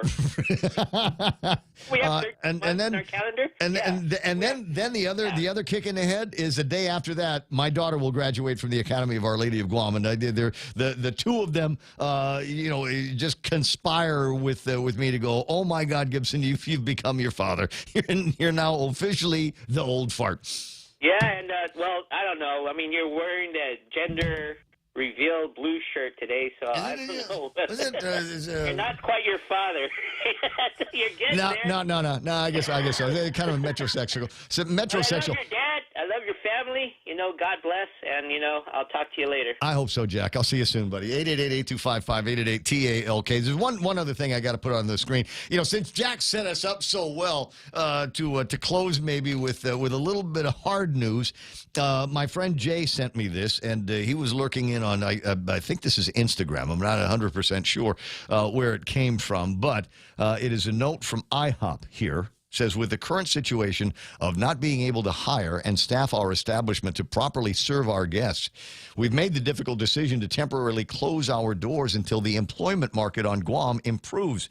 We will consolidate to our other location in Tumon, open 7 days a week from 7 to 9. We look forward to seeing you there. This is from IHOP. They're announcing now that they're going to be temporarily closing the Tumuning location. And I'm going to assume that this is like now, breaking news here. You are going to hear some interesting things in the coverage of tomorrow's get-together at the Chamber, where they're going to be talking, as Jack reminded me, they're going to be talking with, experts in the field of the economy here on Guam to get their sense of where 2023 is going. And this might give you a sense of among the impacts that are happening in the working community that we've got here. I mentioned it earlier today, even before I saw this from Jay, is if you are in the restaurant business, you are almost desperate to get people to come in and work for you anywhere. Front of house, back of house, doesn't make any difference. We need bodies in here. And otherwise, we're going to take the same skeleton crew we have, and they are going to have to staff and represent the businesses on crowded nights. I mean, the fact that we don't have enough people to work the tables in bars and restaurants on Guam is not preventing anybody from going to the bars and restaurants on Guam.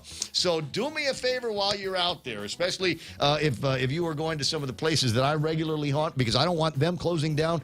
Tip your waiters and waitresses very, very well. I'm talking about everybody that is carrying a menu and napkins and chopsticks over at Moses, Carabao, any number of other places that we've got here on Guam. And take care of those guys, because they're working even harder for you, because they don't have the backup in the front or the back of the house these days. Absolutely sad news, and fingers crossed that they'll be able to resolve this issue sometime soon.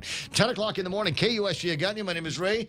Thrilled to be here with you. Real Joe, Donna D, Jerry Roberts, and I'm going to go to my desk now and play with my alarm clock / everything charger. Talk to you tomorrow. Here's Fox News. Obviously, I'm Lisa Lacera. Those comments from President Biden when asked by a reporter at the North American Leaders Summit about the possibly classified documents recovered at his former office in Washington.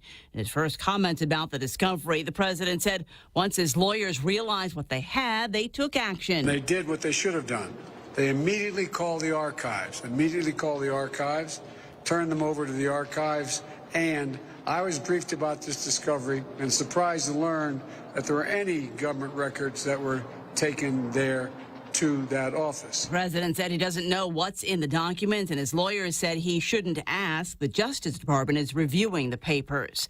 On the economy, the president said we are stronger and better when we work together, keeping North America the most competitive, prosperous, and resilient economic region of the world. Now we're working to a future to strengthen our cooperation on supply chains and critical minerals, so we can continue to accelerate in our efforts to build the technologies of tomorrow right here in North America. Canada's Prime Minister Justin Trudeau saying we need to come together as leaders to make economies more resilient in the face of global